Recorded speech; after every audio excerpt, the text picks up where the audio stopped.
Hey guys, how's it going? Matt from Foul Ball Productions here. Thank you so much for joining me tonight. Hope that you're doing well. I am doing phenomenally. Thank you so very much. This is the MFer Cocktail Lounge. It's our Friday night show. Our little follow-up to FNT, little after show. We come over here, talk a little bit of shit. And I just want to let's just take a moment, guys. Can we all just sing happy birthday together? Not doing it. As a group. Come on, man. I don't disrespect. I don't sing it to my mother. I'm not going to sing it to Bree. Sing it to Bree. Happy birthday to Bree. Happy birthday to you. Come on, man. Happy birthday, dear Larson. Or maybe Captain Marvel. Depending on happy birthday to you. Awesome. That was terrific. Thank you so much for participating in that. It means a lot to me. I know it means a lot to Jed here. And we did get to honor one of the most influential women. But I don't do this very often, but I will defend her. Women. But I will defend her that I don't believe the conspiracy about her toes. Oh, she got crooked ass toes, brother. Come on, dude. It looks photoshopped. She got hammered toes. Okay, hammer time toes. If her toes were that bad, no one would let her go on a red carpet in like open toe shoes. That's actually not a bad point. That's really not a bad point. I don't know. I haven't done that much research on Brie Larson's feet, but maybe I haven't either. That's just more. It seems very common sense. Like, oh, your toes are nasty, girl. Like, put on these, toed shoes. Or they'd be like, oh my God, Brie, it looks so great if you wore these shoes. I just Googled it, and it does appear that there's more than one picture of her gnarly feet. I don't know if they're quite as bad as that. Yeah, no, there's something wrong with like her. She got hammer time toes. Yeah, they're pretty bad. I do think part of it's like photoshopped. I think one of them's like photoshopped to look terrible. I know. I agree with God. Matt I don't know. I said think Matt is suck. lying. He has a PhD in Brie Larson's feet. PhD in Brie feet. No, actually, I do think it's real. I mean, look how all these images are don't brutal. do this. But if you look though, they're all from like red. Like one, we don't know who's who. I mean, that's fair. But I mean, look, this one's clearly her. Vigilating Wings on the 35th episode. Is it? That doesn't look... Yeah, we didn't even do the introductions. We didn't even say anything. A couple things on the dress that you can see her wearing. That is more of a velvet color, whereas the one with the feet is more of a like a blue, like a. It's the same color. It's not. Okay, I was trying not to drink. Color? I guess I'm gonna have to drink. Velvet blue. I really was like, I'm going. Okay, we're done. Maybe I'll sober up, unless. If you don't put them back, I'll drink. Just please don't do that. Oh yeah, so put them back up. Please don't put them back. Yeah, put them back up. Oh, hey, we have a very special guest joining us. Let's see, special guest. Yeah, I've been here. Not you. I said very special. You're only special. Oh, only special. Okay. This person is very. He's just very. He's just very. Please welcome. Please welcome. You guys know him. I mean, you watch FNT. I imagine. I'm sure you've heard the meme. I'm sure you know this man. He's a great man. I got to meet him in Vegas. He's a terrific person. Oh, man. Everyone, please welcome George! Hello, everybody. Hey! Hey, Jed. What's going on? Hey, Hello, Matt. George. Hey, brother. What's up? Yeah, great to see you again. How you doing? Hey, I've seen you since last night, man. Yeah, 24 hours ago. I know, right? Hello, George. This is the first time we've met. It is. I've seen you many times in culture streams. Oh, really? There you go. Oh, yeah. Yeah. And hey, George, I've never seen you stream or streamed with you. You have like a really good voice. Oh, really? Oh, yeah. That's good. And I don't know if it's I always, really when I hear myself, I think I sound like a little girl. That's good. No, George, you have a much deeper voice than a little girl. Yeah, but you know when you hear yourself how it sounds, it's like to me it's horrible. So my voice sounds completely different, like on the phone than it does the mic. Yeah, like it's ridiculous what the difference is. And I'm getting everybody's voice. The mic. Well, everybody's voice sounds different to them. Right. Yeah. It's true. I realize I'm not nearly as good at accents and like voices as I thought I was. Oh, I'm great at accents. Really? How's your Australian? No, I mean that You like did that the in things I Vegas. thought I was good at. I hear back and I'm like, oh, that sucked. But like when I'm saying it, it sounds good. My ear is off. I'm not sure. I was actually practicing accents with a tape recorder when I was a kid. And when I realized how different I sounded to other people, so I started using a tape recorder so I could listen to my voice recorded, knowing that's what other people will hear. Yeah, I used to do. And by the way, I still suck at impressions. Yeah, no, I love impressions. Impressions are always good. Good for parties, good for people. But we used to do in high school, we used to do in university, we used to do Shakespeare. But you try to pull off that English accent, and it never comes off as English, especially when you first that American English or whatever. It's kind of like this UK, New York, Hamptons. See, Robin Williams. Robin Williams taught me how to do Shakespeare. He taught me just do Jack Nicholson doing Shakespeare. Jack Nicholson. See, Danny DeVito taught me. To be or not to goddamn be. Whether 'tis nobler to take this shit or to sling it right back at you. You did the eyebrows too. I love it, Red Shirt. Mine comes from Danny DeVito, Mocky Mock, and Renaissance Man. To be or not to be. Nobody? Okay. No, I don't know what that rewatch that movie. It holds up. I've never even seen it. Renaissance Man? Yeah, it's really good. Danny DeVito has to teach like dum-dums on a military base. That's right. That's right. Yeah. Oh, it's like a Stripes ripoff? No. It's more like Gangsta's Paradise without the gang. Well, it has gangsters, but without the violence and seriousness. And it has Mocky Mock. It's not Gangster. Gangsta's Paradise was the song. It was Dangerous Minds. Oh, Dangerous Minds. My bad. Was the important masterpiece starring Michelle Pfeiffer where the enlightened white woman saves all these poor, underprivileged black kids. I mean, no one else was doing it. Hollywood is never full of shit. I thought it was more like you remember Sergeant Bilko? Wasn't it more like Bilko, if I remember correctly? Or Major Payne? Or like Major. Forrest Gump. More like Major Payne. Major Payne. I love the Major Payne. Love Major Payne. It's on Netflix now, I believe. I was hesitant. Yeah, I was hesitant to put it back on because I'm like, I don't want to ruin the memory I have of it. I remember it holds up. It holds up 100%. Put it like this: Jed is on Brie like white on rice on a paper plate with a glass of milk and a snowstorm. I almost fucked it up. You got it there.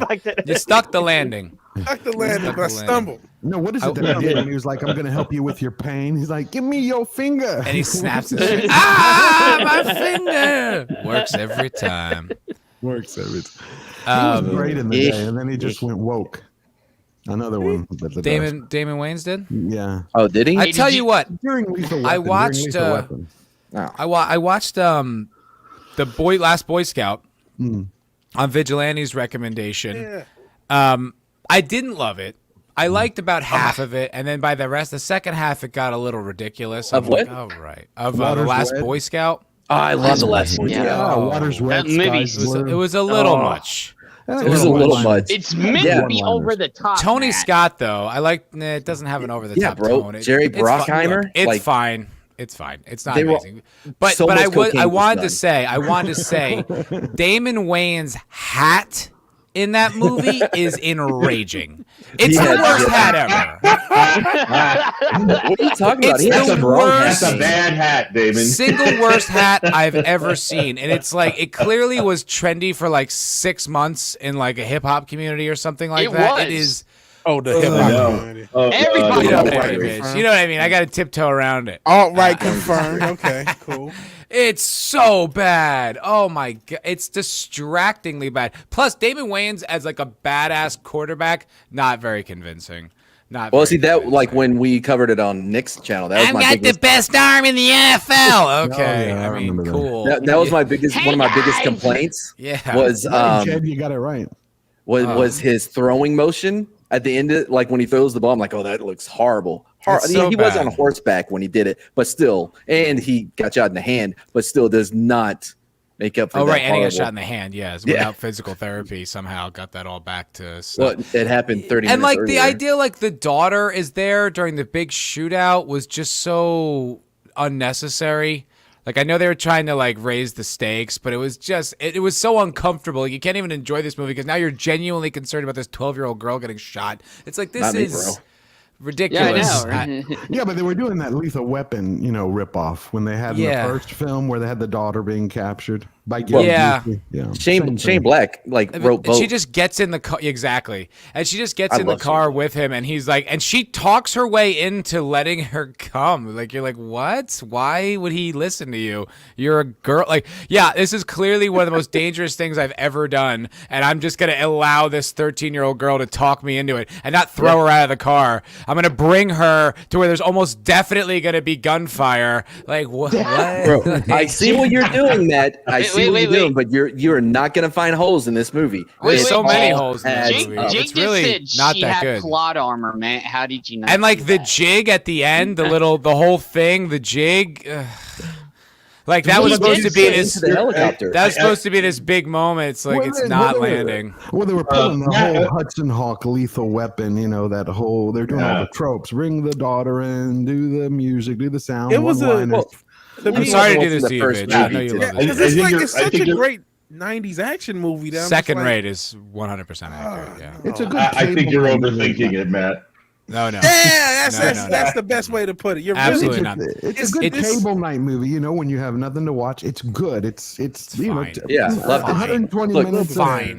Like it starts off like even too over the top, and like it gets a little more grounded. But like when the guy pulls out a gun on the field, it was like, okay, like what are we doing? Yeah, like, bro, he owed a lot of money to he was in deep. So his plan was to murder the other players and hope no one noticed. His offensive line wasn't open holes for him. He had to do what he had to do to score. Okay, Matt, we have to take it back there and say, first, what's your standard for a good action movie in the 90s? Then we can see where you're coming from. Yeah. In the I mean, like, my favorite would be Con Air for sure. Okay, so you like wait, Con Air was over the top. Phone. Stop. Yeah, but it gets it right. It nails its own tone. It knows what it's doing. I love. Okay. Interesting. Oh wow. I love Con Air. I me love too. The Last Boy Scout. Yeah. For that to be the answer, it's like, wait a second. You're worried about Grounded? He asked me what my favorite, you're criticizing the Last Boy Scout. But it understands its own tone. Like it gets it. Like it's not trying to take it seriously. Like when it drops the Corvette, you're like, okay, everything's wacky. Like it has a wacky tone. Like they crash out on the Las Vegas Strip, and then in the end they run into a money truck. Wow. Everything it's supposed to be sensational. So like are you saying that the Last Boy Scout took itself too seriously and then threw in the cornball? Like the tone is like it's just kind of like a Lethal Weapon kind of thing, and we're gonna get there, but then it's like it's in this. There's a shootout like in the stadium, and there's a helicopter. It's so really. Let me explain it real quick. So Shane Black wrote the screenplay for that. In fact, he sold it for like 1.3 in no way an endorsement, by the way, because Shane Black pretty much sucks. Yeah. No. Okay. Have you ever seen Kiss that Kiss makes Bang sense. I think that makes Wait. Bang, bang. But let me go back to what I was saying. Right. So what happened was Joel Silver took a lot of control, and you had Bruce Willis at his apex of his career. You had a lot of ego in this movie, and a lot of things were done that a lot of changes were made to the movie that Shane Black actually wrote. So I think at the beginning you had more of that noir feel to it, and I really feel like that was a lot of Shane Black. But then it starts getting out of control because it's so out of control. You can't even take it seriously by the end. You're like, I don't think you're supposed to.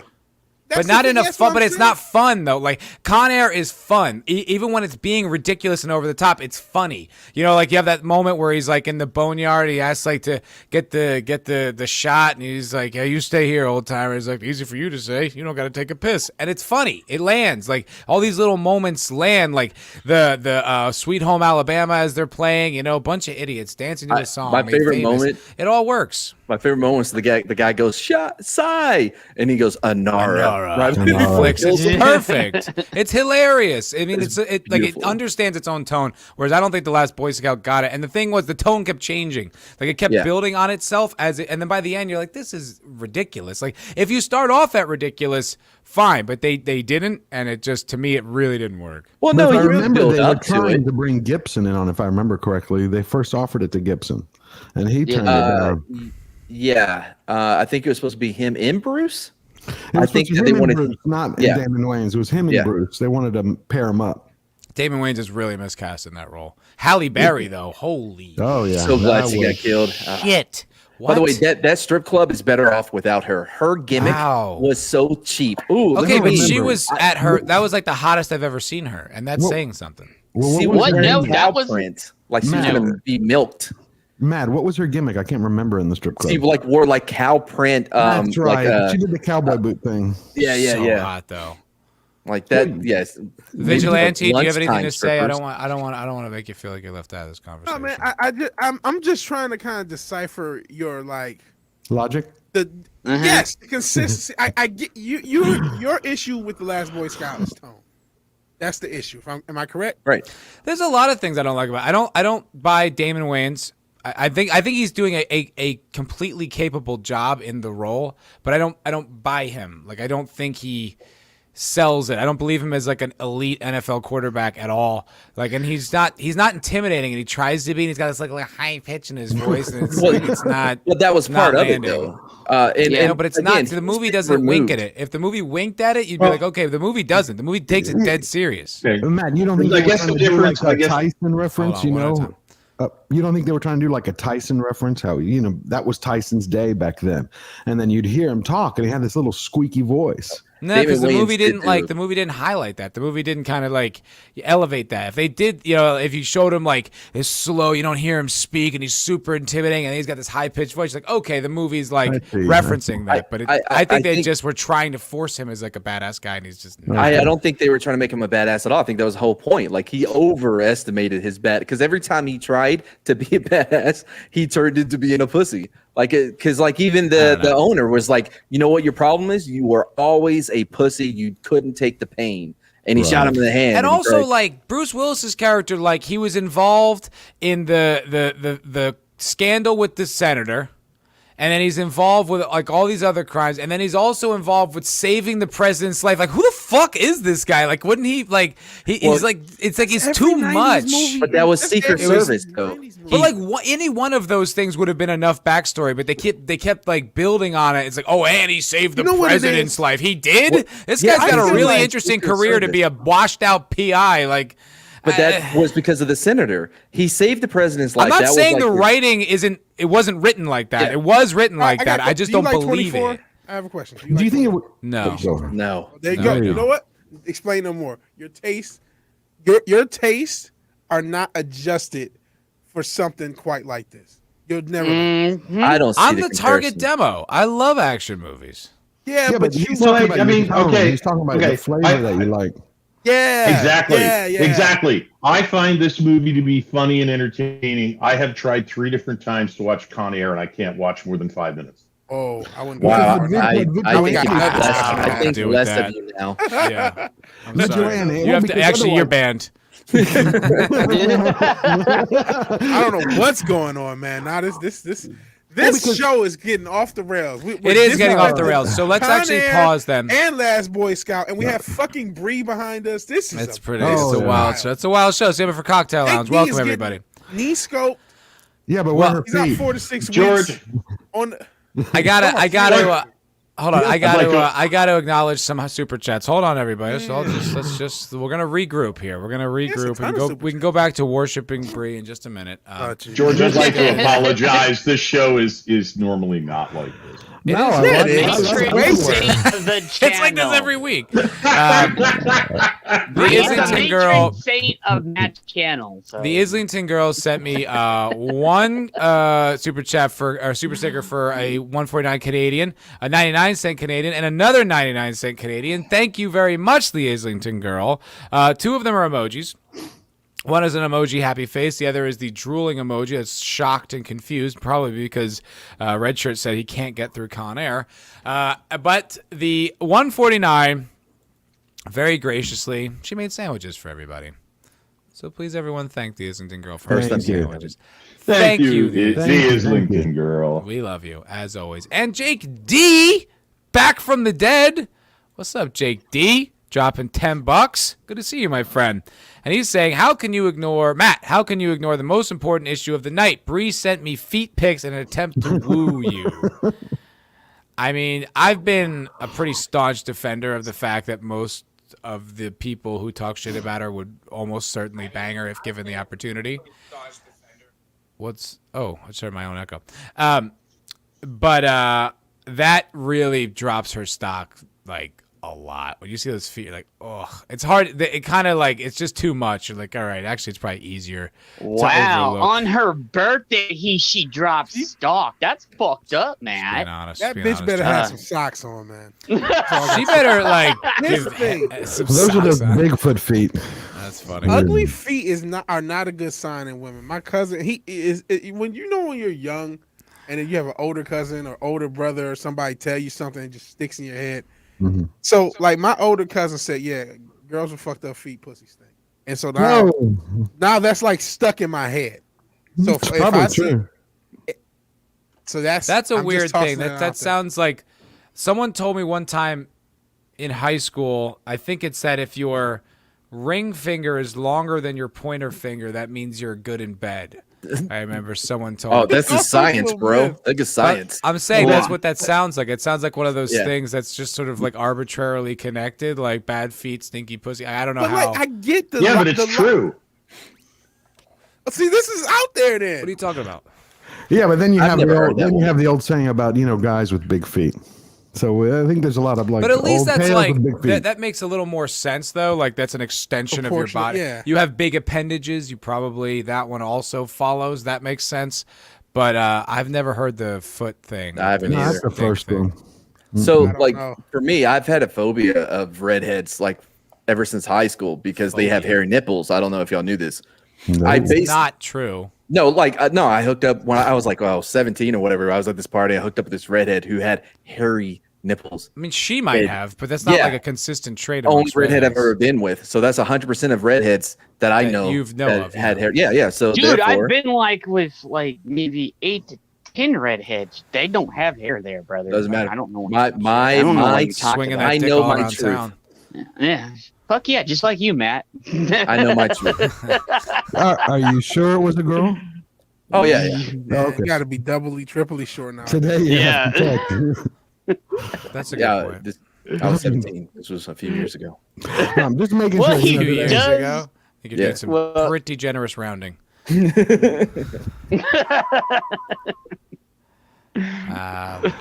All right. Well, now that we've got that out of our system, now that we've settled that Last Boy Scout does indeed suck, we can move on. Not true. I wanted to like it more, maybe because it was at that expectations thing because of how well it was built up. And to start off, I was like, Tony Scott, I fucking love Tony Scott. And I really liked it for a while, and it just kept, it unraveled for me. I was like, man. It was very generic.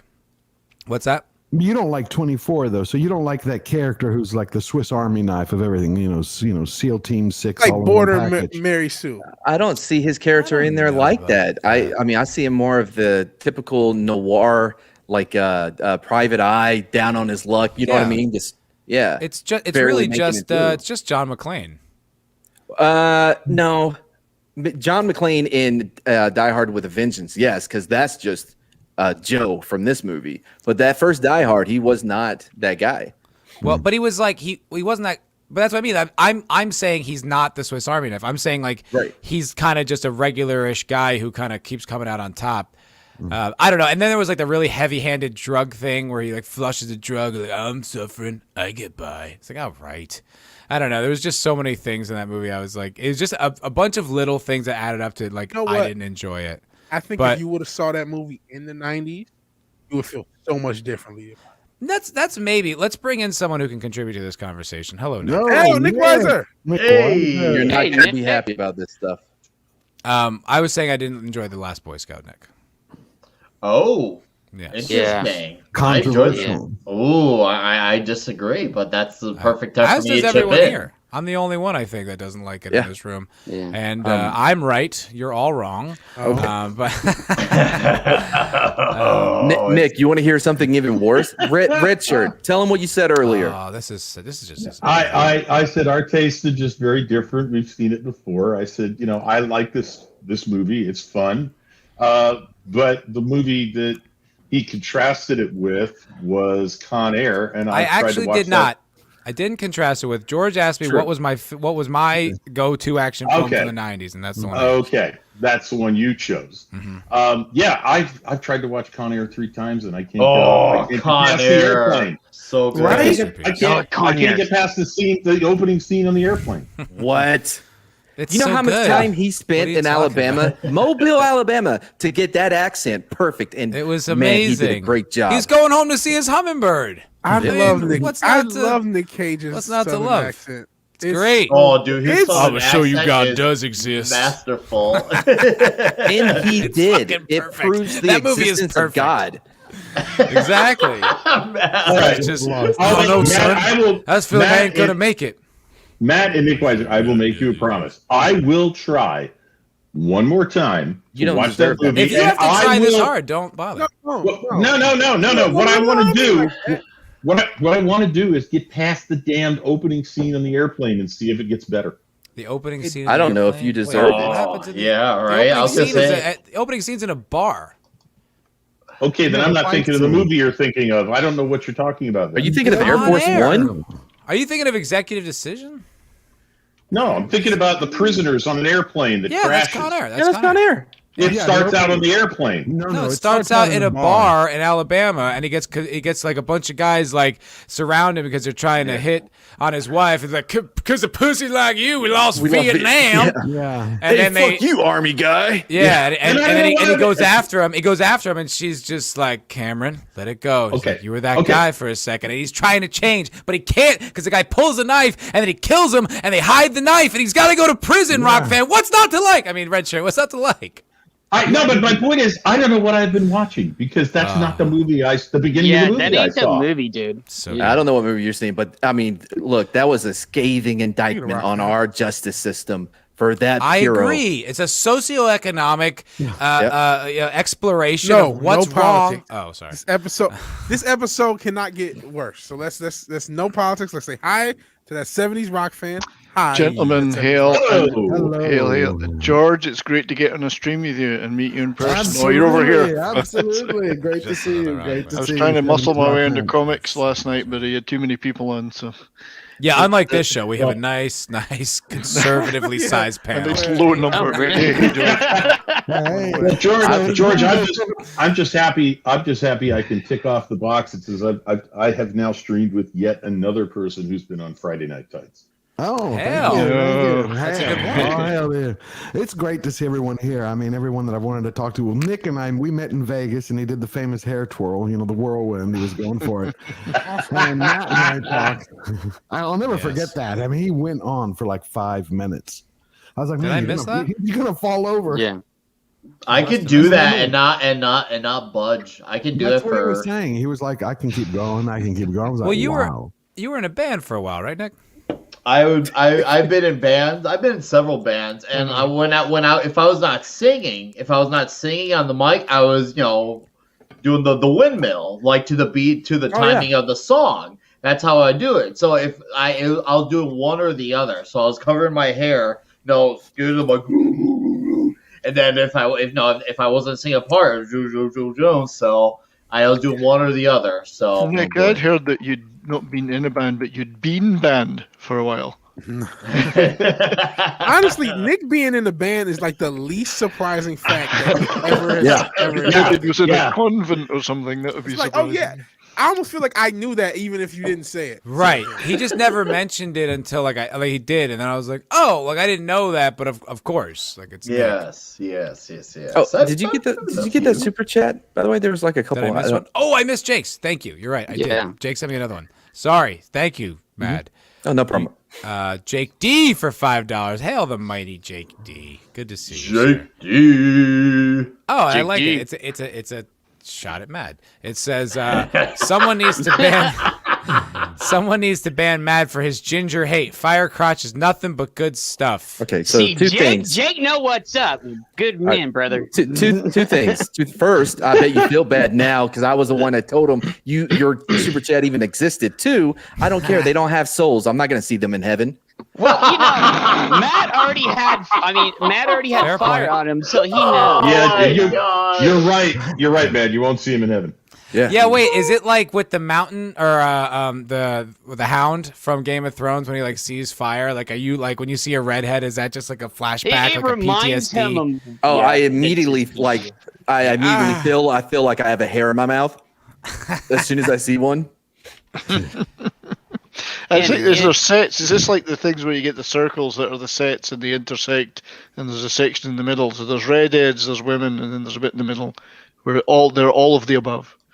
You know, I used to get What, that in math. A Evil? Venn diagram. Yeah, a Venn Yeah, diagram. yeah. That's the one. I remember Matt- like Matt's some good. politician like tweeted out a Venn diagram. I think it was like Biden or something. It was like completely not how you use a Venn diagram. And you're like, you guys, fucking idiot. this is not on subject at all, but I uncovered a Pandora's box treasure of something I bought 14 years ago, and it's still in fairly good condition. Hey, It's called The Truth About Chuck Norris. Chuck Norris. Chuck Norris. What are they going to tell us? He wasn't Oh, really a is this Texas like- Ranger? 400 Facts About the World's Greatest Human.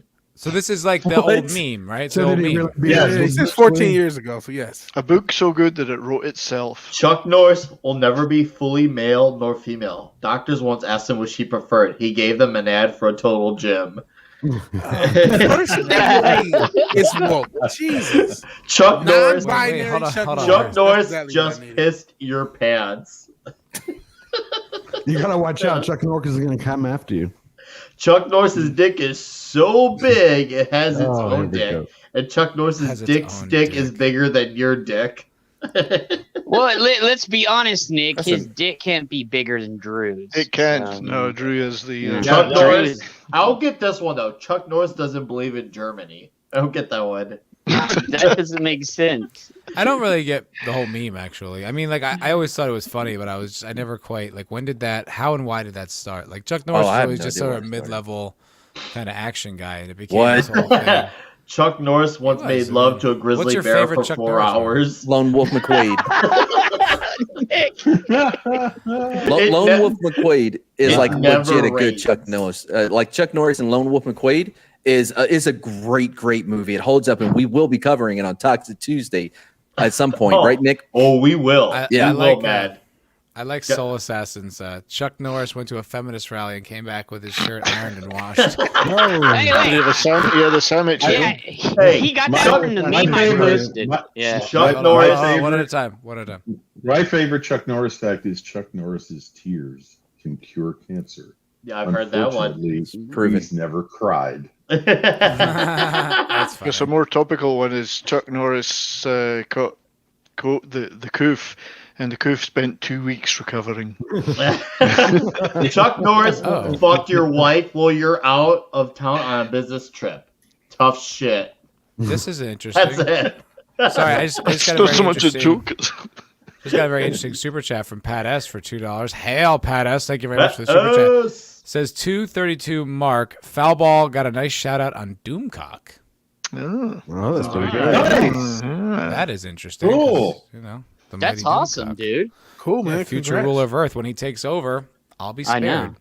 Don't know about the rest of you, but I will be spared.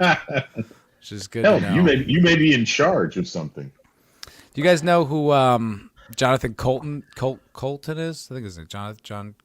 Shit, is that his name? He's the guy who wrote the Portal song. I do not know. Which- But tell me. Wait, from the game? Yeah. No, I don't know. Like the end. Did you play? Have you played Portal? No. Oh well, the song is kind of as famous. Like anything, I think it's Jonathan Colton. It is Jonathan Colton. I was right. He has a song about this. It's quite funny. I mean, I don't know if it's gonna sound funny as I describe it, but it's about this guy who's like an evil, like a super villain, and he's singing this love song to this woman that he captured, and he's trying to convince her to fall in love with him, and she's like horrified, and he doesn't understand it.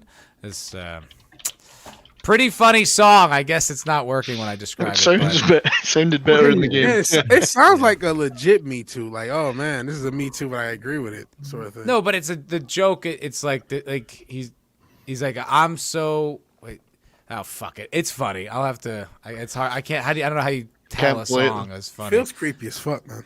Well, it's a joke. It's all Skull Crusher Mountain. That's the name of the song. Skull Crusher Mountain. You guys should listen to it. It's very, very funny. Skull Crusher. Oh, wow, we have another guest. What a packed show. Everyone, please welcome Nina Infinity. Hello, Nina. Hey, Nina. Hey, Nina. Hey, Nina. All right, I'm out. Hello. Bye. That's right, Matt's going. Hey, you know what? So We just changed up. Yeah, Matt, you can go now. So. Matt Go, hates Matt, me. your co-host.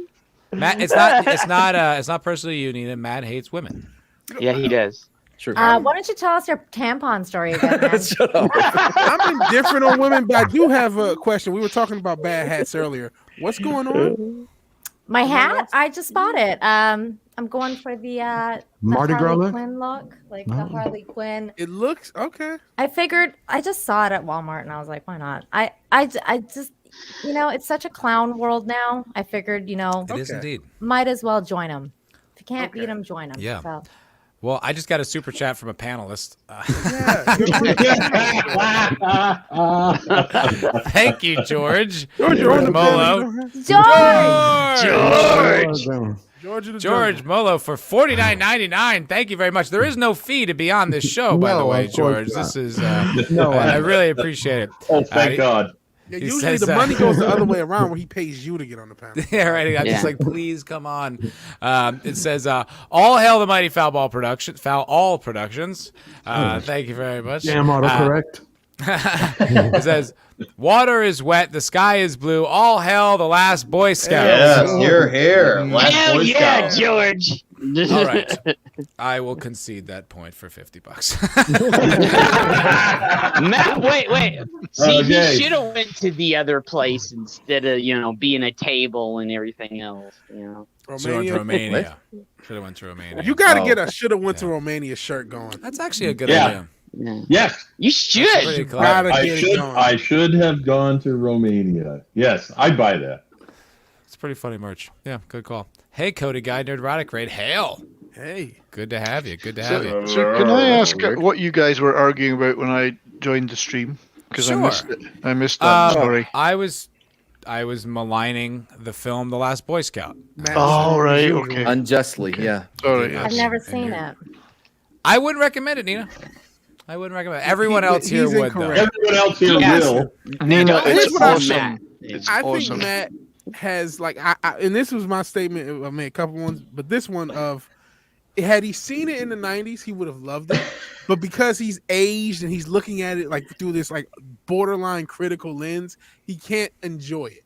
It's a very Yeah. I I'm don't not think simple. that's It, the it has problem. its relative camp, but it's a solid. Because we 90s watched, action movie. remember we rewatched Desperado recently, and I was like, Yeah. motherfucker, it's better than I remember. That's gonna be my next Dust Toxic to Dawn. Tuesday movie. Our next Yeah. Toxic Tuesday Oh, movie. Dust Till Those Dawn are- as well. Either way, either one. Both. Those though. are like great. That's too high of a standard for the Last Boy Scout. I'm to me. gonna They're definitely action have films. to watch it actually But, like- because it's Bruce Willis in his prime and he's super hot. So There how you go. dare I That's watch this probably movie? what Matt I'd loves argue about he's it. even more badass in that movie than he was as John McClane. Seriously, in the Last Boy What? Scout, no, Yeah. he was. Yeah, see, Nina, he do you hear this was. blasphemy? Hey, I love Die I don't know- Hard. I I don't know love the about first this. one. But in terms of badassery, he was stone cold badass. Agreed. He Yeah. was in the day. Thank you, man. Absolutely. Yeah. Yeah, he gave no fucks in Oh the wait, last so Boy wait, Scout. Mad is saying that this movie is great and amazing. Everyone's saying it except for me. Yeah, Everyone. everyone. It's No, not just everyone Matt. but Matt. Everyone but Matt. Yes. No, No. Matt. See, They're wrong. There's They're Matt all and wrong, Matt, so let's not collectively. get No, wait a minute. What do you think of the Okay. last? What do you think of Willis and Last Man Standing? Oh, I I, like remember Last Man enjoying. Standing, I too. remember enjoying it. I feel like I probably wouldn't like it now, but I remember I don't really think so liking either. it when it came out. I think just it may know be too slow. I just know I disagree Probably with just too everything this low. guy says right now. I'm with you. I'm with you. No, look, actually, Bruce Willis was the only part of that movie I didn't really have an issue with. I thought he was good. I thought he was overwritten. Like I said, not only did he find the senator beating that woman and then stopped him, and then also became the saved the president's life, duh, and then had all these things. He got kicked out of the force, duh. It was too much. It was it was childish. I was like, this No, but isn't- you're splitting up. Like, he was in the Secret Service. He saved the president. Then he was assigned to a senator later on, and that's why he was let go. Was because he Then he also broke up. became a detective. No, he in the didn't. Los Angeles Police Department. Yes. I don't think he did. No, he was just a PD. No, he was Yeah. a PI, but I thought he was in Yeah, the police force. He was I'm just a pretty pilot. sure he was he Secret was. Service. I don't think. No, I'm pretty sure he packed a lot into those 36 years or however old he was in that movie. I'm pretty sure he did. And it was just a little much. I don't know. It was fine. And then the grand conspiracy wasn't. I didn't find it very compelling. I wasn't like, oh, it's that. Oh, it's been him the whole time. I didn't care. But you got to remember, these are the days of big Hollywood, last action hero. Rambo but like I said, 3, I enjoy these. That whole everyone's a Superman action hero. But I enjoy that genre. Parents. It's not a problem with the genre. If I was gonna say I didn't like the genre, fair enough. It's not, but that's not my issue. I just mentioned Con Air is my favorite. I mean, how over the top you like The Rock then? Love The Rock. Oh, Okay, so man, good. The Rock is really good. Then we're doing good. The Rock Rock's is really perfect. good. I love that movie. Who's Great Nirvana? movie. By the way, love the Connery. average length Michael of a shot in The Rock was 3.5 seconds. Michael Bay used so many cameras. He it was had ridiculous. camera ADD. I remember we discussed Yeah. that on Toxic Tuesday. Yeah, his camera ADD know is insane.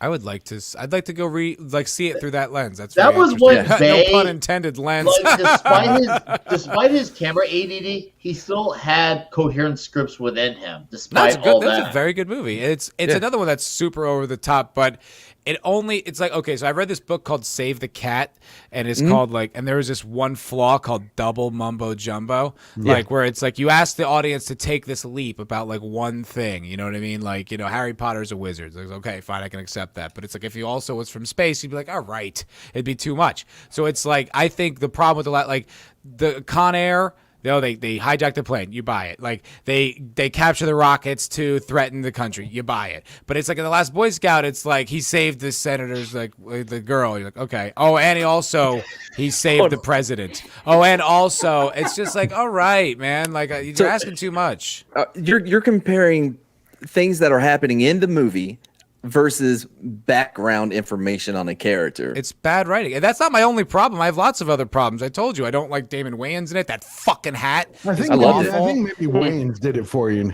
Yeah. It's not. He doesn't. He's miscast as the badass quarterback. Guys, buy it. Matt. Yes. Alien versus Predator is an autobiographical depiction of Chuck Norris's first sexual experience. That doesn't make any sense. Was that his first wife or? Makes no sense. I don't know. This is just what the book told me. I'm just going by what the book is telling me. I have some super chats I got to get to. Man of War 665, neighbor of the beast. Hail, my friend. Hail, my friend. My first super chatter ever.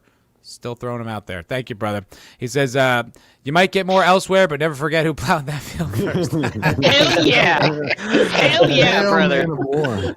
Hell Man of War. That Hail Man of War. Yeah, Hail Man of War. Yeah. And Judicon coming in with a $5 super sticker. I have to go to the chat. It says, how's it going? It's a sentient pair saying, how's it going? It's going great. It's going great, Judicon. Thanks for being here, brother. Thank you so much.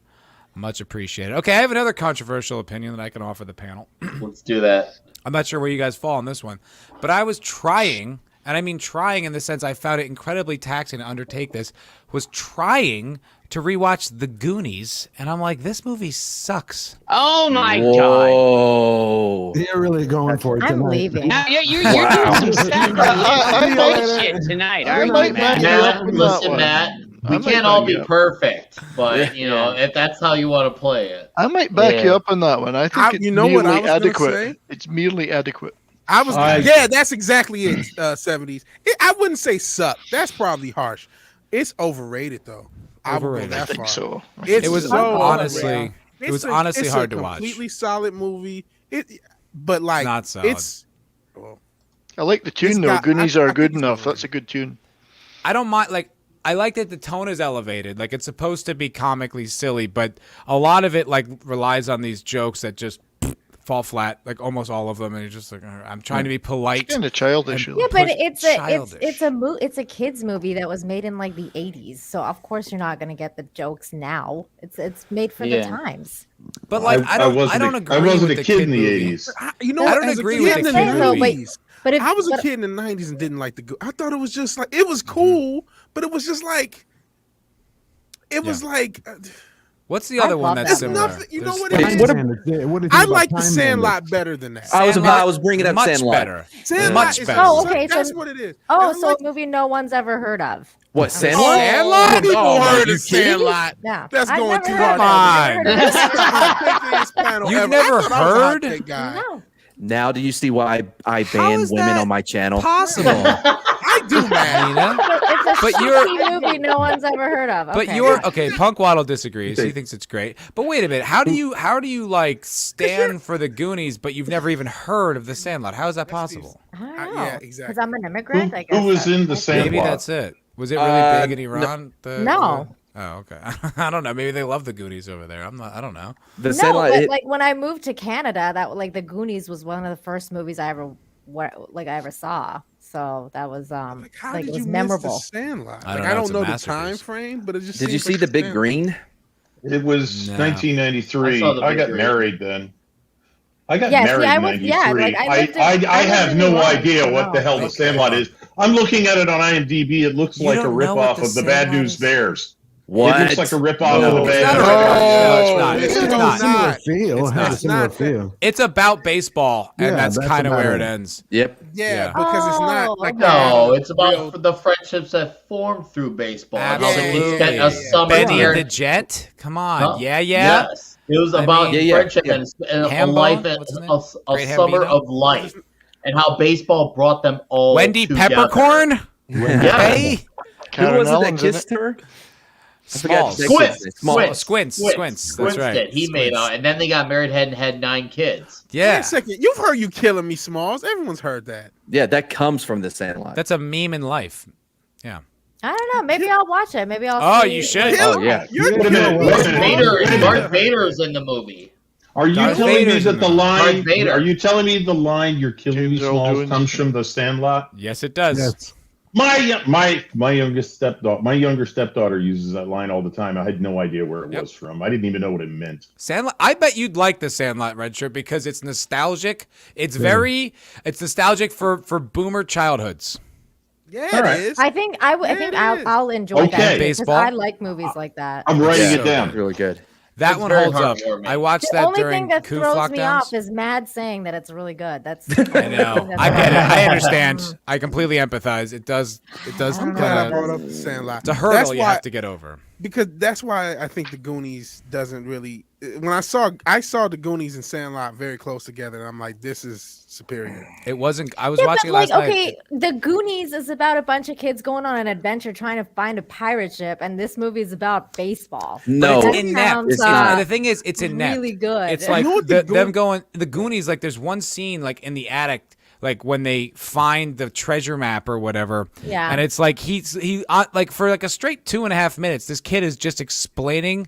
It's not the kid. It's it's Samwise Gamgee, but it's like Sean Astin is just explaining the backstory to everyone, and he's not Exposition. that articulate. Like it's kind of hard to even make out what he's saying, and like like it doesn't make sense from a character point of view too. Because like 10 seconds ago, he was like, "I don't want to go up into this attic," and now he's obsessed with this story, and everyone walks away, and he's like, "Hey guys, why aren't you down with this?" You're like, what is the through line here? And it just like. because he's A lot the of it kid falls really that was flat. like the naysayer, and then he got into it because he got excited. That was the And whole point. Smart ass Corey Feldman is just awful. It's not funny. There, I It's would just, agree with you. it doesn't work. It's just like, oh god. What about like, Stand By Me? Where you at on that one? Yeah, I was I just haven't looking seen it at in that. so long. I remember loving it, but I haven't seen Well, it in see, forever. that's the other thing too is I haven't seen the Goonies since I was a kid. I don't know if I Yeah. like There it you now. go. Mm. Yeah. Wait. That's, How Well, about I've a seen the lot? Sandlot recently. What if we Yeah, throw it in holds there? What up. if we throw in Willow and you compare it to the Goonies? I And Willow then was we good. watch the ability. Dude, I never saw Willow's Willow. freaking awesome. Willow's I a great love movie. Willow. Oh, Paulie Latino Science here. Hey, Yeah. One of the greatest Oh, movies shit. ever made. Hola, Polly. If you Hell, want a he better also, adventure movie with did you little get a- people in it, Time Bandits is way better than the Goonies. Time Bandits. Did you get Time the? Bandits. Yeah. Great. Absolutely. There you go. I'm Bandits. I just bought that on Blu-ray. That's Did you get the amazing. Super Chat? Fantastic movie. Yes. And they're I the was- same I was height. Just gonna point. I was gonna point out that Latino Slant Hailed gave me a $4.99 super chat. Thank you very much. And he says, "Gents behave. There's a Nina on the panel. Hola, pinche." You're That's too why- late, That's Paulie. why we get Hola, rowdier. Pinche. ¿Cómo estás? Ah, Much soy appreciated. bien. We will E2? be on our best. I know behavior. Spanish. Islington Girl says she loves Willow because of Hot Val Kilmer. Yes. Yeah, greatest swordsman to ever live. This thing is. She's right. In what sense, Matt? Swordsman. Oh, yeah. You missed a super chat there, man. Did I? Which one? Yeah. Did he? Are you sure? Is it Yeah. the one that he just? Oh, I guess he did. Oh, I No. did. From. Yeah. Oh, I'm sorry. Oh, two. It's, There's a from sticker. Toxic Man Flu. Comics Division's platform shoes for $2. I missed Nick. it. Nick Weiser's flavor number 6. Jed's Micro Dong Micro Brew.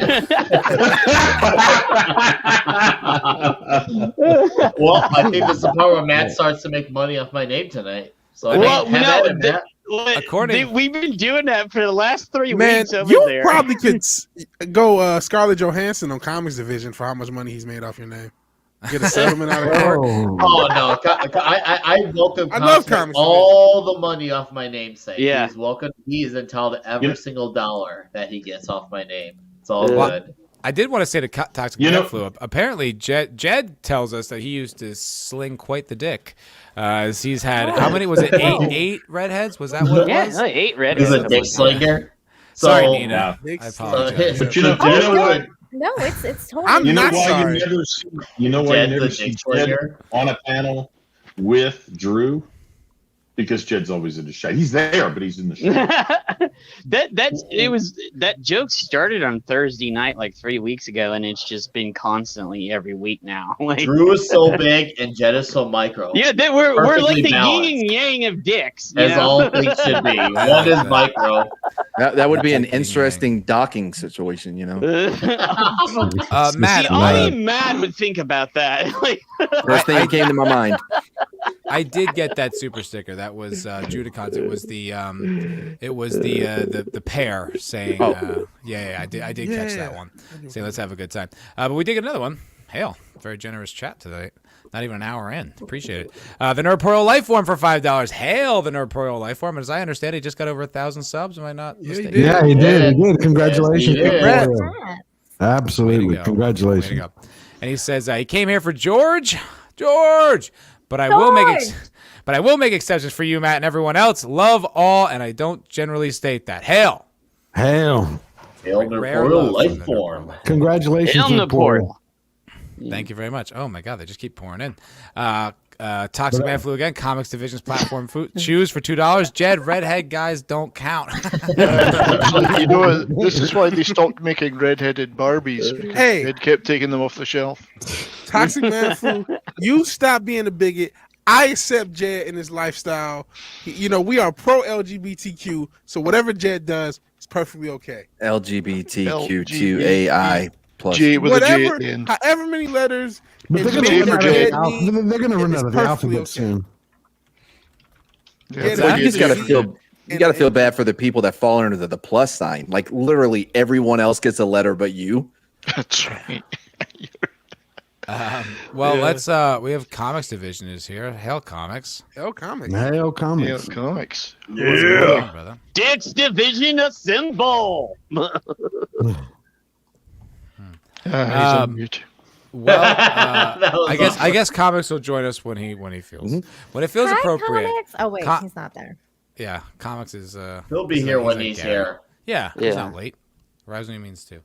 One Rough Girl for $4.99. Thank you very much, One Rough Girl. She says, I have no knowledge of Willow, but loves Lost Boys and Faces of Death. Wow. Oh, Faces of Yeah, Death Lost is Boys is brutal. amazing, and I love also Lost Willow's Boys. great. You should definitely watch it. I love Willow.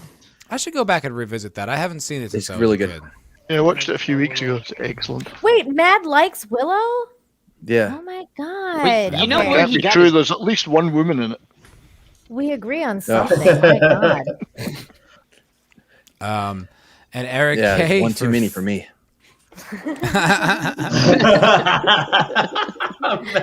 Why don't you leave then?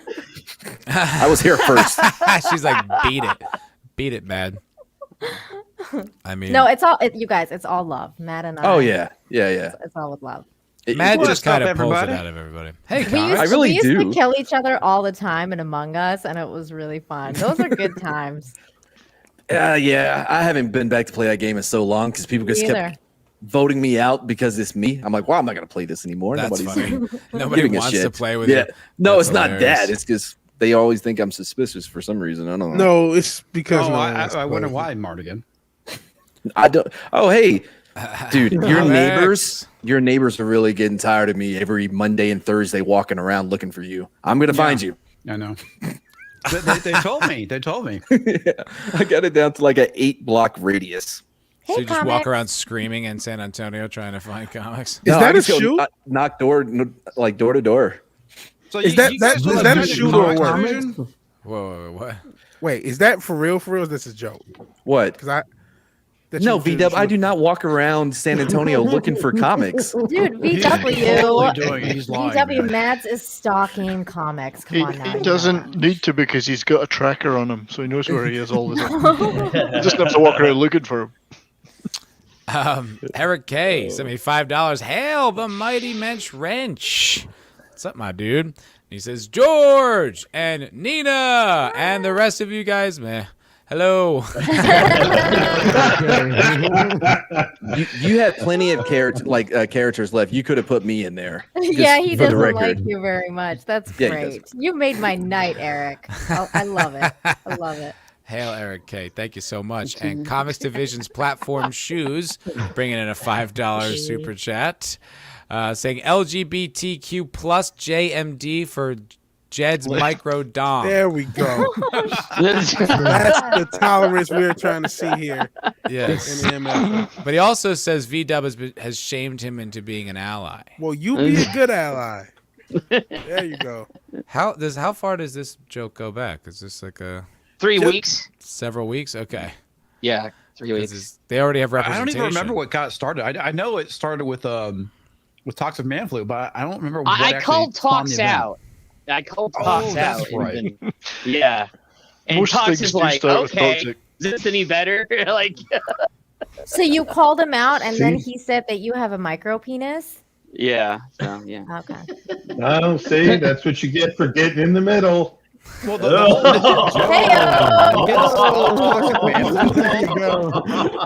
it's basically my followers are now called the Dix Division. The Dix Yeah. Division. Because Yes. initially I called it Pixel Nation, and Tox came up with Dix Division, and it kind of stuck. So everything is turned into Dix jokes. Yeah, it's all Dick's jokes every Thursday night over there. So, You have T-shirts too. Yeah, he has lots of dicks. Like there's a lot of dicks on the panel, and yeah. and the larger his sub count goes, the bigger the dicks are. So it's a Wow. win-win for everyone. Right on. Right Well, on. And Women like. Never mind. no, Tell us, we so no, rarely You didn't go all the way with that Yeah, comment. say that You were right as on you to take a something swig good of with water, that. too. Don't tease us. Yeah, we Never mind. so rarely get the female point of view. So if you have anything, You to might say- as well have That's been part of honest. this show. I would have appreciated that honesty. Mad's never had the female point of view. I I've know. heard it. I just like in the background. He just rejects it. How you doing tonight, George? I'm doing great. How are you doing, comics? I just saw y'all on FNT. It seemed like a great show. Oh, yeah, it was fantastic, man. It was a lot of fun. Rakita was great. Yeah, God, Arcade is good. Chrissy falling down was That That was hilarious. hilarious. I missed was that. something, and right before Oh, I could that get it is- out, she fell off the Oh, chair. what? Right. You? I That is missed a moment for the ages. I I got it. I fell it's- asleep.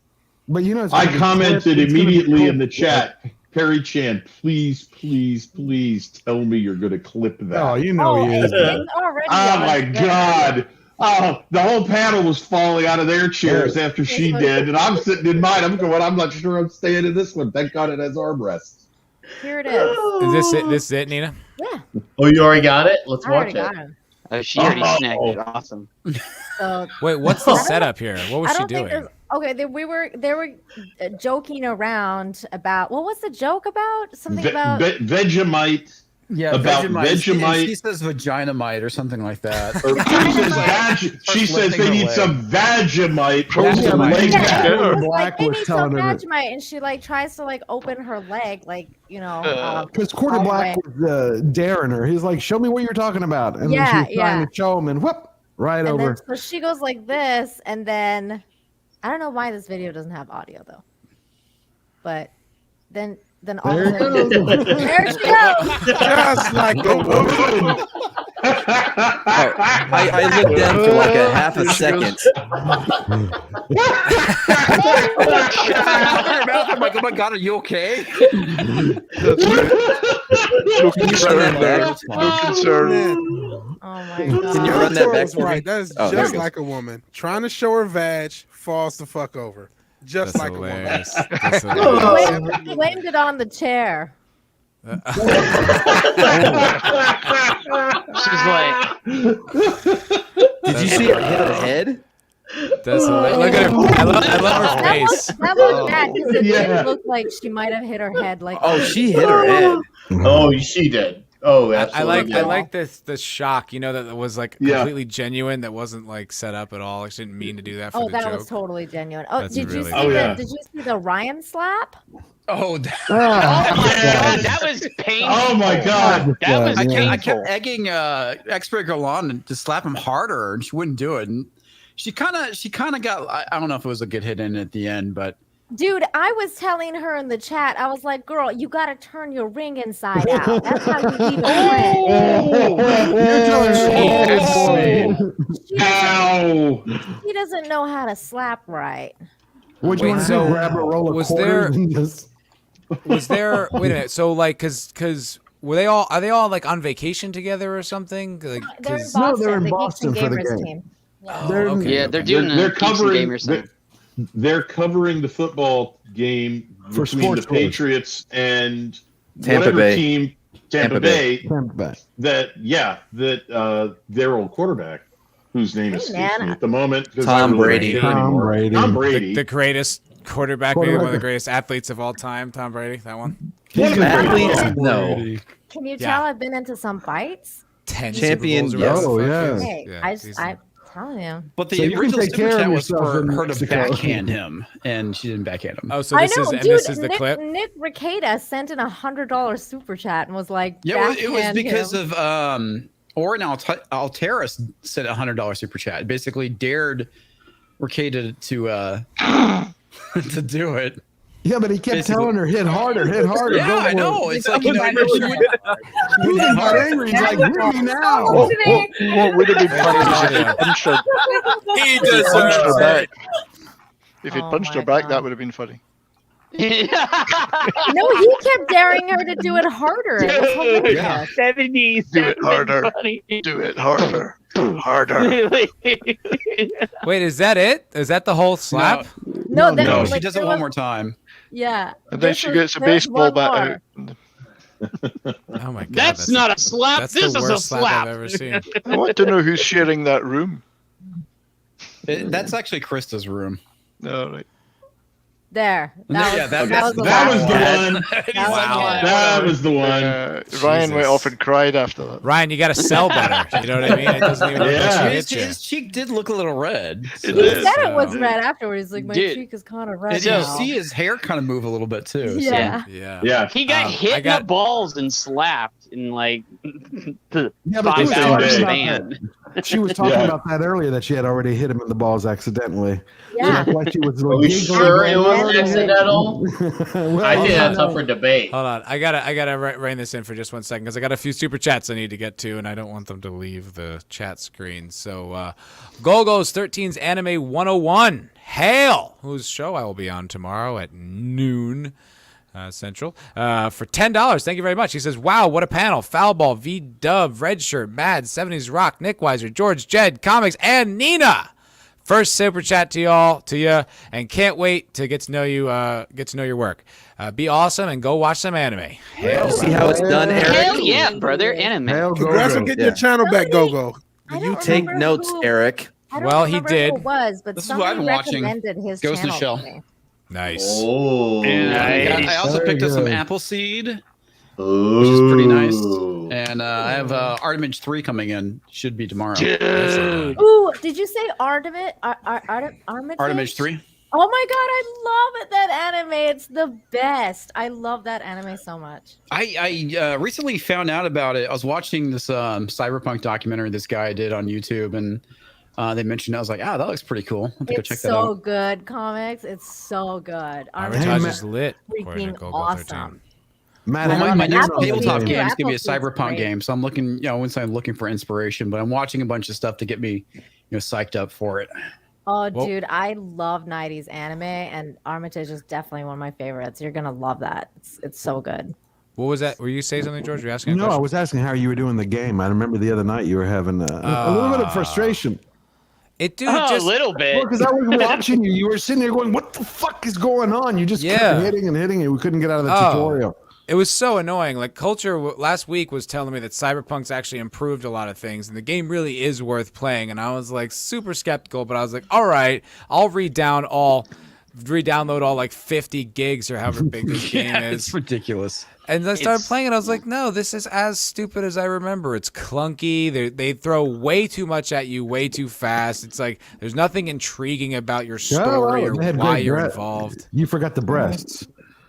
Yeah, okay, I'll give there were some sweet titties, some sweet there are some CGI sweet titties titties in a game. Yeah. But I mean, it's not perfect, but I mean, I've been playing the tabletop game of Cyberpunk since '89, which I think is right around the time it actually came out.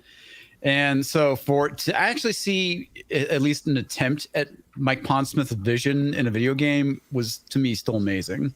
Hey, there you go. I mean, look, I was remarking about how good it looked.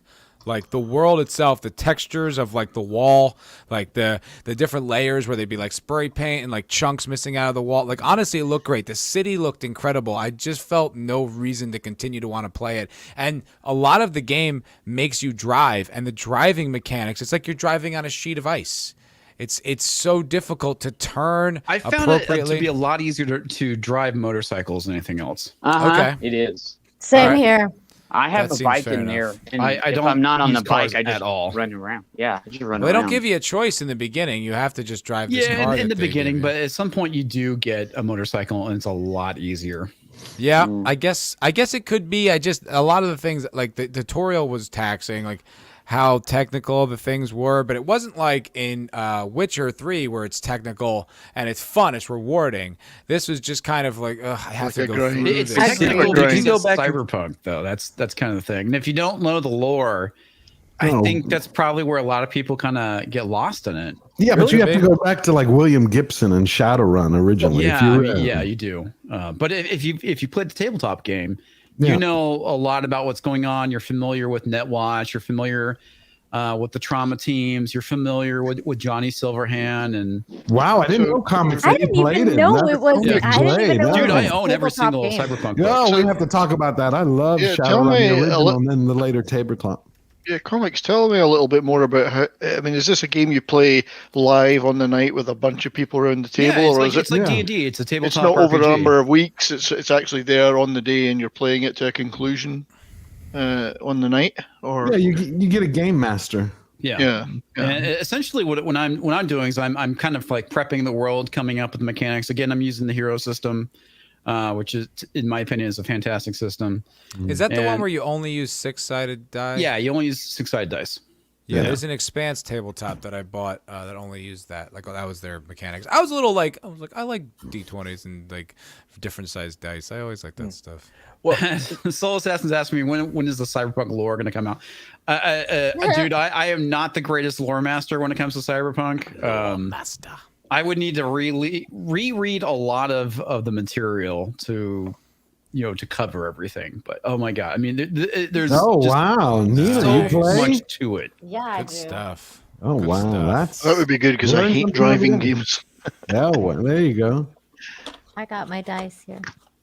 Mad Mardigan, very very generous, very professionally alerted me to the fact there are 2 more super chats that I didn't address. I'm trying to address them in like an organic way, so I apologize. I see. In other words, you missed them. No, I didn't miss them. I saw them. He's like, I just don't want to stop the flow of the conversation to address them. I'm trying to slip them in there strategically. That's why I put it back there just in case. That's what I she appreciate said. it, Mad. That's what she said. Eric K did take your notes, by the way, Mad. I want to let you know. And for $2, the mighty Eric K says, Mad! So I feel like he still left off a couple of characters there. I thought it was a pretty solid especially effort, in the Mardigan. See, See, Eric, it's never good enough. Nothing's ever good enough. I think it's like an SJW. I know. Don't pander. I think Eric K captured the essence. He's like an SJW woman. That's why he hates women so much. Yes, that's right. Well, you're onto something, Elena. The reason I think he hates women so much is he so desperately wants to be one. Exactly. And he resents the fact that he can't be free. He can't express himself. That's completely. right. I feel All bad, true. and I'm sorry for Matt. We can all be, we can all appreciate that. Sorry, Matt. Sorry you're going through that, buddy. Yeah, no, it's a tough life. With this feminine penis, But that's where the problem comes in. You have this penis, but in your mind, it's not. The biggest You have one like Jed's. That's inverted. Oh God, no! By the way, I believe So it's he's in between Jed and Drew. Drew is overly big. Jed is the micro, and Mad's just kind of like in between. Yeah. He's the medium one. My woman, so you're the average guy. He's Yeah, just like he's us. embarrassed. Mad's like us average guys, 10 inches. right in the middle. Right in the 70s. You used to admit it. You used to write for Penthouse Letters, didn't you? Yeah, he's like, you could make a lot of money doing that. You could make a lot of money. It was that or the Reader's Digest. So Well, speaking of Penthouse, did you guys see the Playboy? Yes. Oh God! No! They talked about it on FNT today. I couldn't believe it. Travesty. I thought it was stunning and brave. Well, when they brought it up, exactly because you want to wear it. It was stunning. That's for sure. You're into it. Oh yeah, definitely. Like that's hilarious. Yeah. Mad hated it so much that he kept going back again and again to watch it. He just couldn't believe what he was. He's so take his eyes frustrated. off of it. Yeah, He wants to wear a little bunny I outfit. can't fucking believe that. I mean, I thought that was like the whole point of Playgirl was for shit like that. Well, Right? like Yeah, I thought they were gonna pull a Sports Illustrated thing and do a trans model, which would have been annoying. They But actually at least, did. but at What? least No, it's no, like no, a no, female. They did. that's a There is guy. a trans. They model. There's No. There's another Are you another talking about the picture. Playboy? And there's a trans. Wait, on the same hold- tweet. It's hold is the there another phone. one? And they wonder why they're not selling any copies anymore. Hold the phone, you guys. There's If you were watching the another Vigilante Williamson one. show, we covered Nah. it yesterday. So that's why you gotta- The Vigilante. Stop. Are you being Stop. serious? They had a They had a guy. They Yeah, had the dude, guy in the I'll trans. drop they had a I'll drop in the trans- the private chat. By the way, comics. Not here. Comics. The girlfriend and I were talking about Playgirl. Like, isn't that supposed to be the alternative for And those? you were being like, Yes. isn't that guy so attractive? Like, wow, what a Oh great yeah, dick no. he's Like, got. look, if I took these panels down, just a wall of dick. Just so many, so many dicks. yeah. You're not supposed What to do you take the think phrase Brokeback "eat a bag Mountain- of dicks" seriously, Mad. What do you Right. think Brokeback Mountain is Mad's favorite movie for? I It mean, is come his on. favorite movie. what the Oh, hell? what the hell are you showing? Can you show that? You It's don't another understand their one. target It's a audience. dude, so yeah. It's That's male not Oh, to so even female. this a is a guy. different one? This is a There's different three one? of them. There. Okay. There was This is another a one I different thought. one. So Were now the- there's Were there's those this masculine nipples or feminine nipples? I don't know the rules. It's a dude. This doesn't make That's sense. a dude. It's Why don't they Playboy. make their own magazine for It's that? this They instead have- of, If you actually go to their Twitter account, There's a I'll few go of them. find There's the other more one. than- This Yeah, is that's- a but that's a dude. guy. That's not even the one I was talking about. Wait, There's but look at another their one. banner. Look at the banner on the top there. It was like clearly what you'd want from Playboy, and then this is the product they're putting out. Yeah. Okay, Okay. So here's that's the the other dude. one. That's a that- dude. That's Who's beans and buying that? sausage. That's the There's no way. This is This is Playboy. Or this is a uncomfortable. spoof. No, that's By the way, actually like- Playboy. no, not. it's It's actually Playboy. Playboy was about Anna Nicole Smith, big breasts, So nice the big other breasts. one- Well, okay, Not- now click That on the other was one I when- said.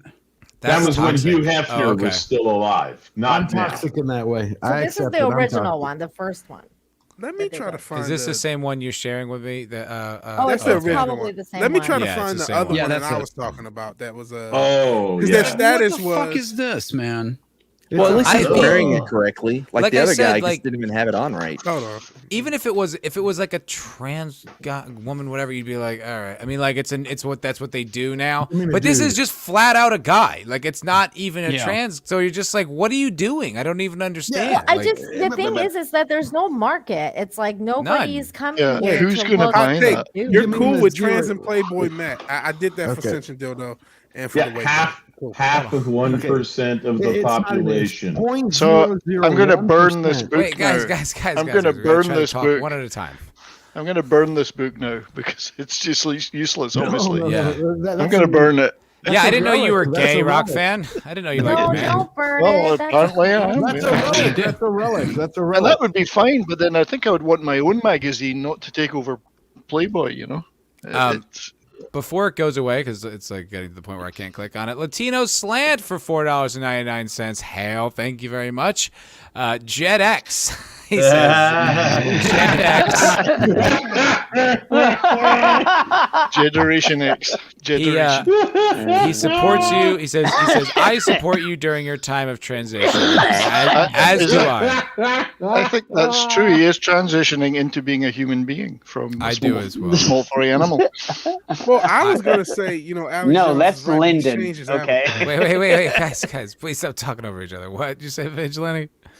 I said I was gonna say Alex Jones is right, but Jed changed his avatar. Oh. He used to have the toad. You did. Oh, that's right, the gay Toad frogs. went over one's head. Yeah, the gay frog. Yeah. making the frogs gay. I haven't looked at a frog the same since. I'm like, Poor frogs. Yes, it's the way they look at you that counts. Yeah. I don't care how they look Okay. at me. They jelly. Man, this is You- like, can I fuck that? Jed's gay. Has anyone ever seen Hell Comes to Frogtown? No. No. Do yourself a favor. What? Yes. Do yourself a Yes. Yeah, it's with Rowdy Piper. Yeah, it's Yeah, he's Yeah, like the right. last man on Earth with sperm, and so they send him to Frogtown, and there's like mutated frogs, from the nuclear war they had with Russia, and he has to get women pregnant now because there's no more kids, but he has sperm. It's a whole thing.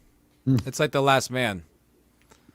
That show, The Last Man. Why the last man? Did they have giant frogs in there that No giant frogs. No giant frogs. lap But dances? just one guy who was like the most annoying male lead I've seen in a show in a really long time. The male lead who's like the last man. He has a lisp. Like a lisp. But he's not gay. It's just like the actor just can't speak properly. I'm like, are you fucking... This is the guy that's going to carry this whole show. It was a pretty frustrating show to watch. This damn Disability Act, man. When are we going to get rid of it? Fucking A, dude. Oh my god, you guys. Stephen Colbert did another one of those vaccine videos. No. Yeah. Is this the wait? This Is this the live same action one? version? The cha cha cha? Or wait, what was No, there's another one, and he's like singing. it? I mean, that's like every one. Yeah, that's. He's Narrow it down. No, he has doing- people dressed as syringes. Yeah. He's doing a I saw parody that of- one. He's Okay. doing the parody of that song that's like, and I want, one walk. That's old. That's That was old. the first one. That Yeah. song. That's an older one than Yeah. the Yeah, the dancing new one is vaccine? the live action one. Oh, That's the one I saw. I Yeah. don't remember what the song he was parodying, but I didn't know that was new. Well, he's going full Soviet Pravda there, with those. Oh my Yeah, they are. God. It's almost I like think- he has money invested in them or something. I swear to God, I Well, think we were talking about that. They basically, the government admitted that they were paying influencers to tell people to get the jab. Yeah. So Yeah. that's what they're doing here. Yeah, didn't they they've been bring doing in that that for a while. TikTok guy? Didn't they bring in that TikTok guy into the White House? And They he's like, did it. "Oh my God, guys! Like here I am at the White House." I'll tell you what, though. Everyone kind of gave that one shit. Honestly, I watched it. I was like, that's funny. Like, it's not. Yeah, it was funny. It was funny, but it was like, I think people were like annoyed at the timing. more Funny than in the anything. sense that other countries are probably laughing at us.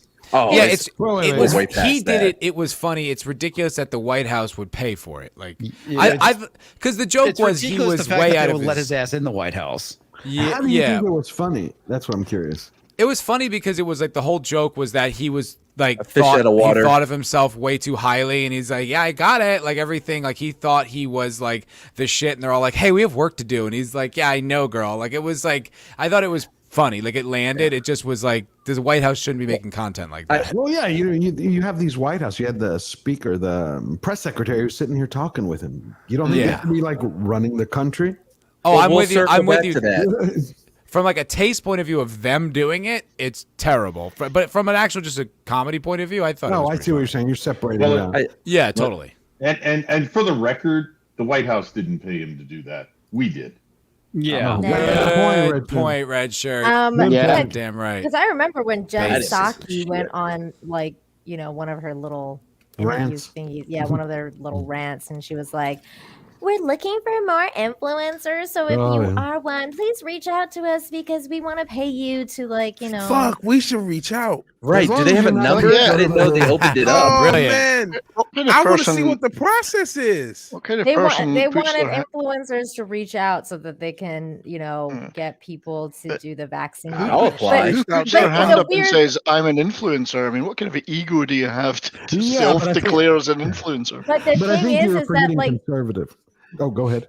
that, but also like 2 days later, like after that whole thing happened, the Afghanistan thing happened. So they were like, "Whoa, Oh, shit. like never mind." Yeah, Oh my but God, that's- guys! Update. Some shit went down. Yeah. Yeah. So have we settled the Playboy issue here? What we're gonna do to like save This it? Playboy's stop fucked. It's as dead as Hugh Hefner at this point. That's right. Yeah. it? Yeah, but pretty how are we much. gonna get the boobs back? That's what I want to know. Not this guy. Google? who's on George, Boobs you're at running the it. create, George, Yeah, you're at the Google create is- the Playboy Well, no. alternative. DuckDuckGo. I got lots of Okay, back copies. Start a hashtag. Bring back DuckDuckGo is Playboy boobs. Just as bad boobs. now. Make boobs great again. Make That boobs goes great finished for again. me. I can't believe. I think it happened when the daughter took over after Hef died. Mm. What was Oh. it? 2 years later, what did she say? We're no longer going to have. We're no longer going to objectify women. It's just going to be about the articles this time. It started Oh to change. no! Of course, a woman would ruin it. What a bitch! See, Wow, see, Nina, you're Matt's welcome right. back anytime. Nina, Come by you're- anytime, Nina, that's the Nina. smartest thing you've ever said. I agree 100%. Yeah, and they wonder I why agree their with their that. numbers are in the toilet and they're not selling any course. copies. It's, why are we not Nobody selling any gave a copies? shit about the articles then, and Nobody nobody did. gives a shit about the articles now, ladies. I don't know what you're doing. I tried that Fucking excuse when I was beast-ass Nina. 15. Hey, why do you have that Playboy in your room? The Yeah. articles? Yeah, get that. See, that's why you don't take it out of the woods. Like once you find it in the woods, it's supposed to stay out there. I did always like the jokes. I like the comic, the little comic panels in Playboy. I always thought were fun. Oh, yeah, yeah. Always enjoyed those. Always Did they kinda have just, like, Dilbert? dirty. I think they had Dilbert once. They had I don't think it was they Dilbert. did. Oh yeah, they had Dilbert. and They Playboy. did. They did have Dilbert. I remember because way back in the day when WWF Attitude was like the hot thing, and Oh, hell yeah. Stable's the big name. And I yeah, remember I remember I was 11 years old, and word around the street there's this one kid named Scott whose older brother had the magazine. So we bribed Scott, like, hey, if you go in your house, we'll buy you like 5 Stone Cold Steve Austin shirts.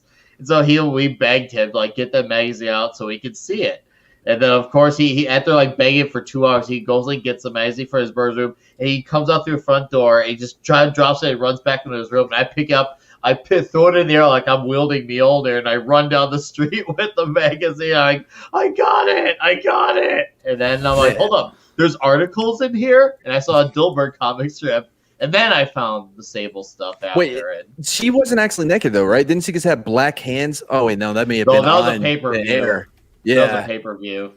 By the way, my favorite pay-per-view from that time period was when what's her name? May, what's her name? May Young. Mae Young. When Oh. she gave birth to the hand. The hand. What? Yeah. I've never heard this before. Oh, I don't know that one. That was during the Attitude Era. Yeah. Dude, the Attitude Okay, you're Era. talking was- about WWF or something Yeah. like that. Yes. Okay. Yeah. I was like, well, this is Playboy? It's like, what the hell are you talking about? Yeah, I've never So, heard that. because Sable, May Young, both in Okay. the same time period. Yeah. So, Matt, do you have flashbacks if you looked at old Playboy and you see a redhead? Oh God. Oh, Ah, rip those pages out, and then you can stuff those in the log that you found. so you God, don't are think so Christina? Gay. Like you're so gay. Like, it's so ridiculous how What? gay Because you I'm are. stuffing the log? Wait, but you don't think Gay about that? you don't think like Christina Hendricks is hot? You don't Oh, think- yeah. I don't know who that is. She has boobs. Who the hell is shit. Christina Hendricks? Really? You Oh, what do you guys know? she was Dude, I spent my life Oh, hanging out with she's dudes. stacked. I wouldn't know. Yeah. As God intended, Nick. As God intended. Jed knows who Christina Oh Hendricks my is. God. Oh, yeah. Hell yeah, I know who she is. Gravity, I love gra- Christina gravity Hendricks. was invented just She's so one she of the could defy hottest. it. She's one of the hottest She chicks ever. is so freaking hot that Yeah, it's I watched ridiculous. that show, Good Oh, Girls, God, just yeah. because of Oh, her. yeah. Oh, she was in Hap and Leonard with William. Oh man, Michael J. Williams. He just died. She was Michael also Kenneth in Williams. She was in Firefly. Firefly. Yep, there you go. Firefly. By the way, I Hap and mean, Leonard is really good. That It's was a on good Netflix. show. That was a good Yeah. show, mate. Yeah. And Christina she got Hendricks is married to a fucking awesome. stick. Did you see her husband? I It's like a know. stick. It's like he's Her husband's literally ridiculous. the size of half a boob. Yeah, and he's really not- fine. I guess they Christina say Hendricks sense of is humor. so hot that I watched that ridiculous show she's in, Good Girls, on Netflix, just because she's Ugh. so pretty. Watch Hap and Leonard instead. You'll Oh, like Hap it and more. Leonard was a How great did show. this Great guy show, yeah. land her? That's I can't believe he insane. passed I know, isn't away. that That's wild? what I'm saying. How did he? Good for him. him. He must have a really big dick. He must, It right? must be that. It must be be. packing. Oh, He's okay, got it. Perhaps it's the whole package she likes. The whole. Here's my problem with Maybe that. he knows how to give it in bed, average or big or both. Okay. Here's my problem with Now I that. know how to kiss the mic. You have to get them to that point. You're not just gonna walk up and be like, "Hey, you want to see my dick?" And that's not gonna. You know what I mean? But if you weren't packing an average, as it was explained earlier, average cock, you'd have big dick energy, and that's it's like a subtle cue that women pick up Does on. he look like he has that energy? Matt No. doesn't know I anything didn't see. about big dick Never energy, talk- dude. He yeah. has No, never idea came what you're across talking it. about. Yeah, all the men he sleeps with have small dicks. Yeah. As they should. Out in the woods. This we is always Keelan measure before we dock. One rough girl, hail one rough girl for $19.99 sent me a super chat. This is referencing the Playboy from earlier. Says I'll never look at my Playboy gear the same. I know, Yeah, right? it's for men now, I suppose. I guess it's it's not really for Get you. your For a husband to wear. or certain boyfriend kind to of wear. men. That's a new Yeah. Certain thing, kind apparently. of men. I don't know. But yeah, that's pretty intense. And Toxic Man Flu sent another super chat in. Hail for $5. Sorry, not Toxic Man Flu. Comics Division's platform shoes for $5. Said I would buy a Jet X T-shirt, coffee mug, or strap-on. JLM. Jet X Lives Matter. You know, I am actually flattered that Tox is doing my own parody account because I didn't have one beforehand. it's totally a badge of honor. I know you were so happy when he super chatted on FNT. and you were like, it's "Yeah, I have my own account I now." didn't realize it. It's because you had Ryan's micro penis or something like that. And, Yeah. Yeah. Ryan has all a that lot of stuff, and There's a lot of You- like Ryan ones and Jeremy ones and a bunch Yeah. of Krista ones. Comics, you've arrived. You have a parody. Yeah. There you go. Made it, comics. You made it. I made Congratulations, you made it. I'm just waiting for my Michael Phoenix account to come out now. Jed's micro penis. Yeah. Sentient I Dildo would wants say to it's coming, stop. but it's not.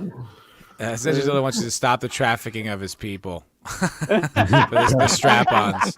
Let his people go. Let his people go. We're about people free. That's hilarious. That is hilarious. What were we supposed to be talking about? Something? How did this start? How I did have we a get here? question. I have a This all started question. with the last Boy Scout. Yeah, that's it. Yeah. So We let's came a rewind. long way What- from the what- last Boy Scout. Actually- we did. transcended dimensions, and now we're here. Yes. I have a Actually, question it for started everybody with here. Brie. As most topics on this show. Hold do. on, I think Nina had a Nina question. has a question. genuine Okay, go ahead, question. Nina. Have any of you guys seen the new Bond movie? No, it doesn't. It's not on. I don't think it's out in my area. It's not out Next here week. yet. Yeah, It's it's not out in the here. U.S. until No. next week, I believe. But I think this week yeah. it's in the UK, the 70s. Have you seen it? I'm in Canada, mate. I'm in British Columbia, Someone so tell them. Apologies. Someone tell 70s me So, what it is. British Columbia? Where? I am. It's basically the same. in They the have private chat because in I'm the- from Vancouver, yes. so I know. I'm up in the loops. Oh, Kamloops. cool! I love that. I love it. I love Hey, it it. was nice today. But anyway, yes, that's so I haven't seen it, George, because it ain't So out we here may- yet. So next week for you as well in Canada. Yeah, Yeah. yeah. I can't believe it's out in Mexico. I went and watched it 2 Really? days ago. What'd Yeah. you think? Oh wait, what'd you think? Yeah. I have a spoiler-free review on my channel. Nice plug. Good work. I want a spoiler review, Nina. I want spoilers because then I'll know whether I should go and see it or not. Well, I know the ending. Do you, George? People keep talking about it. Yeah, I do know the ending. Do you really want to know? No, she Yeah, knows. do you guys really want to know? Because I don't have any. If anyone, okay, let's give everyone the proper I already time. know how it ends, so you're not spoiling anything. But let's also the chat, as well. Let's not forget about the chat. I'm more concerned Did about you the shed chat. a tear at the ending, Nina? If Did you anyone, cry? hold on. If anyone in the chat wants to step out, or mute it or whatever while we talk about this, They're all going to leave and not come back. I'll do like don't send them away. Or you can go watch my spoiler-free review of it. And you can totally do that. I think but Vidge I'll do. needs to go before we go through with this. Who Vidge needs to go? Vidge. Oh no. Vidge needs to go. Yeah. You know, I'll wait through the spoilers. Okay, yeah. And then and everyone in the chat, I'll change the background back to the Cocktail Lounge background, like a la Mauler. So then you'll know we've done with spoilers when it switches back. It's okay, like 40 people in the chat. We do need to mind that. I'm with yeah. They've been paying good money. They've been tipping well. Absolutely. You gotta mind the chat. Well, what don't we just do like a number thing, like 1 in the chat if you want spoilers, 2 Good if idea. you don't. Well, good idea. I want spoilers. I'm not really that concerned with what they want. I just don't want to. I want spoilers. I just don't want to ruin it for them. Okay. I think it's better to give them the signal. Like this signal means we're about to start talking spoilers. Yeah. Spoiler I'll warning, switch everyone back. in the chat. This signal Don't leave means us the house is though. on We fire. need you and we love you. We love you, but we will. I'll switch back to the other background. So let's hear it. Okay, so the spoiler, like you want me to spoil the whole thing, ending and everything? Yeah, me. Go ahead. I don't give a shit. I don't mind. Yeah, James Bond's Lots of last ones in the chat. movie ever.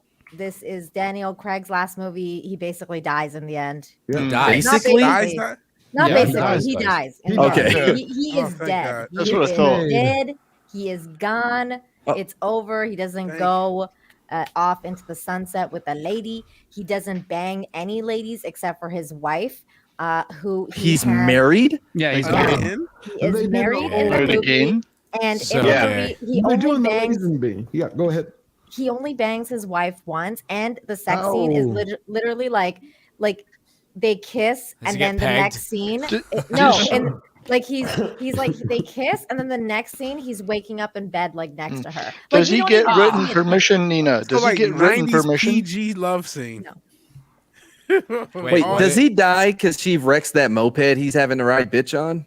No, that's not his wife. That's Lashana Lynch, and she is 007 in the movie. So most of the movie she is 007, and So they he's kept not it. because he's retired. So the reason that they gave the 007 number away was because they kept saying it was just a number and that it wasn't important, so they gave it to her. And so later on in the movie, there's like the scene where she goes, I say that this is my worst British accent ever. I, request that we reinstate Mr. Bond as 007, and then they like do it, and they're like, okay, then. What, then you posthumously? yeah, because they're all having like right before they're about to go like meet the big baddie. She's like, I say we call him 007 from now, and like she gives up the 007 number even though before like the entire time she was like a total bitch about it, and she was like, I'm 007 now, and she was all like, Stay in your lane, Bond. yeah, like Wait, so they basically- give her the power, Stay in and your then line, Bond. they give her the power, and then they give her the opportunity to give it up. Like that's how amazing she is. Not only She is didn't. she. No, they didn't give her the opportunity. She just brought it up, and she was like, Oh, I "By meant the they as way." the writers. The writers. Yeah, man. yeah, oh, yes, yes. Yeah, Right. because So she was humble and honorable by giving Yeah. it. Yeah. Wow. Yeah. It's like it's just like Falcon. It's like he took he's like, oh, I can't even take Captain no. America. Yes, that's Oh. exactly. I love the idea of them giving the number away. Like, Jackie Robertson, 42. Like, oh, yeah, you can have that number too. That means Yeah, nothing to us. And they kept saying it too. Like in the movie, they kept being like, "Well, it's whatever. It's just a number." And I was like, "Dude, it's not a number. It's Wow. 007. Like that is a huge deal." It's but also then the it's other essentially thing an was, office. That's like saying SEAL Team 6 is just the SEAL Team 6. It's like Besides, it's an that- institution. That It's like was it's his not- That was his HR number for payroll purposes. So I do have a question. Sorry. One more thing, Matt. Yeah. The other thing too, though, was that they didn't give her a number after that. So like she never had her She's own too number. good for a number. That's She right. never had her own number, and she was never even referred to by name. So after she gave up her 007 like number, they never gave her one. So when they went to the final mission together, they kept talking to 007. They never even talked to her after that. Like they were like, they just didn't even refer to her. It was the craziest thing I've ever seen. I was like, oh. Do you think that was because of the reshoots and the editing they had to do? It might have been. It might have been. I was going to ask that because that sounds exactly like they're trying to reduce her role. Yeah, it really might have been because there was a lot of stuff that just kind of seemed weird about the movie, and like it felt like there was some like reshoots and stuff like that. Like it's just there was some. Well, there's a lot of reshoots. There was a lot. And some of the speculation is they did it to basically diminish her role. Well, they did after. Maybe she's doing nothing. Daniel Craig gave that interview, what was it, 12 weeks ago, where he said he worked with the writers and the directors, and he stated, we are going to circumvent every James Bond trope. Yeah. And they got the reaction back from all the fans, and they're like, whoa. What's going to happen here? They circumvented making an entertaining movie. Can I ask Nina? Pretty much. Got right around that problem. Yeah, Nina, is the movie, is it mainly through her POV, or does it stick with... It's all Bond. Okay, so all right, it's all Daniel Craig. Daniel Craig's still the main character. You see him a lot. Like he's predominantly there. She's actually like not there all that much. The most interesting part actually was the fact that they made her character completely bitchy, inept, incompetent. I'm getting more interested now. You actually got my attention. Okay, Nick she was completely incompetent. Like I actually think that one of the reasons that he died was because of her. Because makes sense. She was like, the writers she are had pretty this based. doctor because they're going after this virus. The movie, surprise, by the way, the movie's about a virus that's DNA changing. That's new. I wonder how they got that idea. Wait a second. How could they come up with an idea that far-fetched? Did you need an injection, a vaccine? No? It's about this like DNA virus. Okay, so they're trying to stop this thing. Like Hobbs and Shaw. Well, they failed in this reality. Clearly, it's weird. It's not like I can't even explain it. But so they have this doctor, and he starts out in the from the beginning of the movie, and this fucking doctor, he changes the DNA code of the virus, so he knows how to do it. Okay, so. Jesus. And then, little on the nose, Hollywood. They have Talk certain people's too. DNAs on the virus, so like whoever can do it. Okay, how big was Fauci's role? Wait, hold on. Wait. I want to hear this crazy Stop interrupting her.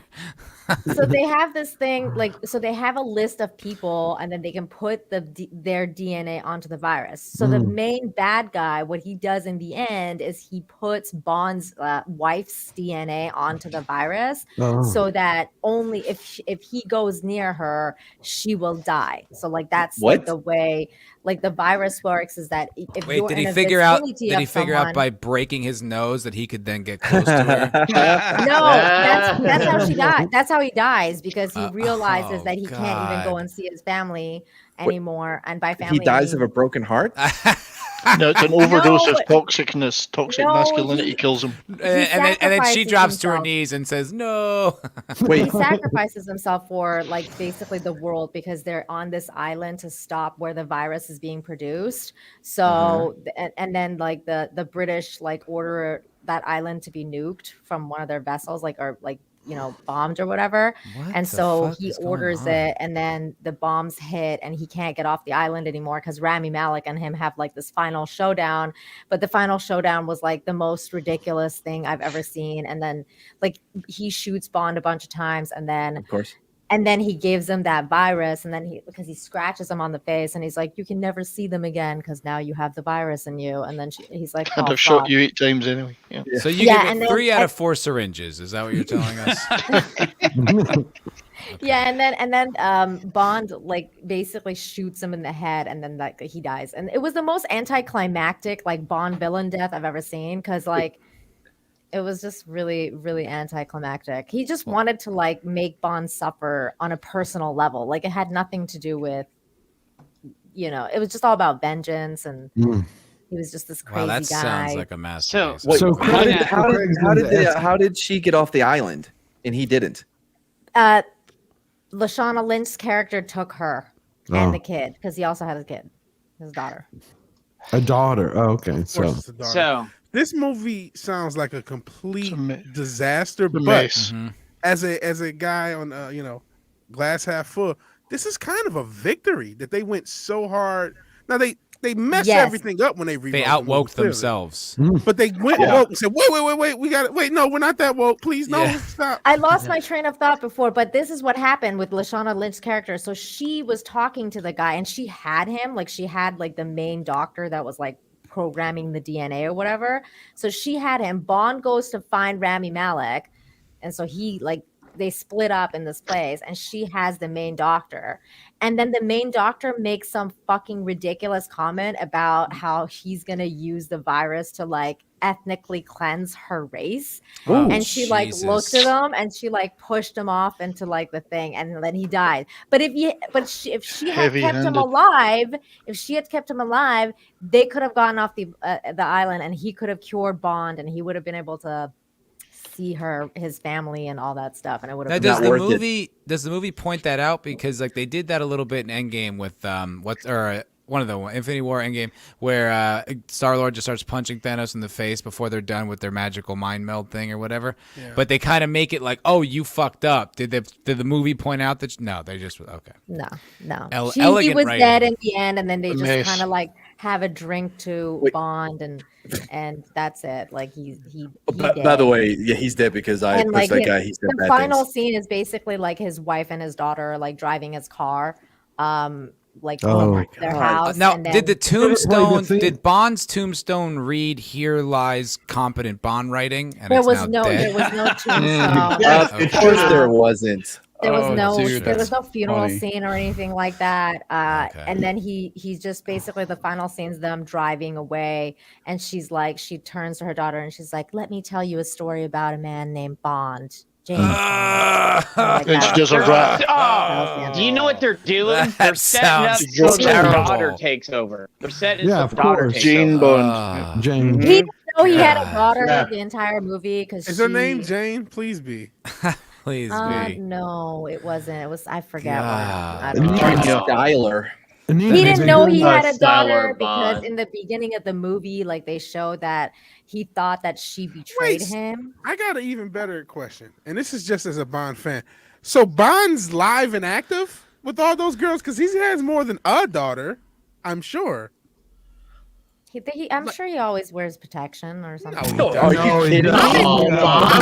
Protection, baby. I have a 9mm. Standard British issue condoms. Maybe James he's got Bond. a pull-out game. I don't know. James Bond is not the type that wears no glove, no lace. Only sailors wear condoms. James Bond is not a guy that pulls out. First of all, I think at most he does like a Plan B coffee in the morning. Yeah. You know what I mean? James Bond seems like it's a Bond special. You know, you drop a couple Plan Bs in the coffee, you bring it to the chick in the bed. James Bond had a vasectomy because he was a secret agent and just said, you know what, I'm dedicated to this job. And I love the lady. I'm gonna get a vasectomy because I don't want to tie myself down. Well, apparently the vasectomy didn't work because she got preggers and he got a daughter. Or it ain't his. No, I feel like they need a mailman. Did they have an after credit scene? No, they didn't. None. Zero. They didn't even have Bond will be back because you know how usually they have. No, I thought they did have that. They did not. So how was the crowd there?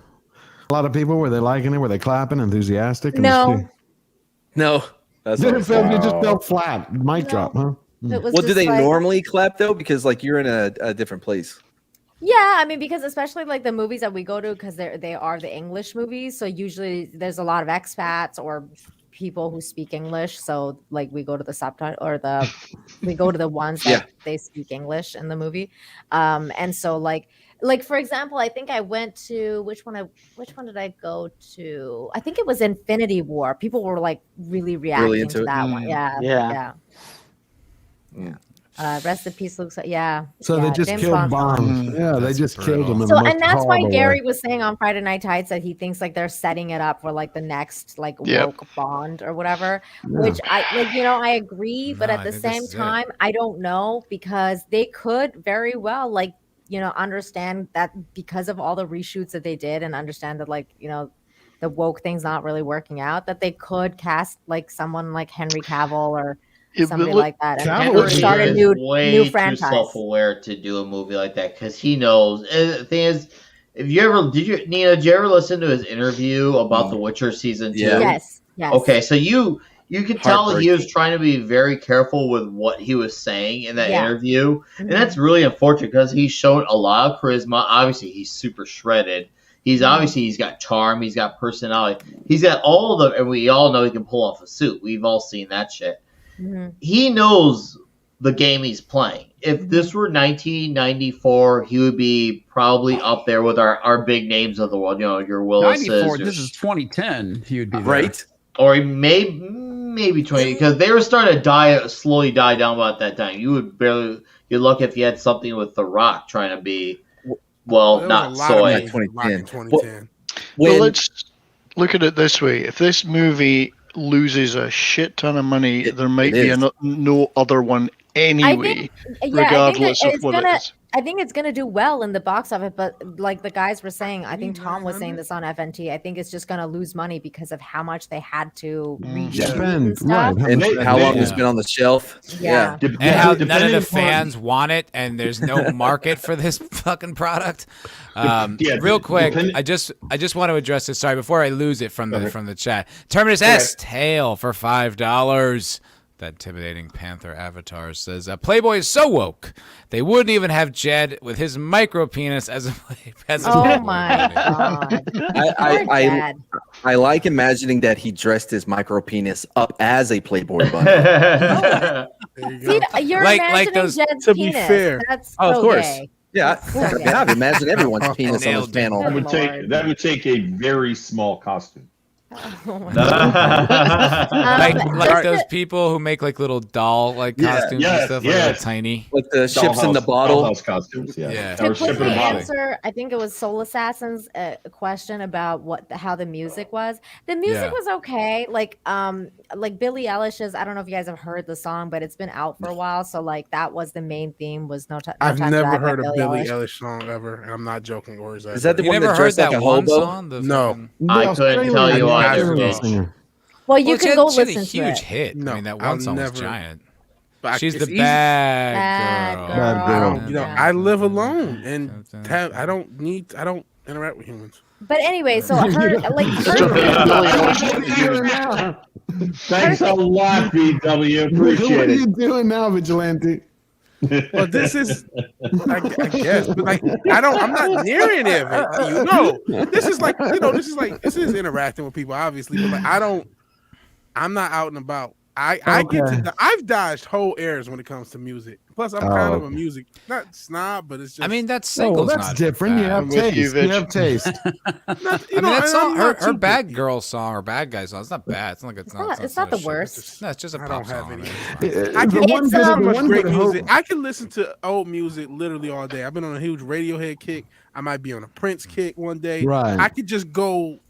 There's so many great artists that already exist, and so much great music that I haven't heard.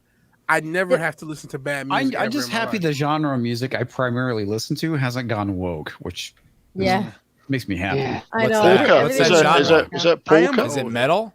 Polka? No, dude. I listen to a lot of industrial music. Ministry. Okay. Absolutely. No, Ministry is completely woke. Yes. Well, Al Jorgensen in particular Al Jorgensen is he's always been kind of a wackaloon. So you're talking like Skinny Puppy? Skinny Puppy, but like a lot of like Front 242. Yeah, Front 242. Godflesh is another one. I actually saw Godflesh live. Really? So did I. They were so good. But Combi Christ is another one. I love Combi Christ. Woke. That's hilarious. Combi Christ is literally all about the edge. I mean, I was at a Combi Christ show 10 years ago, and dude, you want to talk about that show? Like, had all the fishnets and all the Janko jeans come out. It was like they hadn't seen the show since 2001 when Crazy Town was still relevant. It was quite the scenery. A comeback? You know who's making a comeback right now is Limp Bizkit. Really? Good for them. Fred Durst. Yeah, Fred Durst is actually it seems like he got a sense of humor about himself because he's dressing up as like a dad, and I guess like his new song is like dad rock or something like that. Like he's kind of like leaning into the joke about himself, which I was like, funny. Oh. Limp Bizkit was underrated. Ooh, that is a hot take. Because they get too much hate. That is a hot take. They get too much hate. I think Limp Bizkit were not underrated because don't forget when that overrated. Chocolate Starfish album came out, they were the hottest band on the planet. As much as huge. I despise Fred Durst, they were I think you're right. Well, they hate him because it's become the acceptable opinion. That's what I think. So, and I think Vidge is right. I think I think Vidge is right. Treated them like they were the Backstreet Boys. You know, underrated. After years, I think over the years it kind of became like a cheap joke where it's just like, all right, now you guys are just kind of being dicks. So like, I'm happy to see him sort of getting his moment back. I think that's the incident that led to that? Do you know the incident that led to Fred Durst being in that? No, was that when? Okay. That ties back to Aguilera. Well, if you're gonna go into that, Nick Weiser, if you're gonna go into that, you might want to change your background again so people can come back. Yeah, good call. Oh shit, good call. Thank you. I don't think they left. One last thing about Bond. Nobody left. Oh, one last thing about Bond though is Anna de Armas's character was super freaking hot, and she should have been. She should have been in the movie the entire time. They should have just taken Lashana Lynch out. Had her be like everything. She's got like 10 minutes or something. Even the 007 thing, even if they wanted to do the 007 thing, they should have done it with her, and the movie would have been great because she was really hot and she would had a lot of sex appeal, and she would have been funny, and they had really good chemistry, and it would have worked a lot better if they had done it with somebody else. She's got like 10 minutes in it or something. 10 minutes. Only like 10 minutes, and it was the best part of the movie because they they're like kicking ass, and it's really cool like watching them, and she's really sexy in her dress, and it's really nice. It was a good scene. She came to my bar one time, like I was bartending an event, and she came to the bar. Really? Yes. Is she as pretty in person? Oh yeah. And she was so cool. Hard. She was so above it. Like she just was like in the coolest way. Like she was just not playing into it was just super celebrity event. Like Tessa Thompson walked by like she was like the biggest shit. But Anna she didn't care about that. She was that's just, awesome. She was just chill. I was like, it was really funny too because her and Bond, like Daniel Craig, had such good chemistry, and I think part of it is because they were in Knives Out together, and in Knives Out, like they had that whole movie. So. I think anyways, Nick Weiser, tell us about the story of Limp Bizkit. What does happened? Vidge have to go? Do you have to go? We'll let Vidge go, and then I'll tell you what happened with Fred Durst. Yeah, that's great. Okay. Vidge goes, I'll do a super chat, and then you take it away, Nick. Okay, yeah. Look at it, scheduling shit. Look at that organization. Episode, really cool episode. Shout out to everybody in the chat. I really appreciate it. Cinchin Dildo called me an old head. He's not wrong. I just turned 34, and by just I mean like 20 minutes ago. But I want to say thank you. I appreciate everybody. Happy birthday. Later on. I have the hell out of here. Yeah. Why are we just now hearing about this? Why I didn't did you the know same thing. I'm like, you know before? what? See, we're gonna talk about that fucking goofy-footed bitch. I'm gonna mention that my birthday happens to be the 2nd. And I didn't even know that. I actually, that's what really made me upset. I'm like, you're telling me this fucking bitch is like the day before my birthday. You've been aligned forever. You guys started your YouTube channel at the same time. You know what I mean? She's been a big part of this show. Illuminati confirmed. We've been twins, whatever. But yeah, thank you. Me and Matt do a show every Wednesday. It's changed times because of my work schedule. It will be 1 p.m. Eastern, noon Central, Wednesday. The Culture Crime Fighters. And then I have a show tonight or Saturday night. And then next week, I'm going to also, because of my work schedule, try to do streams daily. We'll see how it goes. So please check me out if you haven't subbed to me, or if you think you've subbed to me, because YouTube is very evil right now. Go in the chat lost his channel, but he got it back, thank goodness. Please give me a sub. I really appreciate it. I'm appreciative of being on the show. I'm appreciative of being on this panel. Appreciative of everyone in the chat. Thank you, everyone. Have a good night and peace. Bye, V-Dub. Peace out. Later. Good night. Happy birthday. Happy birthday, VW. Happy birthday. Happy Later, birthday. bitch. And real quick before it disappears, Comics Division's platform shoes for $5 says, Jed, I cannot write text small enough for your micro dong parody account. They don't make a font small enough. So You know, Jed, sorry, it doesn't Jed. matter how big it is, as long as it makes you happy. That's the main thing. Not that it'll please any women, but Yeah, like you Make feel you happy when it's that small? I'm sharing something from Culture Crave that just dropped. Okay. It's pretty funny. All right, let's see it. It says Marvel films continue to dominate on opening night during the pandemic. Black Widow, Venom. But Shang-Chi was the Shang-Chi. greatest success ever, wasn't it? Marvel's first Asian superhero. First Asian superhero Is this ever. like a parody account or are they being serious? No, this is Oh, they're Culture serious. Crave. This is They're serious. This Oh, is serious. 300,000 followers. I don't think he's being serious about his Marvel about dominating. Like, because if I think I know Culture Crave, at least on Twitter, like he's part of the community. So I think this is in tongue in cheek. Okay, okay. Oh, really? Oh. Okay. No, Well, not the that's what I was numbers. The wondering. Is it numbers are real. tongue-in-cheek, or Yeah, is the it- numbers are real. He's like, Well, they're the numbers dominating. I know are real, but I'm Yeah. wondering if like, oh, they're dominating. That's what I was questioning. Yeah, I think it has to be bucks? tongue You're in like cheek. a million, I mean, Oh, Yeah. I didn't think it was, but okay. Yeah, but they're also dominating at a time when the entire industry is collapsed. There aren't any films, so it's like, hey, competition. we're doing great. Nobody else is out there. Yeah, wonderful. I don't know. He seems pretty shilly from just looking at his feed. Really? I mean, he's put something. Shang-Chi becomes the first film to cross 200 million at domestic box office since pandemic, and then a money thing. That's just a fact. But it's the fact that he's reporting on it, and then I don't know. Like it's kind of hard to tell. Something about Maybe I'm Scarlett just giving him too Johansson's- much credit. It just doesn't look like. It just looks like a everything the entertainment industry makes is good kind of account. Yeah. What was his name? Culture Crave. Culture Crave. Like he just looks like a news outlet for the entertainment industry. That's like, hey, what he this is. Yeah, I don't think He's like a shill media guy. that's what that's my Okay, impression from that's his feed. What I was thinking. Oh, well, I gave him the Way benefit too of much doubt. credit then? Yeah, well, because I think I've seen whoever it is that retweets other channels, like Fandom Zone or something, one of those, and like they retweet like people who have live streams, like people that we know. I thought I seen them retweet. That's not the impression I'm getting from looking at his feed. Now I'm here's looking at it here's another tweet from him, and it says like, producers say the search for the next 007 begins in 2022. Who should it be? Yeah, he's This not is like- saying like it's a pile of shit how like what they ruined this thing, or he's like there's no tongue in cheekness. He's like just shilling for it. Yeah, and like Yeah. producers say like who said that? Nobody said that. Yeah, weak. Fucking Nobody weak. said that.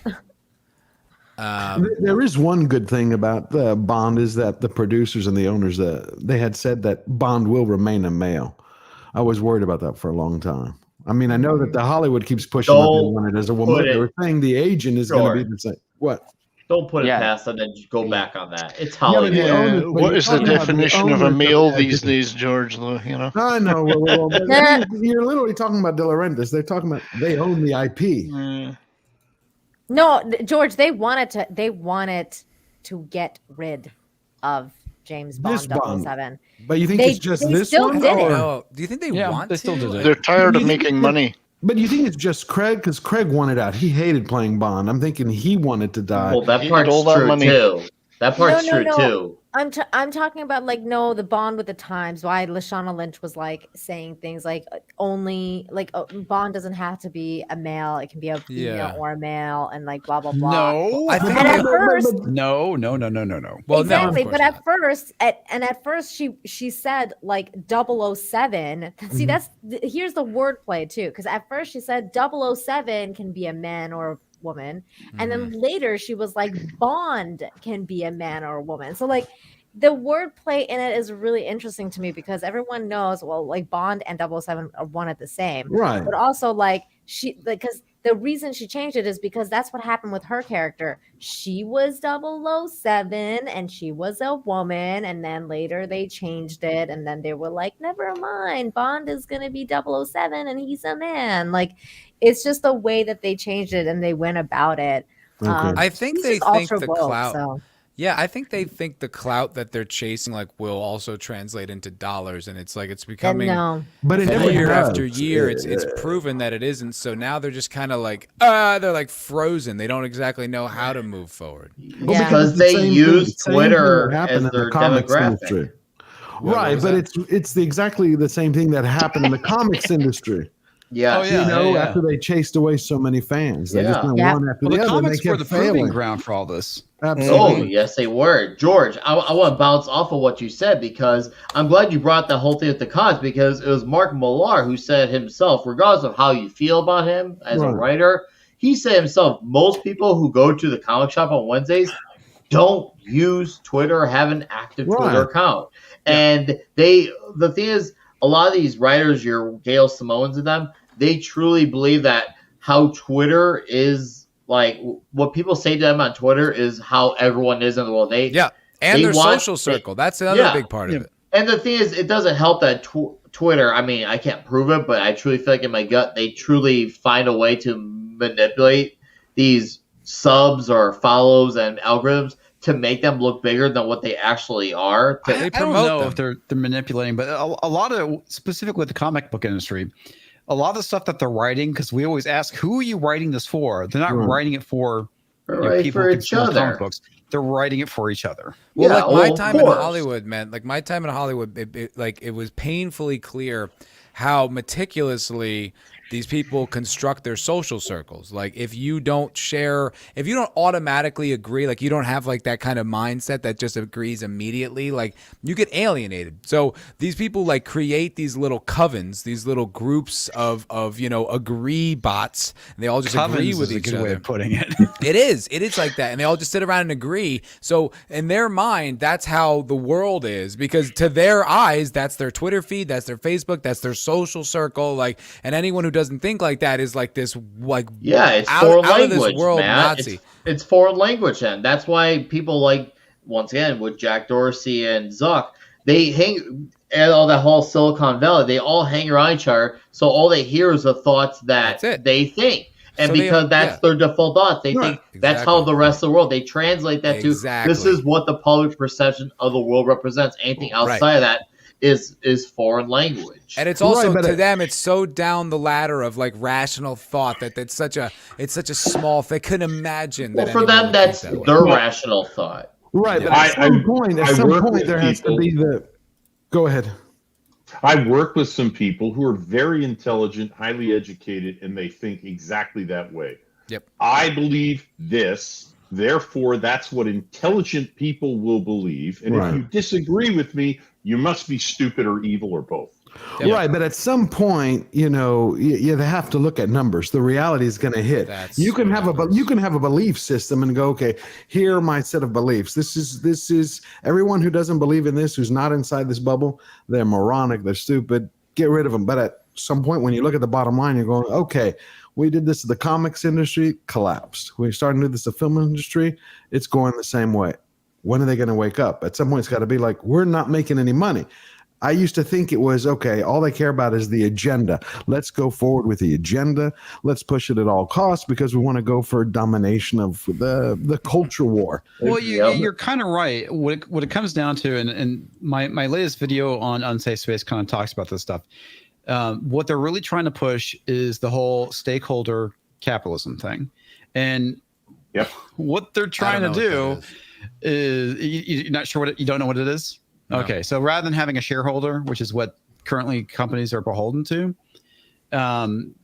they have stakeholders. So stakeholders can be very many different groups, but ultimately what they want to do is they want to create corporatism, where the corporations are the ones that are basically making policy and pushing policy. And I think it was Democracy Now! Was the article I was covering, but they lay it out there, and it's scary because ultimately what they're going to do is they're going to be controlling everything, from technology to food to medicine, and an unelected body is what's going to be driving all this, rather than an elected body, which is supposed to be our governments. Yeah, when you're talking about the marriage. And George, I'll bring this back to the people I work with again, because I've been in meetings where I have to take the headset off and put it on my desk and ignore the meeting, because they start talking about, for example, vaccinations and we need to get to herd immunity. Right. And that's all I'll say about that. The point is that they despair of ever getting there because of all of the stupid, moronic, all the ridiculous people who are refusing to fall in line. And isn't it terrible? And we're going to have to live with this forever. And they will lament the fact. Yes, they will lament the fact that comics are dead, that Hollywood's dead, that this is dead, and that industry is collapsed. But what you're saying is that they'll blame it on us. Yeah, I think ultimately at the end of the day, when it comes to entertainment, and entertainment is their vehicle for indoctrination. Yep. It is. Just look at the meta narrative news that's out there now, like just your local news and how they talk about social justice now. I mean, that's one thing. Like 5 years ago, I never saw on my local news the talking heads locally in my town talking about social justice. Well, because if you control the meta narrative, then you're going to control where the culture starts heading towards. Now, as far as like the corporations, you got to remember, like the lobbying industry in our government is horrendous because of the turnover, right? You have these the aides that work for the senators and for the representatives, right? When they come in, the lobbyists, they'll go after them. It'll get to a point to where once they get settled in and they start to see how things work and they get to meet people, they leave to go work for the lobbyists because they pay so much more money. So now you have new people coming in who are lost and like don't know what they're doing and have to get that experience in on the job training. Right? When they do, they leave, and it hinders so much of what people actually try to get done in the government on both sides of the aisle. So it's kind of interesting because I'm listening right now to Thomas Sowell's Basic Economics. Brilliant. Fucking incredible book. I've learned, I've learned so much just in like the first few hours of listening to this book, and it's like, oh wow, like of course I never thought about that. Like, who sets the price of all these goods if you leave it up to the government, right? So it's like I'm kind of right now I'm in this very much like, okay, smaller government makes much more sense, and every time they meddle, they fuck everything up.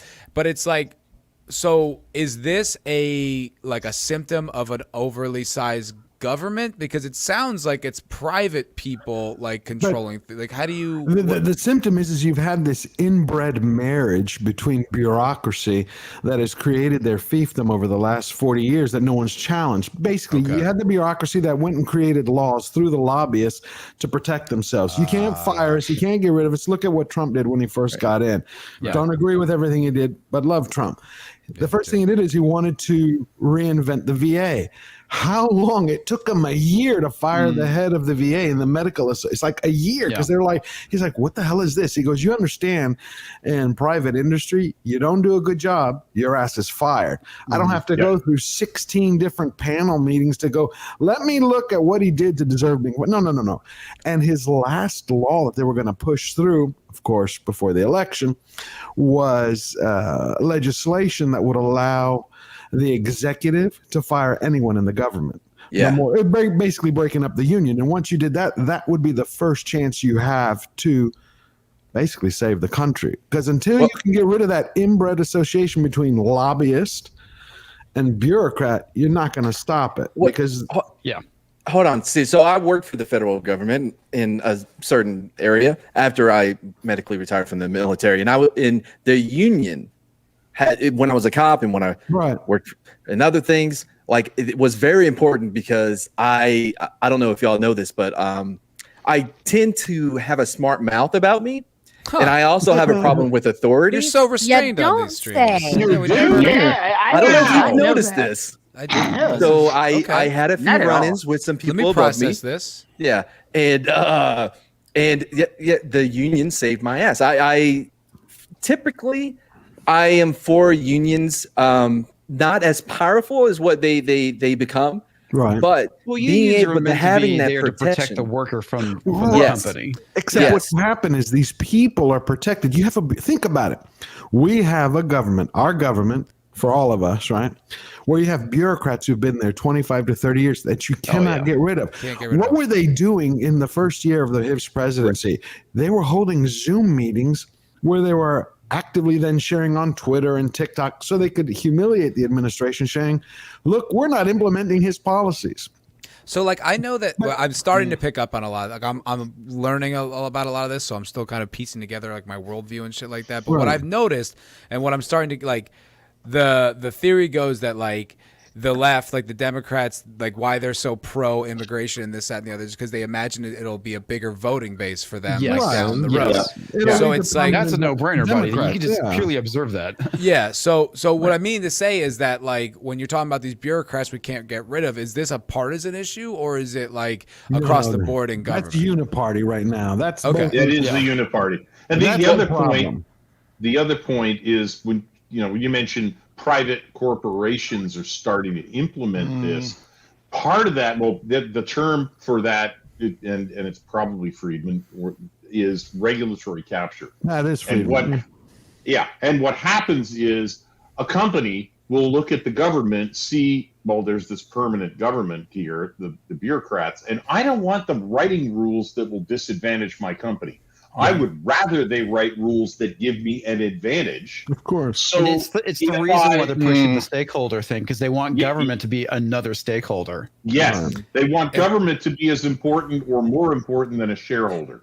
It And reminds if me that's of the this- No, case- they want them to be less important, because ultimately what they want is that when government just becomes another stakeholder, it means the corporations are the ones with the true power. They're in control. Correct. Yeah. Yeah. Yeah, it We're Because reminds you not have me- this gonna thing cut called out a blue- And they're multilateral run by- stakeholder thing that's going on, and it's crazy. And what it comes down to is that all these big companies, they just collude with each other essentially. Yeah, they've become and the word global is the key there. They're not under the control of any Yeah. set of national it's only a laws or matter of time regulations. before big companies, specifically Start like Google dictating. and Halliburton or whatnot, are basically sitting on the UN. That is going to happen at some point. Interesting. And also, And with, actually, The globalists, it's Very clearly. soon. Yeah. It's gonna happen To very take- soon. Yeah, it is. to take But this back to that's why pop what they- culture, Yeah. there's an author who predicted that almost 40 years ago, Robert Heinlein. Heinlein, oh, yeah, absolutely. Yeah, I And mean, there's that every- movie- and every cyberpunk novelist. yeah, I was Yeah, gonna like say what's that that. movie? But The movie, Heinlein wrote Starship Rollerball. Troopers? Oh, Rollerball. Rollerball. Yeah, where it's like But corporate Heinlein wrote- like land. Yes. One of the most Heinlein wrote recent Friday. ones is Dark Matter, like Joseph Malazzi's Dark Matter, where he talks about like all the corporations that like like this is like way into the future where there's like space travel and everything, and like the corporations are like Wall-E, at war, too. and they're basically the governments. So Are you talking about the TV series, Nina? Dark Yeah, Matter? Dark Oh, Matter. That was great. Yeah, that's good. I thought they were going to bring it back. Yeah. It just ended. We're trying to. I Joseph love that Malazzi is lobbying, so he's trying to get it back. So we're trying to. I like Can it. you highlight Janet's question? Yeah, sure. Why do they always send the illegals to all of our states and not to the libs states? I Well, think that's pretty evident. well, a couple Yeah, things. they want to One, erode the voting base. that and makes also, sense. Yep. we're on the border. And so Plenty the in thing about California. Oh, that, no, we're just the entry point. They ship them elsewhere. yeah, absolutely, They do. yeah. You also have to Not remember to the Beverly Hills though. They never ship them there. no, Or the Upper East So, Side. Well, obviously not. Part of the reason why, all right, so you have these industries, right, It's such a and joke. It's a corporations fun that show. that are It's a shit that show. back Democrats, and part of that reason is because of the immigration issue. Because if you can bring in Oh, he's illegal talking about Dark immigrants Matter. and work, you don't have to pay them jack Well, because they're not only going to be on that, dude, paperwork. Exploited. And you can get rid of them. It doesn't matter if somebody's illegal in a state or not. They just go purely off Right. the population, and that's how you get more seats. More senators, more right. more Congress- senators. Well, And not just senators, About more the congressmen. workforce, the And if you workforce fight for against identification when you vote, then you can just go. And on top of that is that if you can get these people to vote, which is one thing that they're trying to do, then obviously they're going to vote, blue. At least that's the theory, right? Is that that's the theory. Yeah, it didn't quite work out as well as they thought. No, it flipped them out the last election. The fact that you had in Texas, in most of the blue counties, the Hispanic counties, they all went at least 89 to 95% for Trump, and that's what was a shock to the system. Well, that's the thing that a lot of people don't get is the fact that most Hispanics don't like illegal immigration. No, they're actually a lot of offensive. different policies. They didn't, because a lot of them didn't go through it, and they're fucking annoyed that these all these people didn't go through the system, and fuck you, I had to do it. Why not you? Well, I can confirm that because my mom and my entire Puerto Rican family, they all came from the country of Puerto Rico. They all did it the legal and long game way. Well, Puerto Rico though it's not a country. Yeah, but U.S. territory. At the time, they still had to work their way to getting in there. Matt, I think Tom's into that. Yeah, Hail, Tom, just in time for the heavy political conversation. Justin Trudeau. This is Don't you dare say that Tom's forte. Tom loves the political talk. Real quick, because I've been thinking about this immigration thing, so I just wanted to hit this up real quick. It's so obvious that they know that there are seasons to where the immigration always picks up, right, from Mexico, because what you have to remember is the river, the Rio Grande, right, you're going to want it to be as low as possible to make it easier to cross over. That's going to be in the August, September time frame, right? Yeah. And so what you're going to see before that, and they're always like, these caravans, where are they coming from? What's happening? And also, again, to hit on the right for a second, the conspiracy theories of is Bill Gates going down there paying them to come? No. Because this is the season for them to cross. So this is when the coyotes are going to. Tis the season for to get them to come in to cross. Right, so one has to wonder if one of the reasons why they're shipping the illegals to other states that are people can't be illegal. Red shirt, you. How dare you? They can commit illegal acts. Heavens, they can commit illegal acts, and they have done so. The bottom line is, why aren't I'm going to call AOC on you. Oh, go! Whoa, I'd love to have a conversation with her. I have about 3 feet range. But why aren't they requiring vaccinations of people who are entering the country, and why aren't they testing them? It's a great question. That's a good question, man. They don't have ID. Answer. To answer that question, according to Jinsaki, they're going to be leaving anyway, so it's no temporary. Big deal. Oh yeah, they're just here for that's 5 minutes. They came for a picnic. Long. I have a solution to all of this. Yes, Tom, please. Let's please. Fuck walls, fuck gates, fuck fences. Just put up mirrors. That's deep. Oh my god! And then we all have to look inside. When they think that every time they're trying to leave they're like, oh shit, look at those guys. They're trying to come back in. You know what? Thomas brilliant. The stuff that you were talking about with regards to corporations becoming personal entities, actual people. Have you ever seen that episode of Community when they have Subway as a person? Yeah. And he has that forbidden love with Britta. Yeah. Yeah, he has the forbidden. I love you, Subway. Yeah, that's what's gonna happen now. So you're gonna have corporate Look at you guys agreeing identities and getting along. No, right? We didn't agree. I saw it happen. Yeah. But as far as corporations start to adopt a bunch of these quote unquote refugees and stuff like that. Oh, well, because they don't actually give a shit. It's all just political. Give them jobs, places to live. They'll exploit them if they can. They'll exploit them if they can. Culture, though. Dude, my ultimately what they're trying to do is they're trying to build a new feudal system. Yeah. That's what I think. It's going to be corporations running things. Go back to the lords and ultimately, serfs. all this empathy for the poor and all that, I think almost all their policies end up serving the rich. It's all bullshit. Yeah, it is all bullshit. You know how much they want to go back to the Dark Ages. They want to go back to lords and serfs, period. Exactly. You're the good system worked great for the elites, and they want it again. They want to go back to kings and stuff, which is really weird because you guys like kick the king out, and Right. you were like, we want to be Yeah, our own. Yeah, 200 years ago, right? We're over it now. We want our new corporates, kings and fiefdoms. Yeah, I'm confused. I thought they were kangs. Oh, God. Davina points out, William Gibson already predicted it. Yeah, pretty much. Like I said, every cyberpunk author out there. Corporate feudalism, yeah. Neuromancer. He had It's like they were telling us what they were doing with those. And they've got complete control of the supply chain. So not much you can do to stop.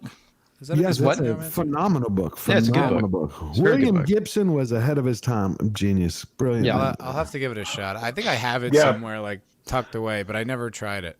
Oh yeah. I never read them because now I'm living through what he predicted, but I didn't even want to Cyberpunk read has never about become it. more relevant than now. Oh, today, because you're talking about mega corporations, Shadowrun, all that. I mean, it's exactly. Yeah, I think tech that's runs our why we lives. talk. That's why we talk pop culture.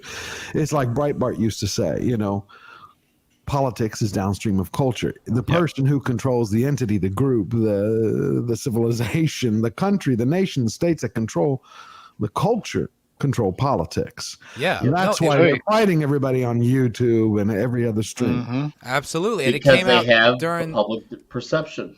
Right. To me, it was never more evident than when Gary and Doomcock covered it on like One Inquisition months back, but with the whole Disney leaks, and you saw like what their objectives were with their employees. It's like, this is why with the critical race theory, all that stuff. It's like why it rang such a red alert in our brains when we saw it in like Star Wars. I don't think, I don't think I didn't know how far the rabbit hole went, but it's like it definitely felt so wrong to me. It felt like it rang so The Last deep. Jedi. Yeah, it hit so deep, hit. and you're just like, something is way wrong here. This isn't even just a bad movie. There's something bigger at play here. Yeah. Why would they take their primary character, who was the embodiment of hope and light, looking at his father going, oh, this mass murderer for the last 20 years who killed women, children, Jedi, whoever, and I see a glimmer of hope in him, but now, 40 years later, I think my nephew possibly. I kind of had a dream. I had a bad dream. And I got to kill him. And then I'm going to end up drinking blue milk out of a big phony robotic tit. Subversion of expectations, George. Did you guys see? They not only subverted that, they destroyed the entire character. That's where Hamill was for his first 2 interviews. He was actually honest when he's like, "This isn't Luke. This is Jake Skywalker." And then something happened to him where he was just muzzled. He's like, "Oh no, I'm pretty sure Disney muzzled him." Yeah, I'm pretty sure they told him to shut up. I'm sharing an article in the back, and it's about Luke Skywalker definitely being gay. All right, let's do that. Let's read that. I don't know about that, but he fancied his sister, and that's all I can picture is like that fucking clip Tom always plays of Luke and Rianne Johnson like sitting next to each other, or Mark Hamill, and like he's just like. I haven't seen that. I remember that one. Yeah, the look at his face. Yeah, man, is this the article you talked about? Yeah, with culture. Talked about? Yes. Well, I'll tell you. Okay, and credit where credit's due, man. You absolutely nailed how disingenuous and dishonest the headline of this article was. Yes, so love that. Love that. Thank you. I appreciate that. By the way, before The Last Jedi, because my dad and I were talking once on the phone, it was about some right, like conservative talk guy got in trouble for saying the wrong words or whatever. And at that time, I remember telling my dad, I'm like, yeah, I get it. Like they're being overly sensitive about things, but I think it comes from a good place. I think it's them just wanting everyone to be accepted and to, and be a part of society, right? My dad was like, oh, I don't know about that one. And but it turns out I was a complete idiot and gave way too much. I put way too much credit. An idiot, Matt. I put way too much faith in the humanity of people and giving them the benefit of the doubt that they were doing it. I think that's what the best of intentions. The shock troopers on the ground, I think, do think that. Like I was talking about this with culture. I'm sorry, with who's got to go? What? Oh, nice. I was just waving at Tom. Oh, look at this! Look at that little. We got a little. She's waving at Tom. I'm like, hi, Tom. Hey, Tom. All right, welcome to the rebellion. Actually, guys, I need to bail. I do have like 5 minutes. Yeah. Oh, do you want me to come tuck you in? That's okay, man. It's all right. I can talk myself. That's so cute. Have a good night, comics. Yes, I will figure out where he lives. Bye, aren't you, comics. Matt? Okay. Hey, Okay. comics. Good night, everybody. Matt, I love you. Morgan, and then Bye, comics. Ed, Bye, Nina, comics. 70s, Good night, comics. Nick Weiser, George, Take care. and Tom. Good night, everybody, and all to you too out in the chat world. You wonderful chat folk. Go Take the care. fuck Bye, to comics. sleep. Night. Yeah. Later, brother. And real quick, I want to read a super chat from One Rough Girl. Thank you, One Rough Girl, for $4. Yes, you can. One Rough Girl says federal employees, GS government services take an act of Congress to fire. They're switching to NAF, non-appropriated funds, easier to fire. Make them an offer they can't refuse. Yeah, at a certain in the GS level, at a certain it's not like so there's like GS 1 through whatever, right? 25, I think I can't remember. I think at a certain level it takes an act of Congress, but like so you have like a probationary period, and then if you get into a certain position, it can be temporary or whatever. But for the most part, it definitely takes a lot to get someone to like. You really have to be pretty jacked up to get fired. It's not just stealing. I mean, you like gotta have beat somebody. Oh yeah. I mean, because they steal all the time and like, oh, we're gonna discipline you, take some money out of your check, then give you a bonus at the end of the year. Yeah. Fucking A. And if you have a good union rep, like, nothing, you might get a promotion. Thank you for that, One Rough Girl. Tom, since we only have a few minutes with you, what would you like to talk about? Because I know politics is not really your thing, and I feel like every time you come in, we're in the middle of this contentious Cobra Kai political season debate. 4 is coming out. There we I've go. never seen Cobra Kai. Is it worth taking Oh the my time? God, Oh, George! I haven't. No, you're I haven't. I haven't. missing out, Hold on.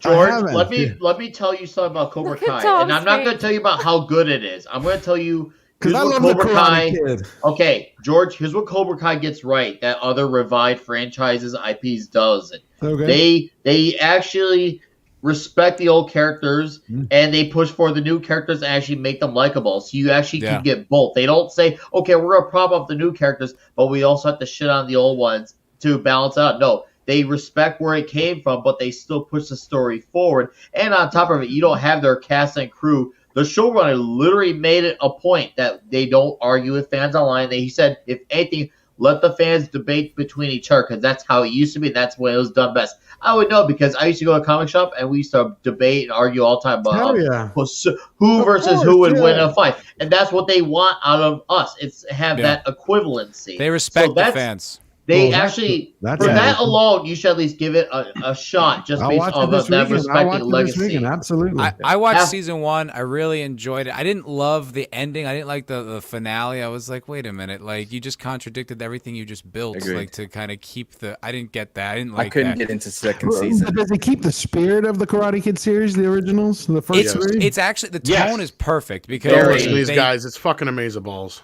And they tease really, it... I love it. Well, they do a good job by like teasing what was kind of corny about it, and then like there was that whole video I guess years back that kind of made what's his name, the bad guy, made Daniel the bad, like where they like point out actually if you look at it from this lens, Daniel's the bad guy. And that is like the way the show is framed. Like it has the bad, like what's the bad fighter's name? You know, he's Cobra the bad Kai. guy. Well, not necessarily. Kind of. It's just it's perspective. Not good anymore. Okay. It's perspective. It's more so looking at complicated. Johnny was misunderstood. He's not really much of and a... you see it from Johnny's point of view. Like the show in the beginning is set through his lens. Like you see him as like down on his luck. He's just a shitty repairman in LA, and he's just kind of a loser. And so you see him kind of like build up his... The overall arc is more or less like it's more about who their teachers are, right? Yeah. Oh, okay. Right. So Like, it goes Miyagi back to versus the Cobra Kai teacher. Yeah, versus Yeah. Chris. Yes. And he is, from everything I've seen so far, he is the heavy. He is the bad guy. So he's the bad. And Johnny's his victim. Johnny kind of, sort of, too much. Yeah. But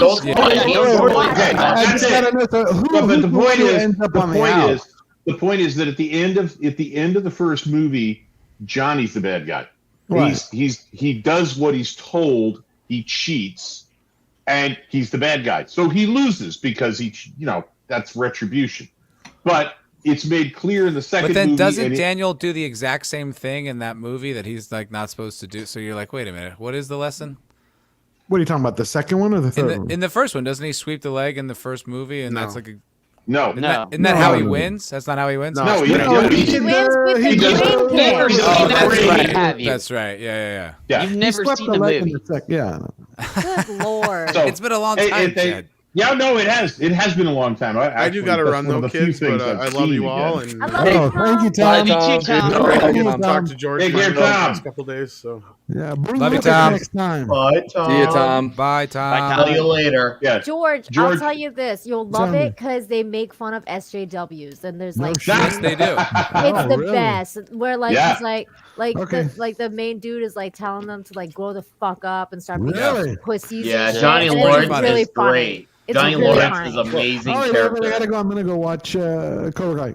Yeah, you just go. George. Just go. George, hey, it's been great. It's been fun. Enjoy it. The way y'all are talking about it, it sounds like an amazing series. I It's just so haven't. good. good. Look, I can't wait. It till actually, more. it actually is. I could not get into the second season. That first episode, I don't know what it was about it, but maybe it was like I wasn't in the right place. I've tried to get back into it twice, and I just can't get through that episode. I think it's that Mohawk kid. I find him so annoying. Hey, Like, Hawk. oh, Oh, no, my show. Matt. Matt is the Mohawk kid I in thought- Do they still like have Cobra LaRusso Kai. as the good guy, right? Mohawk. He's still the good guy? Who? LaRusso. LaRusso? Yeah. He is, but you're seeing everything run through Johnny Lawrence's perspective. As So it it's should not be. that He's it the makes hero. it makes LaRusso bad. You just Oh. understand where Lawrence is coming from and why he is the way he is. It Yeah. doesn't. So it. All right, I'm one of those guys Wait. where I miss heroes being heroes and villains Yeah. being villains. But this show doesn't really make either of them bad. You No, see it them doesn't. get desperate, No, but it's- desperate doesn't equate to bad. You see them get desperate, and that's But I keep hearing people like talking about Johnny almost as if something has happened to him. His family was the wealthy ones, and it was LaRusso who was poor. Yeah. So is that They reversed switch or it. something? They flip it because okay. LaRusso LaRusso Okay. has this like successful line of car dealerships in LA, and Johnny is like just like a drunken like That's- handyman really? who's got nothing going on. Yeah, Yeah, so guys. Yeah, he's one step above. He's one step above homeless. Guys, yeah. The series. You guys are missing. Like Daniel was the bad guy in the Karate Kid. No, he wasn't. No, he Yeah, wasn't. no, are you kidding me? They kicked the shit out of him in the first 8 minutes. Why? Why did they do that? You mean when he's walking back home? 'Cause he's a the punk. Yeah. Because What about him Elizabeth breaking the radio? What about him at the dance? This is why I You mean hate Matt. 'Cause he's you an mean when idiot. Elizabeth Shue wants to talk to him and say hello, and the guy freaks out? You mean when he like poured all the water when they were just trying to smoke some weed and chill out, man, have a good time? Yeah, well, they were trying to give you a message. Also, don't smoke How, weed, kids. how about him winning Here. that There I got tournament it. Lord with George, an you're illegal so right about kick? that, Okay. Lord. Oh, An man, illegal man. kick to the Okay, face. I got it. I got it. We got it. We got it. We figured it out. What is this? Is that Daniel LaRusso's daughter? Yeah, you know Samantha? You're dating a LaRusso? Yeah, why is something wrong? Wait, why are you guys spoiling it? We're not spoiling it. This is him telling the background of why he doesn't like LaRusso. That's all. Oh, play it. That's great. Yeah, Dude, it's give not, him a tease so he can It's feel not- yeah, like this isn't- let, this is- let's turn him on so that Yeah. he can get all hot and spicy to want All to right, watch Yeah. it. turn him on then. Yeah. Go ahead. It was the summer of '82. Rocky 3 had just come out. My buddy Dutch was Oh. a huge Mr. T fan, so we went to the local theater to check it out. Love Sitting in front Rocky of us 3. was this group of cute chicks eating popcorn. Dutch started throwing milk duds at them. Like an asshole. Why would he do that? Cause it's an alpha move, man. Eating like crap. Eventually, the girls got so pissed off, one of them stood up and started yelling at us. That's when I saw her for the first time. Saw who? Should you pause it, Matt? Allie. probably should just pause. Like No, I don't no, want to. no, that was good. Well, It's it's great, not we about just- that. It's more of the not having the the Oh, so that channel. was it. Okay. Well, yeah, Yeah. we just don't want to like get the stream zapped. Yeah, the No, stream no, will get oh, zapped. Yeah. Yeah, 'cause that's if you what I'm. just Oh, Yeah, I this didn't know isn't that. an official trailer. That Yeah. Oh, Me not even and- trailers. It's just a Me clip from and the Matt show. and Nick That- have that's some experience its in that. issue. Oh yeah. Oh, I know. So is And it's Paulie. like Paulie can tell you all about it. I'll probably get like what's it called, a copyright strike. Yeah, whatever. Not but a it's claim, like not a strike, just yeah. a claim, and I'll just edit it out later. But you don't want the stream to go down. That's the one thing. I get claimed everything I do. Because we did that on Nina's show. So you can't show. Well, you can show it, but it's like in That's pieces. why I'm learning. Okay. Like when I was on Nina's show, me and Vidge were on Nina's show. She showed like a George Carlin like stand up bit. You know what I mean? For about 4 minutes to like open the show, and then the stream went blank for a while because it was like the YouTube out like. Police like noticed that it was just this clip with no commentary and no other thing. It was no fair use. It was essentially you're just showing it, so they're like that's copyrighted material. So if we run it for too long without talking over it, you know, like the YouTube police might zap the stream. Even if you're talking over it though, because like I trust me, like I've gone through this a lot. Garbage Pail Kids. Well, I mean, because that's all we do on Street Smarts was talk over the movies. That we got taken down. We got taken down last week for Never Too Young to Die with what's his name? Gene Simmons is the bad guy. It's like the American James Bond. Right. And man, well, there's several things. There's several things you can do. One of which is talk over and pause it periodically every 10 or 15 seconds. The second one is put an overlay, fair use, and you can make one. Still get. I know, and then the third one actually, which is kind of cool, is you can reverse the video. You can reverse the video. When Wakedown's around, you can put like an overlay. Yeah, I've done like, that. Kind of obscures it. This is the guy who's told me this. The Wakedown has said, well, there's lots of ways to do it, and one of them is reverse the video left to right. Flip it around. I've done that. Around, but that doesn't really work anymore. They're on to that. Well, okay. Actually, they may be. But the bottom line is you're still altering it, and you're still talking about it, and you have a case for fair use. Well, if you've made a case, but I don't care about that. I'll just cut it out later. But I just now I just don't want the stream to go down. That's the I know. I've seen it. Absolutely. That happened on Paulie's when he showed the trailer 3 times, and the third time they cut it after 10 seconds. They just nuked his stream. Yeah. Look, man, I have reversed it. I put up 2 different overlays onto it, and then encoded it from Adobe, brought it in, then put another overlay in StreamYards on, still got taken down. Damn, that's fucked. Someone's just watching. Someone's just manually Exactly. watching. Somebody, Mama Susan's Matt, not a fan. Matt, it almost sounds like somebody doesn't like you. Yeah, Mama Susan. She's not like my antics. Probably not the only person, though. Well, let's be real. Well, it's not the only person. No, because I know they watch the Archivist channel like a hawk over there too. So they watch our channel like a hawk too. I realized I missed a super chat because it was a tip through Stream Elements, and Golgo 3013 sent me a strip. Thank you very much, brother. For $5, thank you so much. He says, it never ceases to amaze me just how far down the crapper our country has gone in a short time. Great listening to your stream tonight. I really enjoyed it. Thanks. Well, you're very fucking welcome, my friend. You are very fucking welcome. Thank you for hanging out, and thanks for the, yes, it is quite distressing, but I guess the thing that gives me hope or makes me feel good is that we're here. And like we're talking about it, and it's like guys like Gary, you know, like some of the bigger streams, like make an impact. Yeah, and it's like it is shifting. They're being noticed. Like they're getting, you know, like are going after them. So it's like it's affecting. I think like we are growing and they are shrinking, even though they're the more powerful. I do think there's a lot more people that are waking the fuck up, and I think that's a good thing. So if anything, I'm grateful that we're all here and we're all talking about this shit because. Thank fucking God. Because it was way worse when we were all just sitting at home by ourselves feeling miserable. Yeah, at least we get to... Absolutely, mate, yep. So, all right, let's watch a little more of this.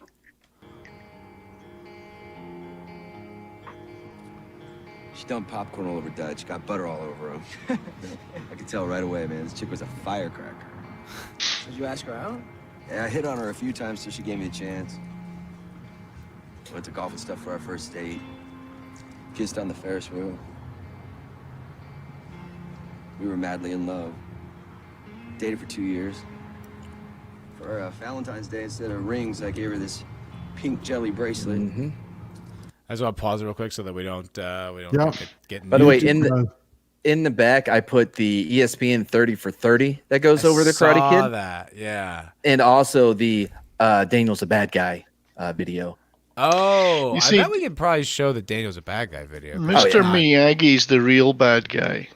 What? Because he exploits Daniel for free labor ruthlessly. Yeah. He's 100%. He's a usurious, manipulative, ruthless old man. Right. He was grooming him for work. He was grooming him to be his servant. He gave him life skills. Hey. Yeah, he life gave him skills? life skills. Like- 70s. Like, To kick ass. wax on, wax off. What's, yeah. oh, yeah, I yeah. mean, you Yeah. could have thought of that yourself. I mean, that's, Dude, this guy, that But video, Daniel didn't. the Karate Kid video where Daniel is the bully has 14 million views. Yeah, that's how many people have been awakened. They've taken the Daniel pill. I couldn't figure out a color. You Deep want pill? Daniel, don't you? Want him to what? Yeah, he does. To admit he's the bad guy? Yeah, I would He's love for him not to a admit bad it. guy. You're No, in you love want with him. him. he just loves Yeah. Ralph Mackie. Wow, his channel did not exactly match that though. That must have been the high watermark because he has 65,000 subs, which is pretty good. But for one video having 14 million views, you feel like that number would be a bit higher. But He spent the rest of his YouTubing trying to do it recapture again. that magic. Yeah. It's like if you guys did you guys ever see that video Cecil did where he was like saying how basically like the entire Wizard of Oz is like fucking bullshit because Dorothy and the like the good witch are like the bitches and like they That's killed pretty that funny. witch. Does he mean it? Oh my god, he totally means it, and Dorothy's it's a like spoiled he brat breaks interloper. it down, and it's the funniest thing you've ever seen. Because Cecil's like by the end of it, hilarious. you're like, yeah, he's right. I think Cecil's like a secret stand-up comedian. Like I feel like whatever his alter ego is, like the real person that he is, I think he's like a stand-up because his timing is so good and he's such a funny guy. I'm like, who is the real Cecil? I agree. Yeah, Dude, I watched this one video talking about how the Empire were the good guys, and I didn't because it auto played right. I didn't know it was a joke. So I'm listening to him put up these points, and it starts very subtle. And I'm like, dude, that's not right. And I'm like, oh man, I'm gonna have to do a response video to this. First time I would have ever done it. Psyched up. Yeah, He's like calling his friends, bro. You believe this shit? Right, dude. But then, bro, you see that? but it keeps going, and I'm like, what is this dude fucking talking about? So now I stopped playing Xbox because I'm like, oh, I'm about to write notes. I'm about You to just take see him like notes. dramatically pause and look over. He's like all what? triggered. Yeah. And then I looked at it, I'm like, oh, it's a joke. That's a good one. He really got me. That's pretty funny. He got you good. Oh, he did. Yeah, but he had a point though, man. He had a point. Oh yeah, I agree. Yeah.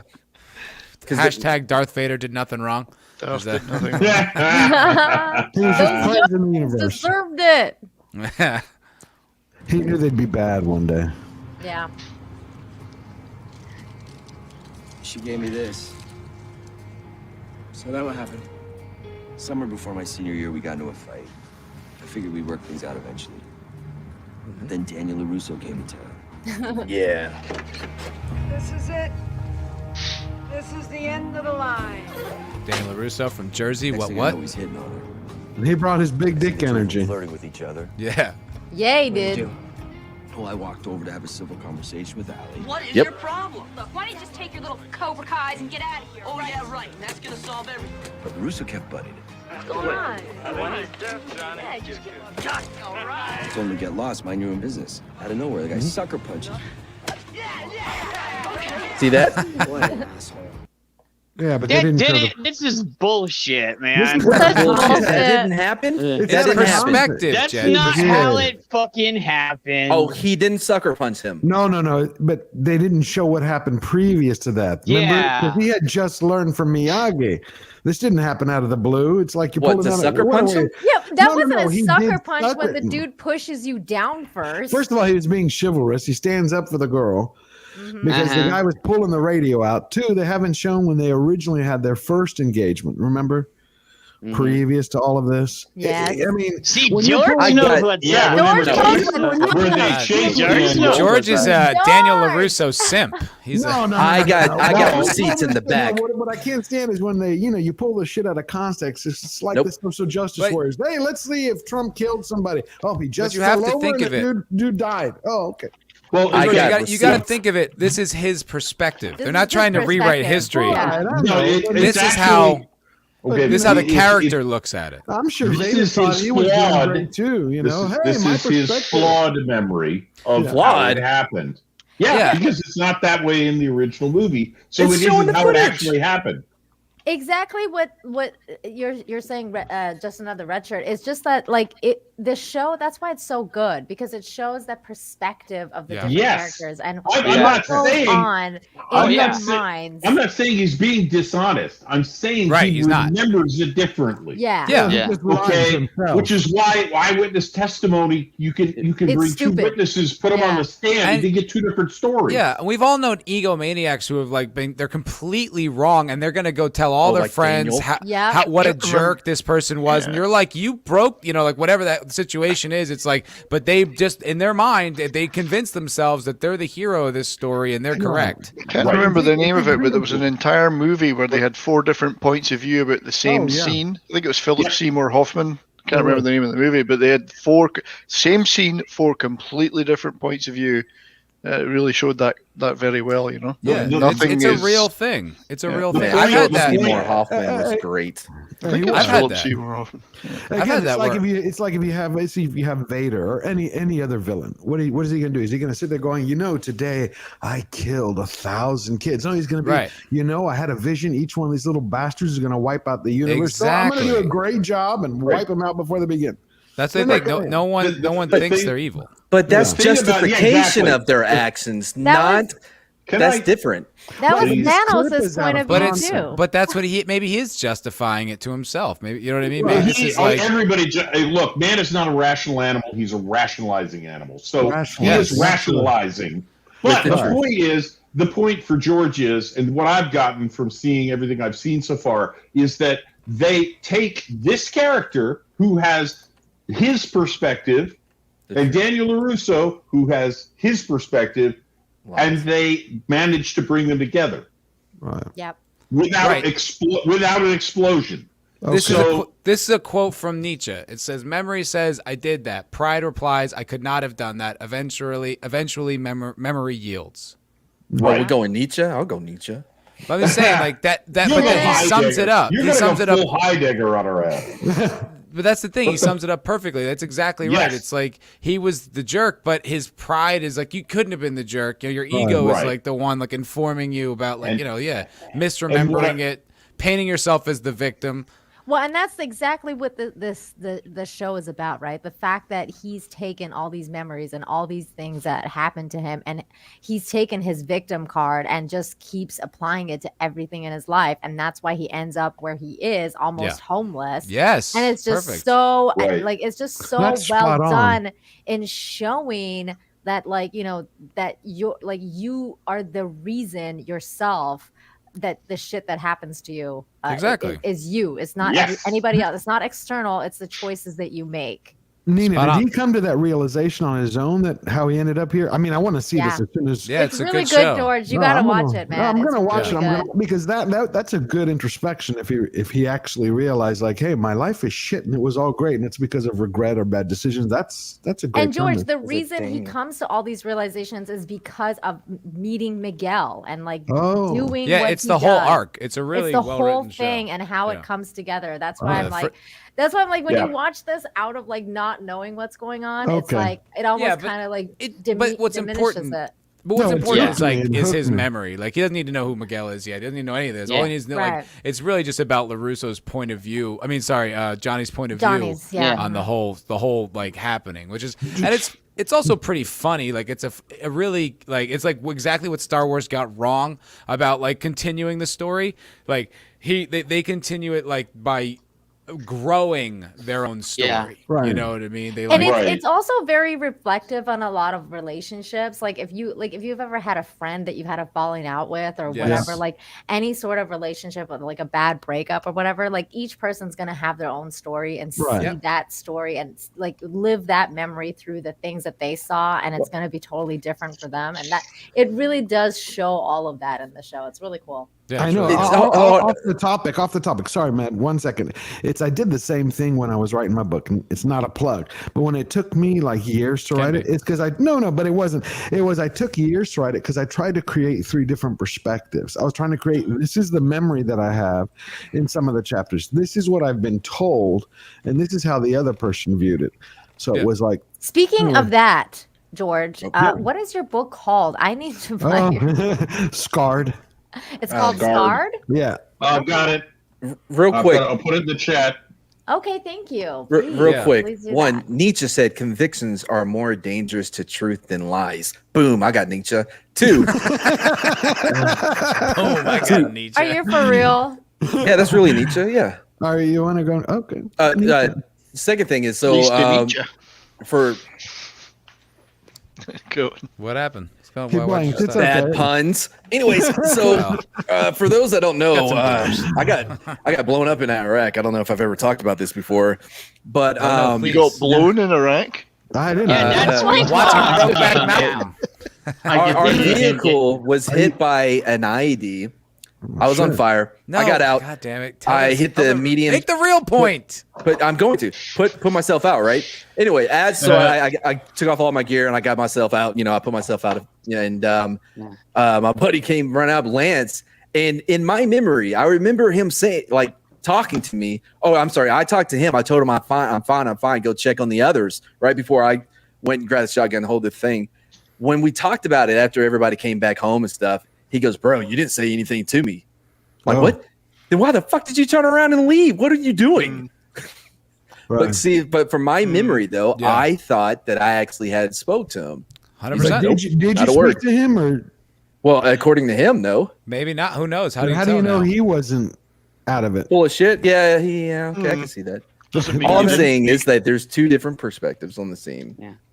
This is the link to George's book. It's in the chat right now. Like Eric K. Thank you. I'm definitely gonna check this out. Shared it. And, don't buy the first one. Don't buy the first one. It sucks. Greek coffee sucks. Fair Scarred enough. is okay. Scarred? Okay. Fair enough. Scarred is okay. I'll also put this in the description if you're watching on the replay, so we can we'll check that out. Definitely. Check that out. All right, there's just a few more minutes left in this, like a few more seconds left in this clip, so let's just finish watching it. I know, man. I did what any dude would do. I defended myself. Hell yeah. I figured that was that. But the Russo wouldn't leave it alone. At the Halloween dance, I'm sitting there minding my own business. He doused me with the water hose. Got him good. Haven't seen the guy in months. Fucking turns a water hose on my head. So I chase him down, try to put an end to things that night, right? Turns out the guy's got a karate master of his own. The guy comes out of nowhere, jumps us, assaults me and my friends. I think my buddy Tommy got brain damage because of that fight. Oh my god. Oh, piss off. He beat up a bunch of youngsters. Yeah, he beat up minors. He did beat up a bunch of kids. They were came back gang. on his ass. They were like gang. They were like gang beating the other kid. Yeah. It was At least they were the same age. They were about to like freaking. Well, stab yeah, the but kid. if I saw that happening, I wouldn't be like, "Well, they're kids. I can't get involved." Like, you know. Yeah, but this was the 80s. We used to be able to fight. Yeah. Today you can't even have dodgeball in school. But before it'd be like, "Did you call me something?" And you whack, you hit somebody, they hit you down. You learn how to My get Aggie tough. would have been arrested for what He didn't even there. try to say, guys, listen to me. Like, this is not the answer. Were Violence you is about never. to do a Chinese accent? Nope, I was not. Please do, man. Nope. Come He was on. gonna do Mr. Miyagi. Otherwise, I Don't can't really push get out into what now. you're By trying the to do. way, By the way, it was going to be Splinter. It wasn't Chinese. It was Japanese. gonna be Just Japanese. Yeah, like- he's Was it? Okinawa. Oh, I thought it was. Yes, it Sorry. was Japanese. Very Yeah, racist. Splinter. you're thinking of the Jalen Smith Karate Kid. What? No, the original Matt, no, We Matt's don't thinking, talk about that travesty right there, okay? no, Matt's thinking about Kung Fu. Fucking That was kick Chinese. Mad. That's what Are I you mean. talking about the new Kung Because Fu or you the brought old up Kung that Fu? fucking train wreck. Yeah, I He did that know, old right, Nina? Kung Fu. Yeah, the original, the good one. I don't know. I'm interested in all the Smiths. I think they're all geniuses. I just didn't know that there was another Karate Kid until y'all just said that. There's another one? Oh, Yeah, yeah, it with came out Jalen years Smith. It was a reboot that they Yeah. now so Reboot. desperately wanted to somehow magically connect to the original story, but it's not been confirmed that we'll see through to the finish line. Personally, I hope it doesn't. They made it. Well, I know they made it, but I'm talking about being in continuity with everything else that's come since. Oh, it's canon? They want it to be that way. Well, at least, Yeah, I don't know if the people who did Cobra Kai want it, but at least the people who worked on the reboot do. Because, who's Miyagi? Jackie Chan. By the way, Matt, I saw that you skipped the one the chat before that one. Which is what? Matt is actually correct? That's the one. I'm not clicking on that. What? It's my show. I will only click on compliments for me, sir. Unless it's in a form of a super chat, right? Right, well, in that case, I mean, if you're There you paying go. me, I'll put whatever you want up there. Yeah. He's out of the All Valley. Ooh. And then Luther kicked his ass. Yeah, God, I can't wait for season 4. I'm freaking stoked. I guess I had to go back and give it another try. It was 2-2. You know what's funny is if you hated season 2, you're gonna hate season 3 because I didn't even get through the first episode. I didn't get through the first episode. I hear it all gets really ridiculous. See, Darius, it gets a little ridiculous in season 3, but it's still really good. It's just it gets a little out there. Does it get corny or something? Or is it gets a little corny. It does, but that's I think adds to its charm. It's so shameless in what it does, and I think we need more than Hollywood because. And this is where I will make The Dark Knight the villain of this because as good as that movie is. A lot of companies saw it as, we need everything to be rooted in reality and realism. I totally and this agree with you, Nick. is shameless in not being Yeah. realistic. It's saying, okay, we know this concept is ridiculous, but we're going to go all the way with it. Who cares if this shit doesn't happen in real life? That's why it's literal textbook escapism. But here, Nick, this is the issue. And this is also my issue with the Prestige and my issue with The Last Boy Scout. You can't change tone halfway through the movie. You need to stay consistent. You can do whatever you want, but you can't halfway through The Godfather introduce aliens. No. You have to you establish that this is Cowboys and Aliens. But no, it's called Cowboys and Aliens. It wasn't called Unforgiven with aliens. It was, you know what I mean? Okay. It was. So wait a minute, Matt. So what you're telling us is you hated the Arnold Schwarzenegger movie with the Predator, the first one. That's right. No, I never said I hated it. The first thing that happens is the Predator lands on the planet. It's the first thing you see. No, the first thing that happens is that they're doing a Rambo rescue. No, before that, there's a crash. That's the very first thing they show. First thing they show is it crashes in the jungle. They tell you there's an alien. It's right out the gate. Yeah. It's the first thing you see. It's announced. It's shot from outer space. So that foreshadowing was enough for you to. It's tone. I kept the same tone. He's talking because the tone changes. It doesn't because they encounter the alien. The story and it evolves. Okay, yeah, but then Arnold. Okay, but Arnold Schwarzenegger. But Arnold Schwarzenegger, he doesn't just suddenly then get an Iron Man suit. You know what I mean? All right, great. You understand what I mean? They kept the same. Not really, but that's okay. Not really, but that's okay. So we're back to The Last Boy Scout then. Where I came in. We can go full circle. If So you want. yeah, That's why I don't like it.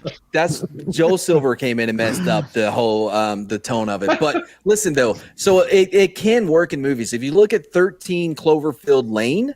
Oh, I love that movie. Was anybody expecting her to walk? If you haven't seen it, well, you should have by now. Did anybody expect that when she got out of the bunker or whatever? Oh, it's a fucking alien invasion. I expected it. It's different if you're building towards of course, because that was the world that it was going to be either monsters or some sort of alien invasion or whatever. That's the world of Matt, I always expect an alien invasion. Paradox. Even though in the movie 13 Cloverfield or whatever Cloverfield, it wasn't ever clarified if it was aliens or a monster. It just seemed like a big monster. It just a kaiju. Whatever it was, it didn't really matter at that point. But that's Alien Lane. They didn't really specify whether it was a monster or an alien either. It was just a creature. Yeah, that's a tonal issue. Alien and aliens are very Matt, if you're looking at a tonal issue, are you saying throughout the episodes of season or season to season? Well, this is because the first season. season to season, because the first season is super grounded. Like, okay, it's not. They're not having like. Don't they commit like felony assault at some point, like outside of a tournament, like they kick someone off a balcony or some shit like that? You're like, okay, why are the cops not being called? Like it's all being handled like inside the school. Like you're like, all right, this all gets ridiculous. Matt, what's your opinion on Infinity War? No, but no. What's your opinion on Infinity War? I love it. I think it's great. Okay, that's a big total shift from the first 2 Avengers movies. No, it isn't. Yes, you it love, is. Wait, you yes, love it Infinity is. But like, War? it's not. It's yes, not. I love is. Infinity War. Yeah, but it's like Dude, they don't. Infinity But War yes. is trash. Oh, I disagree with that completely. I do agree with Matt on that. But the thing about it is a total shift because you're getting one. It's a lot more. The stakes are a lot higher. So there is a big total shift. That's not it's a tonal from Thanos' shift. perspective. I don't agree with it is you, but because it's a even lot if I darker. did, And even if I did, tonal shift between films is different because like the story wraps up without like a guarantee of. You know what I mean? Like Aliens to Aliens is 2 different tones. Infinity War is great. Endgame is shit. Oh, okay. I think, Matt, what you're talking about is like, here's the painting. You like, here's the painting. I'm going to paint the sky, but all of a sudden you have in the center of it ballerinas. So cause and effect is what we're talking about, right? Like good movies, something will happen, right? Something happens, and then because of that, something else happens, and it tracks, right? Cause and effect, and it goes through the story. Yeah. Bad movies are like this happened, and then this happened. And we're like just it just make comes out of nowhere, without right? What about without any connective tissue between That's not the my two. issue though with these. What about From what Dusk I Till heard? Dawn? From Dusk Till Dawn. Yeah. Seems like a crime getaway, scuzzbag crime movie, and then all of a sudden, bam, vampires and. But it works. I mean, I can't argue with you there, but it does work in that film. I never expected that. When I saw that, I didn't expect that's what it was going to be like. Neither did But I. it does work, and it's also it works in the sense that like the characters are dealing with it on their level. Like they didn't magically get superpowers. Like they're still the same criminals and shit like that. So they start handling it the way they would handle any situation. Like that's what I mean. Like where like what it sounds like in the later seasons of this show, like it gets so off the rails that you're like, okay, in your world though, someone would call the police for something like this. You've established that he's a handyman. He's not a superhero. Like it's like, why wouldn't like the real world come in and disrupt this story? Let me ask you something, Matt. Have you seen season 3? No, that's just what I've heard. This is okay. So like they address all of that. That's the thing. Okay. Maybe I'm wrong. So like they do actually like there's like specifically to what you're talking about, and I hate spoiling this, but it's just like specifically to what you're talking about. Like they actually have like a school meeting where the parents are like, "Why weren't the teachers doing anything? Where the fuck was everybody?" They address a lot of that kind of stuff too. But you said though it does get wacky. So what gets wacky? It gets wacky, but it's like I actually thought that it got more wacky like in season 2 versus like season 3, and then season 3 just kind of keeps going with that tone. It's not as grounded as the first season. Got it. It kind of goes with the second season more, but it's like, but it's still good and it's still fun, and it's, to me, it's what Nick said. It's like it's still very not rooted in reality, and it's like you're just gonna have to suspend your disbeliefs at some level because really we're talking about a bunch of karate gangs. Like really, like it's not really like, you know what I'm saying? Like that doesn't happen in real life. Like, yes, karate it does. gangs aren't a real thing. Yes, the dojo wars in Chicago, like that was a real thing. Count but Dante. not in 2021. Like that's not a thing anymore. That's true. Well, I would Did you say see the Warriors? Warriors? Think about this as an alternate universe where things just went a little bit different. That's all you got to do. Well, it is its own alternate universe. It's within its I know. storyline. I mean, so without yes, me having seen is it, that. I can't weigh in that much. So it's like, to be So, fair, I love it. can't. I've seen all of them, so So I maybe I'm love wrong. the show. Yeah. It just what I heard how someone was describing it, I was like, oh, fuck off. Like I was like, get out. All right. Like you guys have just taken this concept and ran a little too far with it. I was just No, like, you gotta think of it as not rooted in our reality. They have their own rules and everything. Don't think about it well, as long as they stay consistent from season to season, that's fine with me. But it's like I don't remember that in the first season. Like it felt very grounded in the real world. And just the things I heard about it, I was like, what? Shows have got to evolve over time. You can't just do the same shit over Evolve and over. is different than radically change. Like that's why I didn't like It's I Always Sunny. I don't think it was a radical change. Yeah, I would not call it a radical change either. All right, I'd say maybe you could say at best it went larger in scale, maybe sure, but it still kept within the confines of that world. It went larger in scope, but that's it. It didn't go through a radical shift where all the characters are sudden different people or crap like that. Yeah, George, what were you saying? Because I was gonna say it's like the difference between the first 6 seasons of Game of Thrones and the last piece of shit. Right. Yeah, come on, Cobra Kai's the entire thing. Yeah, Cobra Kai hasn't done that yet, and Okay, mind you, good. we don't have an ending yet, so we don't really know what's gonna happen. But so far, so good. I don't know. I think it's been super fun. There's a lot of really funny jokes, and like my favorite one being like Daniel the racist. I freaking lost my shit when they called him that. I was like, this is the funniest show. I don't even know what the context of that is, but that's funny. Oh, it's so good. Yeah. You gotta watch it. Is his mom in it? Yes. Oh wow! Yes, I'm definitely gonna watch it. A lot of cast members are brought back from the original. A lot of the cast members, and they're gonna continue bringing more cast members back. What about the Creeps? things that I like about Yeah. I'm not. You just gotta watch. You gotta watch it, man. George, you gotta watch it. They stay true. They stay true to the lore and everything else. They stay true to the movies throughout those shows and stuff. Yes, and they George go in the lore. Yeah. To play. To give you that extra reassurance on why you are not only going to watch this sooner, much rather than later, all the episodes are around 30-35 minutes long. So this is going to be the easiest thing for you to binge and then some. Cool. And I'll tell you what, as far as I remember, no wokeness. No. Wokeness? Good. No. So that's something. And like it almost kind of okay, addresses it. Shamelessly alpha show. There was one woke thing like for me. And then they got rid of that character in season 2 and 3, and I was like, "Yay! Like she's gone." Well, didn't LaRusso start shifting and focusing on the training for his daughter? Yeah, it's a little woke. No, but she actually has an actual hero's journey. Yeah, but I'm not saying she doesn't. Not really, because the son had absolutely zero interest. He wanted to get into it. Yeah. He didn't want to do it. Right. This son's just a smart ass who didn't give a shit, and he's hilarious. The son has zero interest, and the dad keeps wanting to get him into it, and he's like, "No, his dad really wants him in there." You know, like I said, I haven't seen it. I can't go that far, but I do want to finish this clip. We got about 20 seconds left. So. All right. What happened? Who won? The Russo won. I lost. But what's worse is I lost Allie.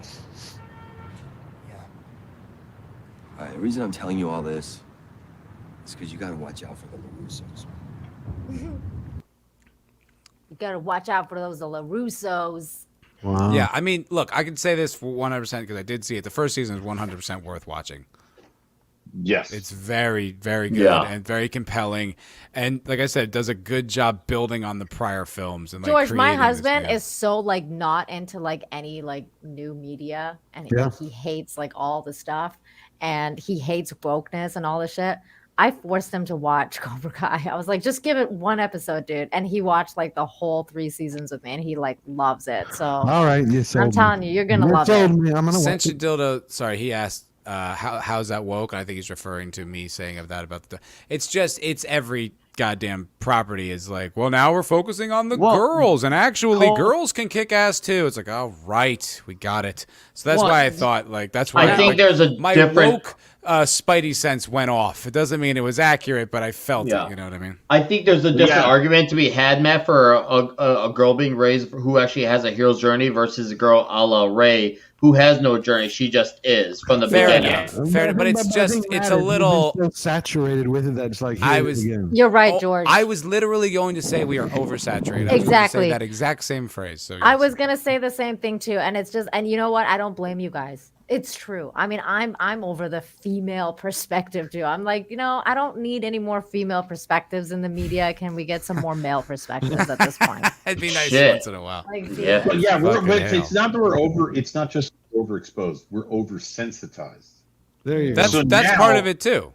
Yeah, we're now we're getting our reaction, for lack of a better word, triggered by things that barely qualify. Even if they're not, if they sort of look like it, they start to resemble going in that direction. We're like, oh, yes, boy. Here we go. Right. Here we go. Right. Yeah. Here we go again. Even in the last Ronin comic book, where like April's daughter is like a badass, I'm like, oh boy, what are you doing with that? Where's that going? You know what I mean? You just start to get, we're so traumatized. So it's true. You're right. From all of our content being destroyed. We're just jumping at any shadow because it's like there was a bunch of times in Cobra Kai when especially in like season 2 or 3, and I was like, oh no, where are they taking this? And then all of a sudden it was like, okay, we're good, we're so good. And then they write it out and they resolve it, and it doesn't come back. It's just that's it's what I like about it. Happened in Westworld. Yeah. Oh God, I heard bad things about that. I never watched it. That last season of Westworld. Oh my God, it was like Game of Thrones. Just Yeah. People say that first season is perfect, and I disagree because I think the first season. I know. It's great until that 10th episode where all these heavily armored super soldiers are just the most inept things you've ever seen. Somehow these people just wipe them out. It's like, okay, I see that they might be better killers, but it's like they didn't even shoot. Like it was like, what is going on? Like, and they just upturned the whole thing, and it was like, I don't think they knew where they were going, but I was like, oh boy, I think I do know. Like I think I could sense what this is going to be about. It's like, oh God. I never watched it. Absolutely, that 10th episode killed it. It really, and then I was like, maybe the second season will be good, and I held off, and all I heard was a disaster. I gave up, which is a real shame. It was fun for a while, though. Great production value. It was fun for a while. Some beautiful cinematography. It was one, and then just shit. Fun special effects. Yeah. And it was a fun idea. Like it was interesting concept, and it was a little more the concepts were taken a little bit more maturely, I guess. Like in the original Westworld, it would be if you shot a gun at a real person, it wouldn't shoot, but only would shoot. But it's like, what about bullets going through walls? Right.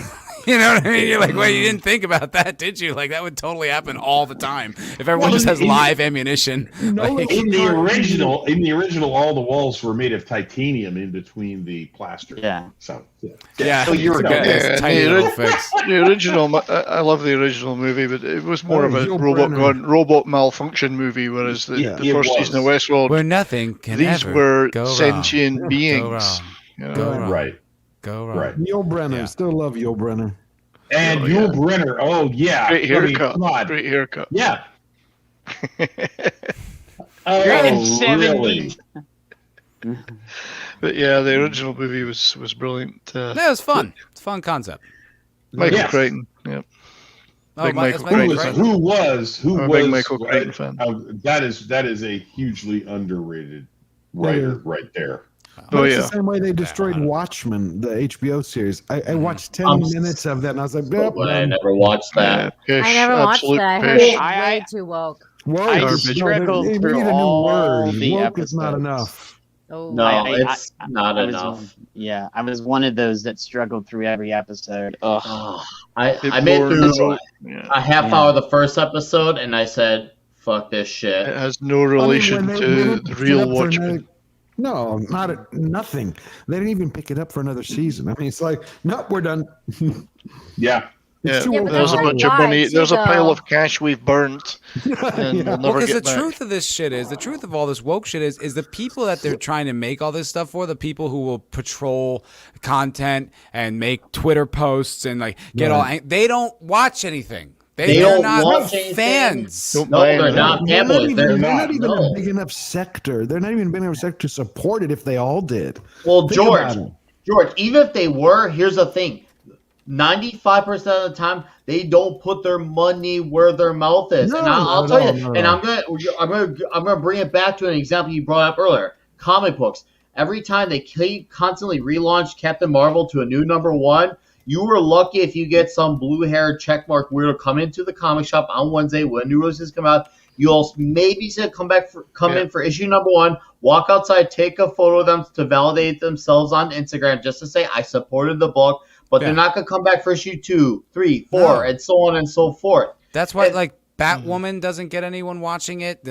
No one watched the new Doctor Who. They don't. They want the world to reflect their worldview, and then they're just gonna go and move on to a new problem. They're not. They don't actually give a shit. You just brought up a perfect example of the show because Batwoman has the shittiest ratings on the planet, but yet somehow it's always trending on Twitter. And Superman and Lois destroys in ratings, and it's never trending. Yep. That should tell you a lot about.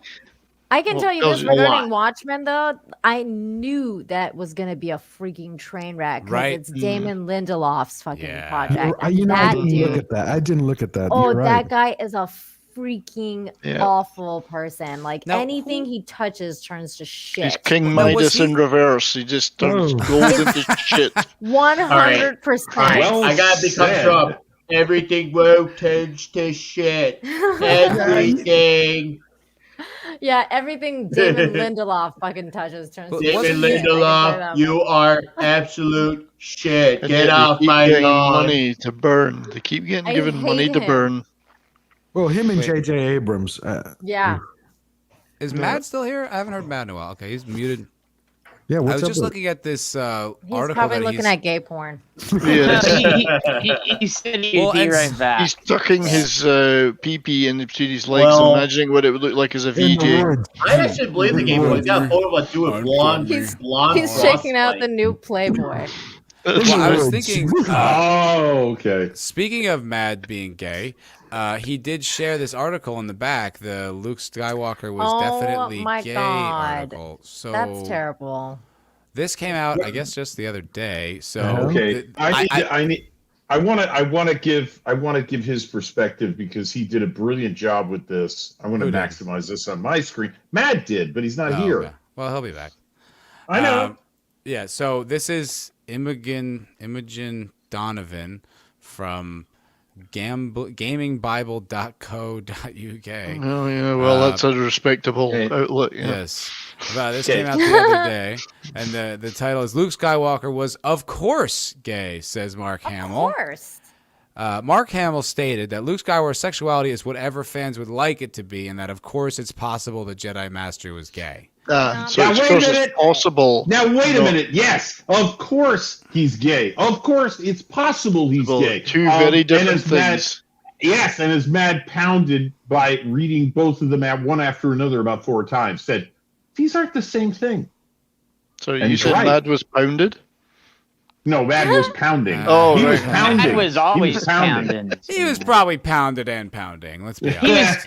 He was pounded where he heard that girl was on fire. Yeah, I mean, that's right. Yeah. But it's amazing what you can do when you change just 2 words out of a headline. Yeah, 2 words out of a statement. Yeah. Yeah, 2 words out of a statement and rewrite everything else. Because if you notice in the headline, only "of course" is quoted. Yeah, well, that's what I'm saying. So it's like I want to just read this. Obviously, it says that the non-canonical legends timeline sees Luke meet a smuggler named Mara Jade, who was formerly the Emperor's hand and believed that Luke killed Palpatine. In their journey together, she realized that the Emperor had lied to her about his death, but her directive to assassinate Luke remained. In killing Luke's clone, she is freed of her servitude to Palpatine, and the relationship between the 2 Jedi deepens, and Luke eventually proposes to her. Okay, that was really... All right. Couldn't you have just said in one of the stories Luke proposes to someone? I don't think I need all the details, but okay. When Leia and Han got together in the original trilogy, there was never a romantic interest written in the storyline for Luke. I think that's actually not true. I'm fairly certain George Lucas changed that because the fan reception to Han was much higher. But okay.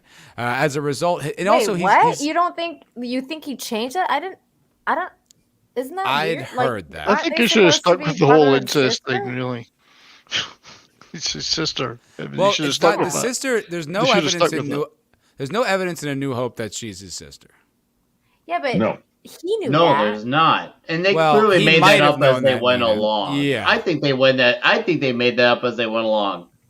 I know people will give George Lucas the whole mastermind credit for a lot of things, but I think this may have been one of those few areas where he didn't do things as I think so too. Yeah. Yeah, everyone says, "Oh, I had a plan," but there's things where I'm not even sure. Like Darth Vader was his father until Empire, because I'm like, the only evidence I think that maybe is that when Luke asks Obi-Wan about like what happened to his father, he kind of gives this big pregnant pause where he's like, it seems like he's gearing up to lie to him. So I'm like, okay, maybe they established it, but there's not really any proof in New Hope that that's how it was going to be, and there's really no proof that New Hope even was going to get a sequel. Like I think he kind of continued the story. Now, he did it well, but you could argue there's some retconning going on there. Well, okay, but for the record, George did announce shortly after, if not before, shortly after Episode 4 hit theaters, that he had a 9-movie plan for Star Wars. Oh, I'm sure. I believe that. Doesn't it start off as Episode 4, A New Hope? Like, isn't that in the credits? Yes, it did. Well, it From actually what I no. understand, isn't that the thing though, that he actually did have a 9 movie plan, and he presented it to the studios, and the studios said that they can't make the first 3 because there's too much.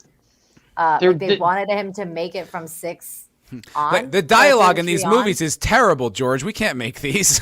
No, because no one's talking like real people. He goes on about sand for like 25 minutes. Wait a minute.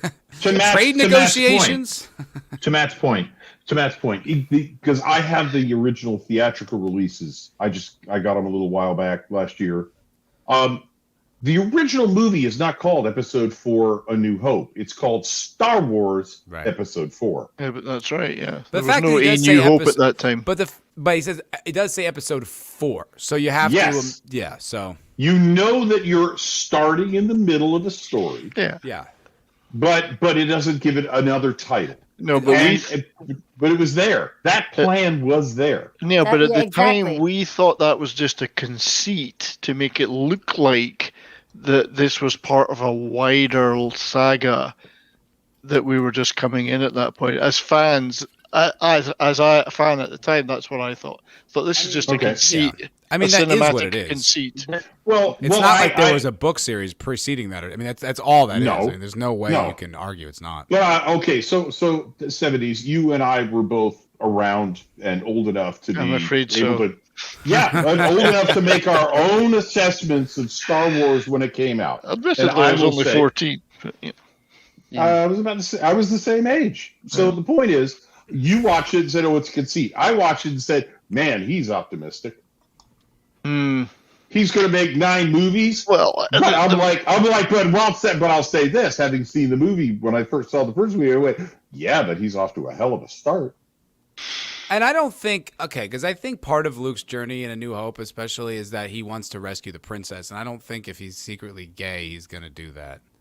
Well, he wants to be the princess. No, he just wanted. If he were secretly gay, he would have wanted Han, and that would have been the end of it. Well, you know what I like about it? The fact was that it didn't matter. There was no sex in the movie. It made no difference, and nobody cared. Sex. Well, there's some sex. I mean, the romance between there's romance. Luke and, Han and Leia is. There's a touch of romance. Well, that's implying sex. I mean. Yeah, but there was no need. I mean, it's not like there's any sex scenes or anything hinting at that. Matt, it doesn't matter. You spent too much time in Hollywood. Romance does not imply sex. Yeah. Yes, it does. No, it doesn't. Yeah, but Jesus, it doesn't matter whether Luke was gay or not. It doesn't even need to be said. It's not important to what he had to do in the movie. It's not a factor which drives his life forward to do the things he does in that movie. But if they filmed it now, that's what they would make it. Of course, So but I am Matt, arguing. are you arguing that you think Luke is gay? No, I'm arguing against it. Like I'm using evidence from the films that couldn't be. I agree, Matt. Just his relationship with Matt, Leia before he we knew know- his sister, the flirtations, and and then when she think kisses he's him gay. in the beginning of Empire, and he puts his hands behind his I don't think he's head. gay. I think he's a Man, furry, now. and I think he's got the hots for Chewie. Matt, you're obviously right. He's only saying it because this is a fad nowadays to say Wait, this hold shit. on. What was that, Nick? Matt, you're obviously right, or at least I could say maybe not right, but I agree with you on this. He's only saying this because nowadays they got to come on and say every character was always gay all along. Right. Yeah, like Dumbledore, and it's like you're like that. When did you Sentinel establish says bike. Exactly. It's as garbage as the whole. Well, this was always woke. This was always political. This was always progressive. The thing is, you can prove these people wrong. They're just trying to shut down discussion by saying that to you. I'm not gonna have the conversation with them. I'm having it with you guys. I mean, like, I know you will. Talk to those people. Who cares? Who cares what they think? Jesus. They're like a brick wall. Yeah, you don't think. You just. Sadly, we got to coexist with a country with them, so that's a problem. So unless we do decentralization, then we're stuck with them. All right, so it says, while Leia and Han got together in the original trilogy, there was never a romantic interest written in the storyline for Luke. That's what I was arguing with. I don't think that's true. I think don't think originally, that's true. I don't think it's true either. Yeah, I think originally it was written that him and Leia were going to hook up, or there was like some romantic interest there. The movie doesn't pay it off, but I think that was like where the ball was rolling towards. Like that was the whole point. He's like, who is she? She's beautiful. Like he's into her. Like, and he goes to rescue her. I'm Luke Skywalker. I'm here to rescue you. Like, you don't do that. You're doing that to get fucking pussy. He had a crush. At the very minimum, Luke had a crush on Leia. Oh, they constantly had the eye contact when she put the medals. You're too short for Storm, for everything from after that. Yeah, right. But the point is that to say there's nothing written into the script for Luke is absurd. Yeah, right. Just because he didn't get the girl doesn't mean there isn't a romantic interest in the story for him. Yeah, especially when he found out she was his sister. I'm sure he still was romantically inclined. Yeah, he's confused. He's from one of those backwater planets. He's at least confused. Probably rather upset. The Alabama of the galactic star system. Yeah. Yeah. Right. All right. So it says, okay.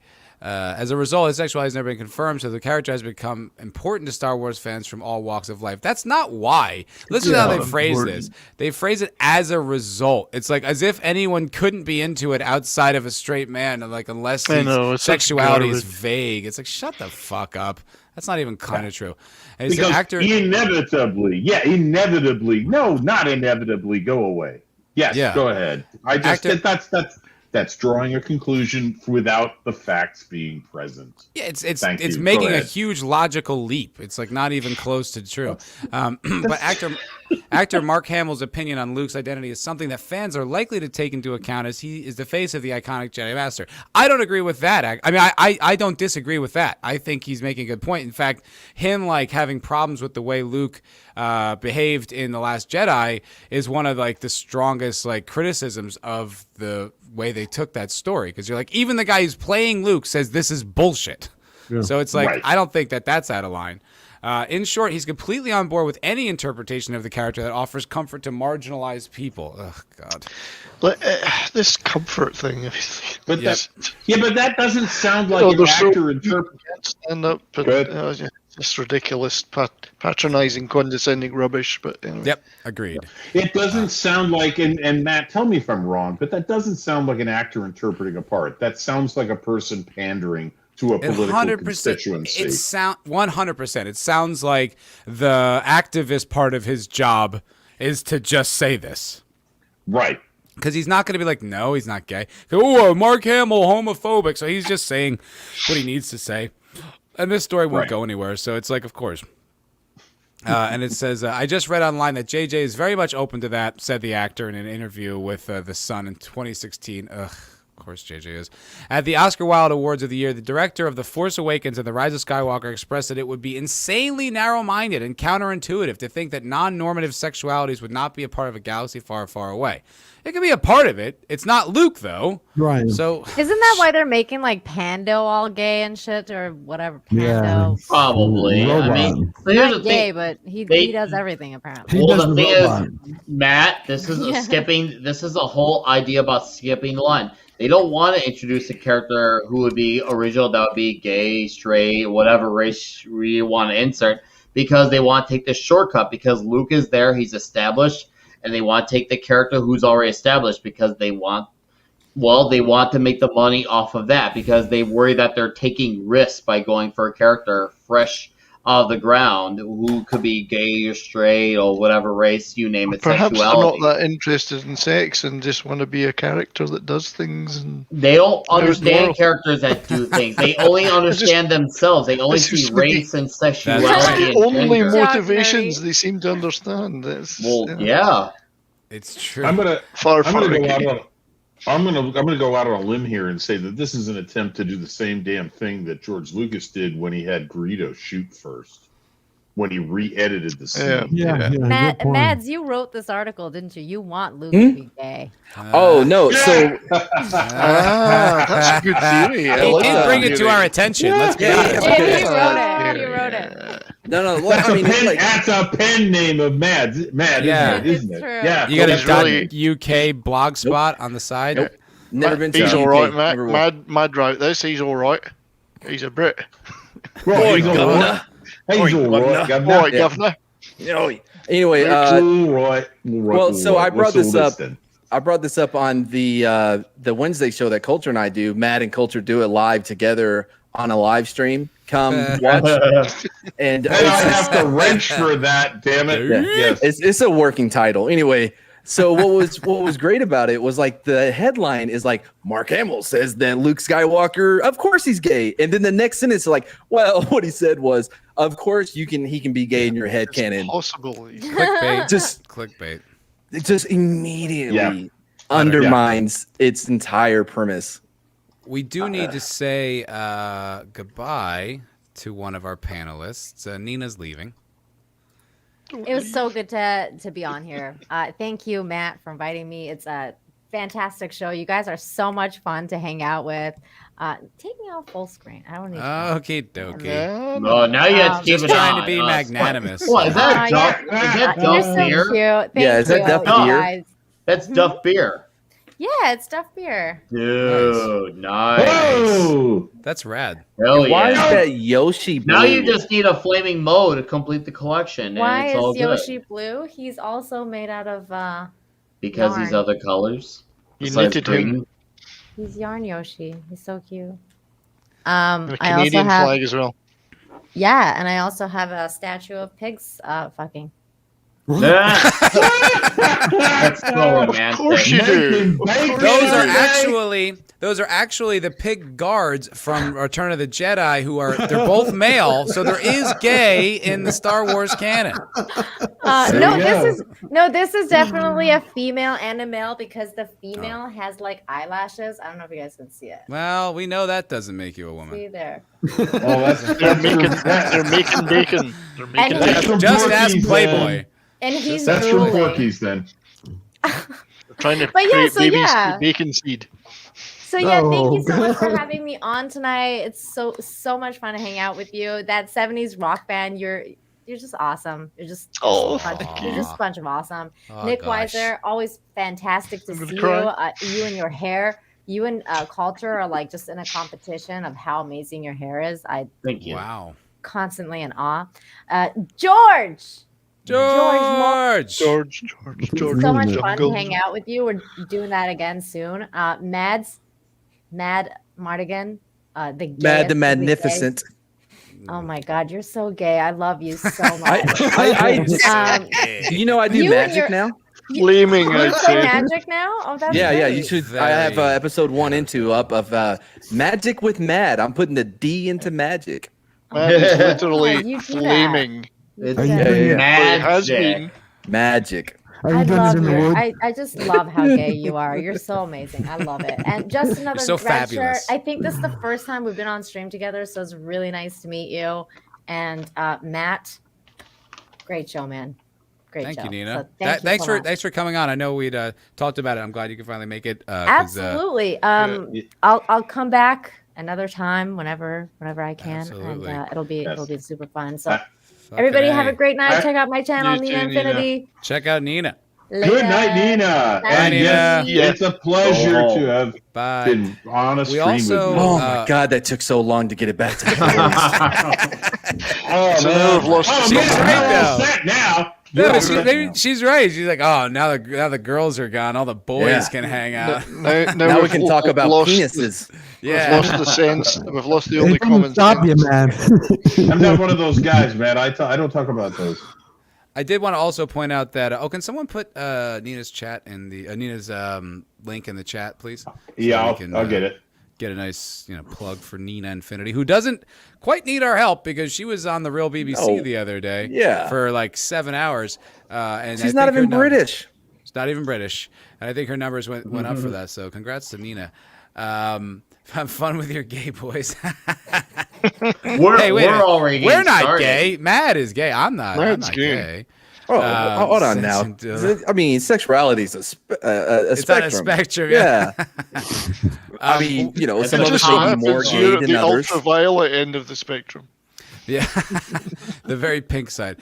We did lose Jed during that. Actually, I don't know if anyone. Yeah. What happened to him?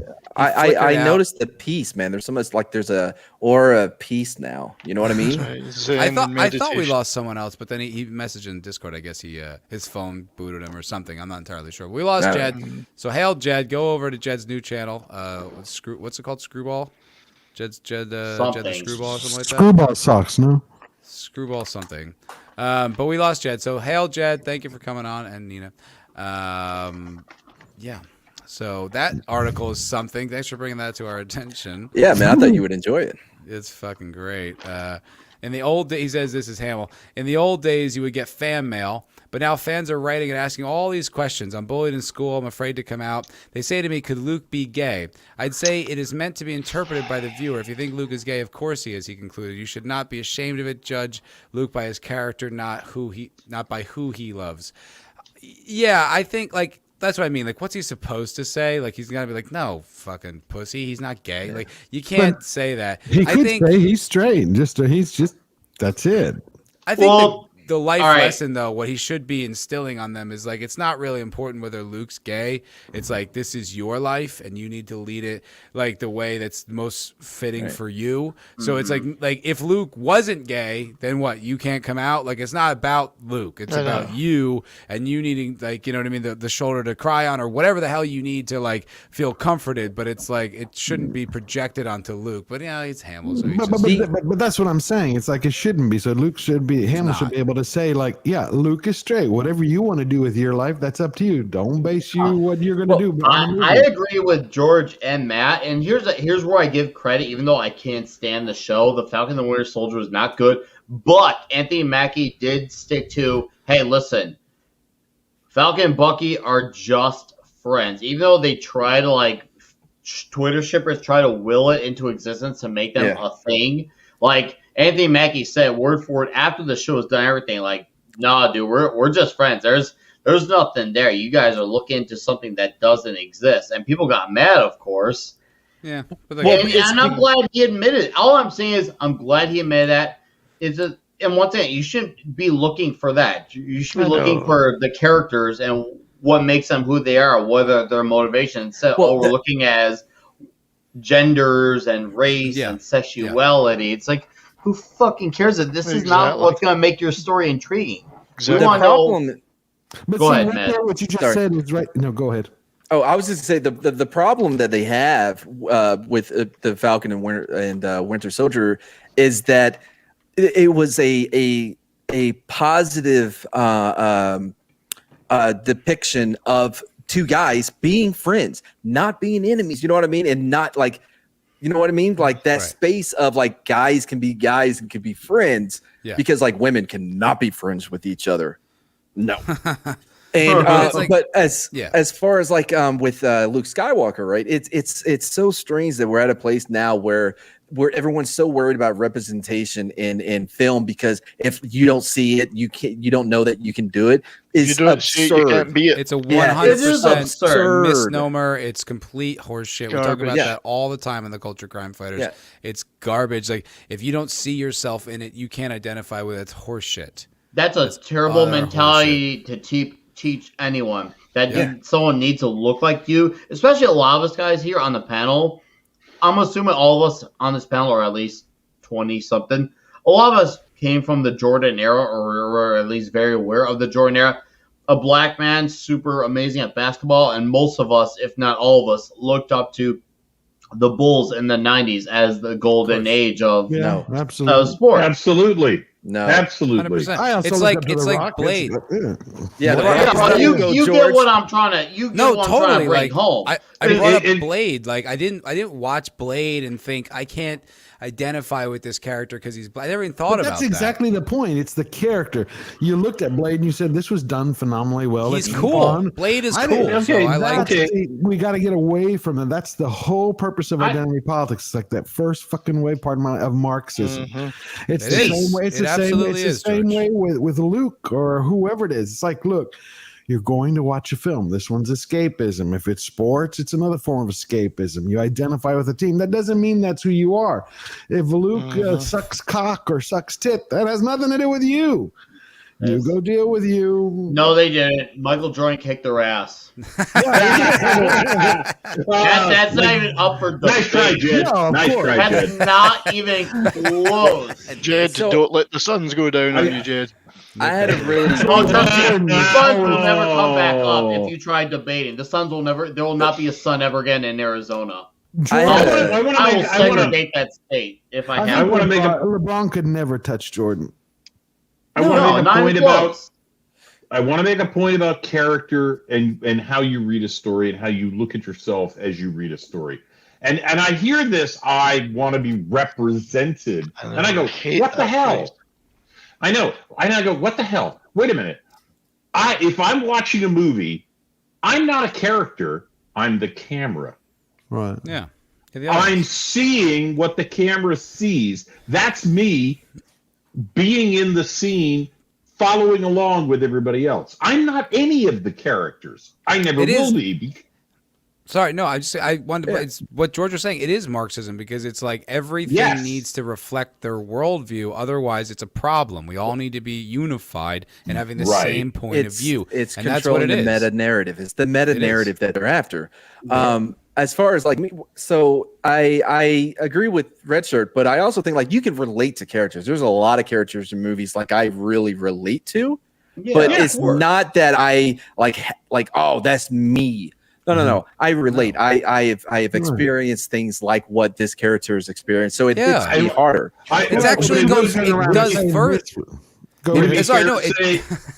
Oh shit! No, everyone wants to say point. something. No, yeah, but just to Matt's point, in fact, it generally unifies us further because it's like that was. I talk about that with hip hop with Vidge. It's like when when I was a kid, my impression of hip hop was that it was like, oh, they hate white people, and it's like all this, that, and the other. And I started listening, and I'm like, oh, like I have a lot in common with these guys. Like I feel like similar values, like women and like being cool and all this. I'm like, oh, like they're just dudes. So it's like it bonds you way more to hear from someone else's experience that isn't you than it would be to just have everyone be you. But that's what cinema used to do, is they united us even with our differences. You could have people who hate each other and be in the same cinema and going, man, we love this flick. Come out and going, wasn't that a great flick? Yeah, hell yeah, it was. Yeah, sports. I'd actually go a little further. Yeah. The closest connection I get to a character in a movie is an old political trope. It's the I want to have a beer with them. Right. If there's a character that has my experiences, some of my experiences, I'm like, I'd like to buy the guy a beer and talk to him. Or the woman a beer. Okay. Hold on. Look at Matt. I'd like to roofie that girl. Matt Murdock, Daredevil. I misunderstood. Of course you go there. I misunderstood. Matt Murdock, Daredevil, is a blind man who obviously has heightened senses and obviously kicks ass basically like a ninja. None of us are blind. We cannot relate to that handicap. Except I am colorblind though.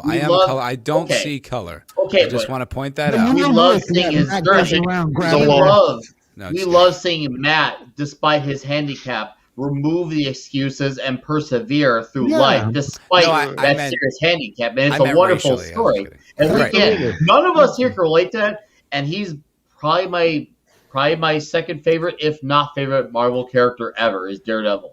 I can't see myself in Daredevil at all. Yeah, I'm so intrigued by his concept of a blind man who can do what he does. And he has a way with the ladies, and he's a blind man. Right, but don't you think he was actually the bad guy and Kingpin was the real victim? I agree.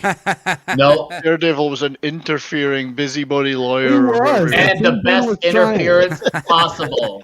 He was trying to open up the city, Kingpin, bring it to life. And here's this like blind dude getting involved. Yeah, anytime you don't allow the justice system to play out, you are the problem.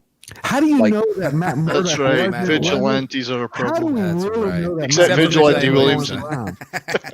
except vigilante. How do you know that Matt Murdock wasn't going around on the streets grabbing every woman's ass? Saying, I'm blind. Right. I'm sorry. I'm blind. I didn't mean. Yeah, that's how blind people shake hands. Yeah. Matt, I wanted to talk about that with the rap music. Well, So. I had one thing I wanted to say. Like a I have womanizer. something to All right. say. Go ahead, That's Robert. not Burn out far out. anyway. No, I have been a lifelong lover of science fiction, fantasy, and the thing that I didn't want to see the exact copy of the real world reflected on the screen. Right. I wanted to see new worlds, different things, outrageous things.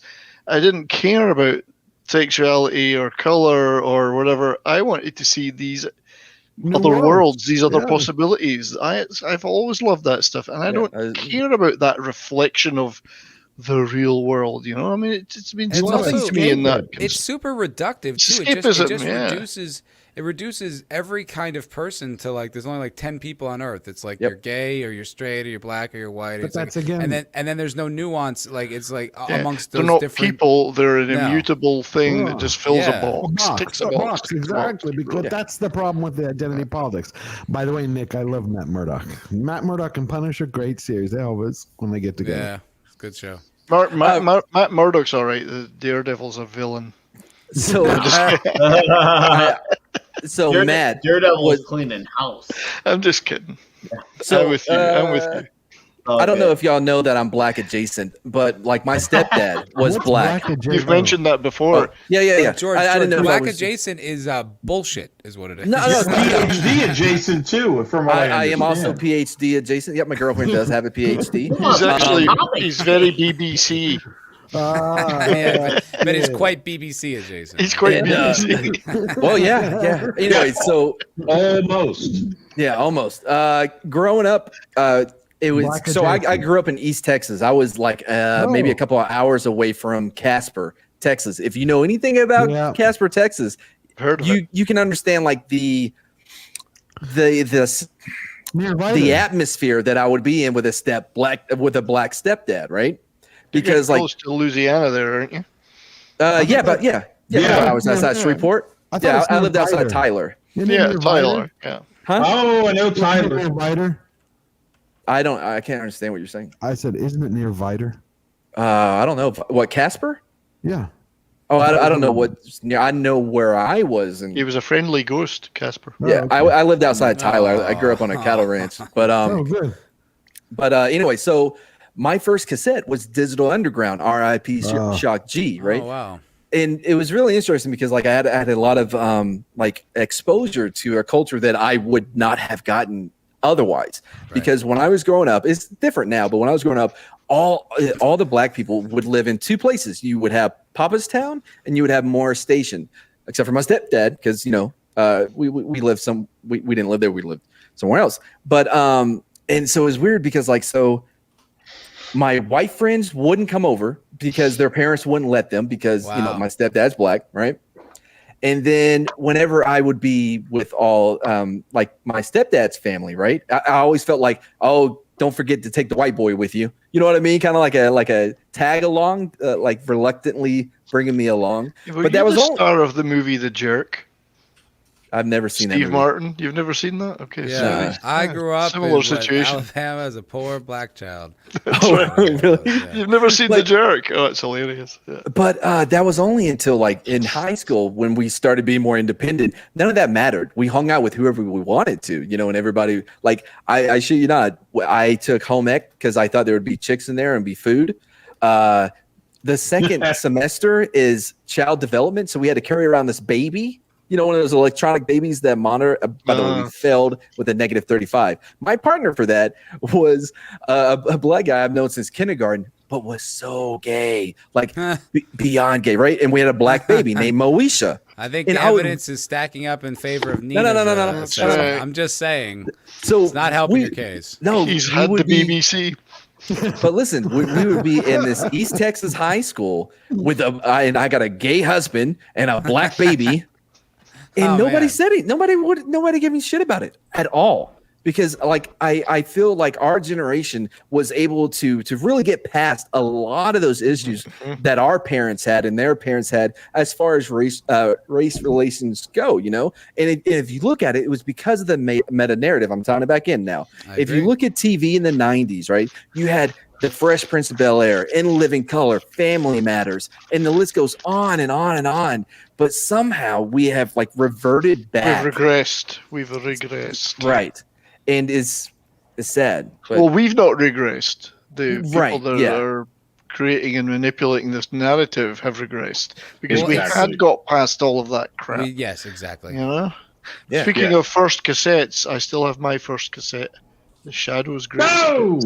Wow! This from 1970, I don't know, 4 or something. Or I found the intro to The Jerk, which I kind of wanted to play because it's very. It's funny. great. Yeah, it's a good movie. And George, I saw your chat. I think we're gonna wrap up pretty soon too. So Yeah. don't you worry about it. I'm fading as well. I helped a friend move today, so I'm pretty tired as well. Yeah. All right. Look, standing watching people loading boxes on their truck is not helping. But I gave really good advice on how to put the boxes down. How could they have figured it out? Don't lift it. Bend your back. Yeah, hey, that goes there. That goes there. This is great. Great movie. The Jerk, yeah. I'm a jerk. The Jerk. I once had wealth, Jerk. power, and the love of a beautiful woman.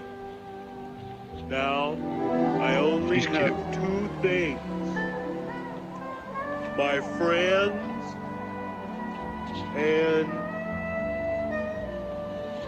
I know Corsicana. my thermos.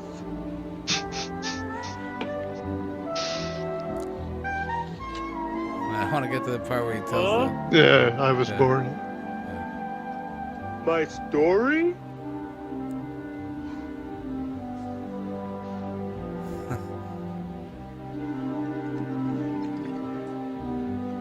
Okay. It was never easy for me. I was born a poor black child.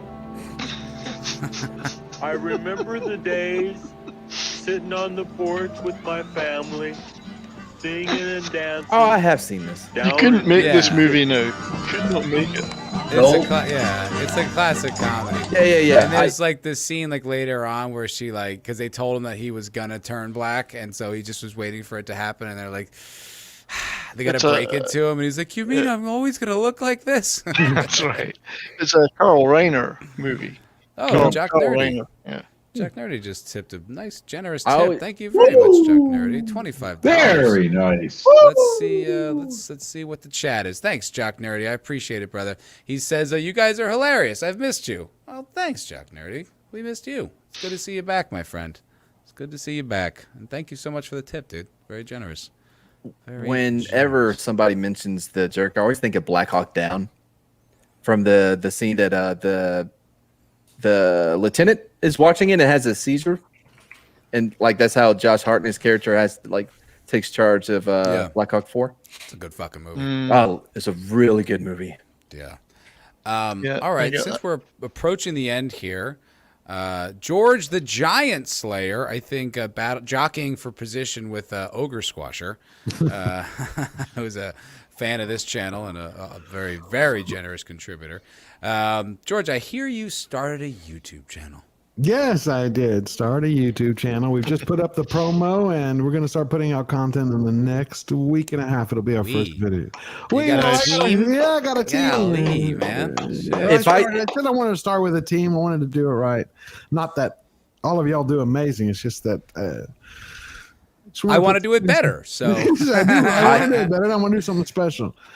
If I subscribe to you, yeah. If I subscribe to you, you have more subscribers than me, and you haven't even put out your freaking demo video or whatever, I'm gonna lose my shit. You're already there, man. I put out a promo video. Oh, did you? I'm Sorry, checking it right now. George, if I could just interrupt real quick just before we wrap up. Darius Munchausen sent me a super chat or a tip, and I didn't realize that I missed it completely. So thank you for pointing that out.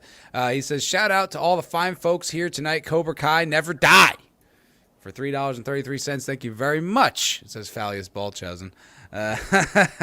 Thanks, brother. Then thanks for pointing that out because I 100% missed that. So thank you so much. Thank you for having me on, man. I appreciate it. I mean, we talked about this in Vegas. I said, I'm going to get a channel together. You're up to 692 subscribers now, George. Yeah. It's double mine. Before a video, like 4 times I've got. Before he even put out a video, that's fucking badass. Hey, it was really great meeting you, though, George. It was. Y'all good to see you, brother. Brilliant. Nick, I know. I love Matt. Same thing. Justin in the red shirt. We've talked for a long time. It was great meeting you. In that 70s, no, we've known each other. In that 70s rock fan, always a pleasure. We've chatted in the chats. Great. First time. I've listened to you on Culture for many times, and it really was a pleasure to meet you. Oh, yeah. George, you and I have talked a lot in chats. Absolutely. That's right.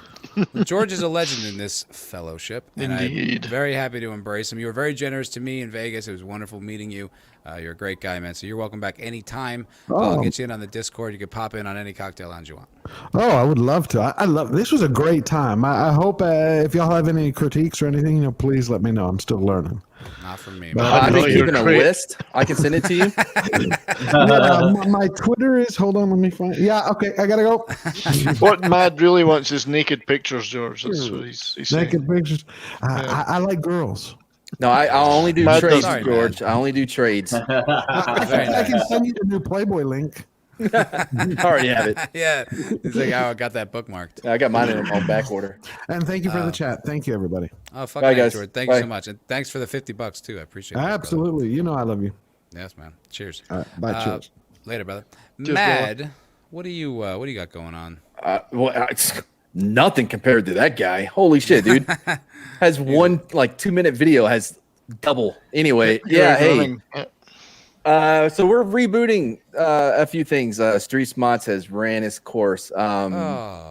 Later today, because Jesus, it's already 1:30 a.m. We're going to be doing our first MBE live stream. It's going to be your normal panel where we talk about the same topics or whatever culture just dictates everyone has to talk about for the weekend on his pre-flight show. I have to go back and watch it and see what I have to talk about. But yeah, we'll be doing that. And on Wednesdays, we will be doing something different, something unique. I have a few ideas. We work on a few things. But Magic with Mad, episode 1 and 2 is available now. Episode 3 will be out on Monday. I would like to see that. Oh yeah, dude, they're a lot of fun. They're hilarious. The tricks do not go well. Spoiler alert. Yeah, and they're less than 10 minutes. No CGI. All practical effects. Yeah. They're less than 10 minutes, so you get in. You see me trying to figure out how to do the trick and failing miserably, and then performing the trick in front of a YouTuber. The first one was with YetiCast. The second with the McCabe twins, the Aussies, and oh yeah, they're good guys. Yeah, so I'll be having Culture on there and Mary Mayhem and a few others. And Nick still owes me a mad trick demonstration. I do. Oh, Toxic Tuesdays. We'll finally be talking about Desperado, which I enjoyed more than I thought I would. God, I hate that I work every Tuesday. I want to be on these. I'm the same, buddy. I've dude, missed they're a the lot. best. God, dude, these panels are the best. They really are. Toxic Tuesday has been a blast and then some. Brilliant stuff, Nick. Yeah. Thank you. Yeah, speaking of which, Nick, what you got going on, my friend? Well, as to what Mr. Mardigan said, Toxic Tuesday, talking Desperado. As of course, next week I'm hoping to try Dave Portnoy's One Bite Frozen Pizza. I'll be doing that. I'll be reviewing the new Carcass album as well. I'll be yelling at Park Gardens, the Comics Division, Culture Casino, and Sir Talks a Lot as per usual on Monday nights at 9 p.m. Central as well. And I've got a bunch of cool, funny, ridiculous, stupidity-based short videos coming out as well. So come check that channel out. It'll be glorious. It'll be stupid. It'll be retarded. It'll be fantastic. The chat is great. Let's have George Molo, aka now the Giant Slayer, on a panel. Very cool. And hail to him. And Matt, this has been fun. I love being on the Cocktail Lounge and 70s, Red Shirt, Mad.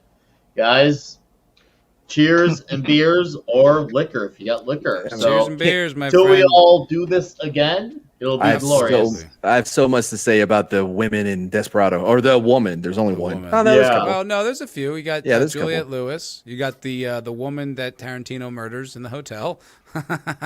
Wait, you know? Desperado. Oh, Desperado. You're thinking I'm thinking of. I asked everyone that they stay toxic. Oh, yeah, I guess there's literally only one woman in the whole movie. Stay toxic, Chad. What a Stay woman. toxic. Yeah. Stay Yeah, toxic one too indeed. many, but Yeah, not too many. Rock fan, my good man. Well, hello. Well, thanks for having me on again, buddy. And thanks to you guys in the panel. You know I love you all dearly. Very much so. I do. And You've in been the putting out chat. a bunch of videos. You just like. I've managed to get my shit together. I got a couple of videos out last week, a science fiction book one, and a little unwrapping of the 4K steelbook of The Thing, which is what a freaking movie that is. I love that movie. Classic. Just trying to fill some gaps in my physical media as opposed to digital. So, and I'm just working on a new music video about music, about the band 10cc. I spent all day wrestling with Power Director, but I've got a slick new opening for these videos now. So I'm Nice. kind of I like that. getting to grips with that stuff. I'm very pleased with it. I can show you it now. Sure, yeah. Nah, it's okay. We'll leave it for the video. Go sub the Rock fan to see that amazing intro. So I've been trying to smarten up my game with the old intros and outros, and but it looks like I'll be entering my hopefully my last week of seasonal work. After that, I'll be doing lots more YouTubing, so you'll be seeing me around more, muscling my way onto other people's streams, and hopefully churning out more videos. So. Yes, and Eric K says, subscribe to my good man, that 70s rock fan. He is from Scotland, where men are men and sheep are nervous. Yeah. Well,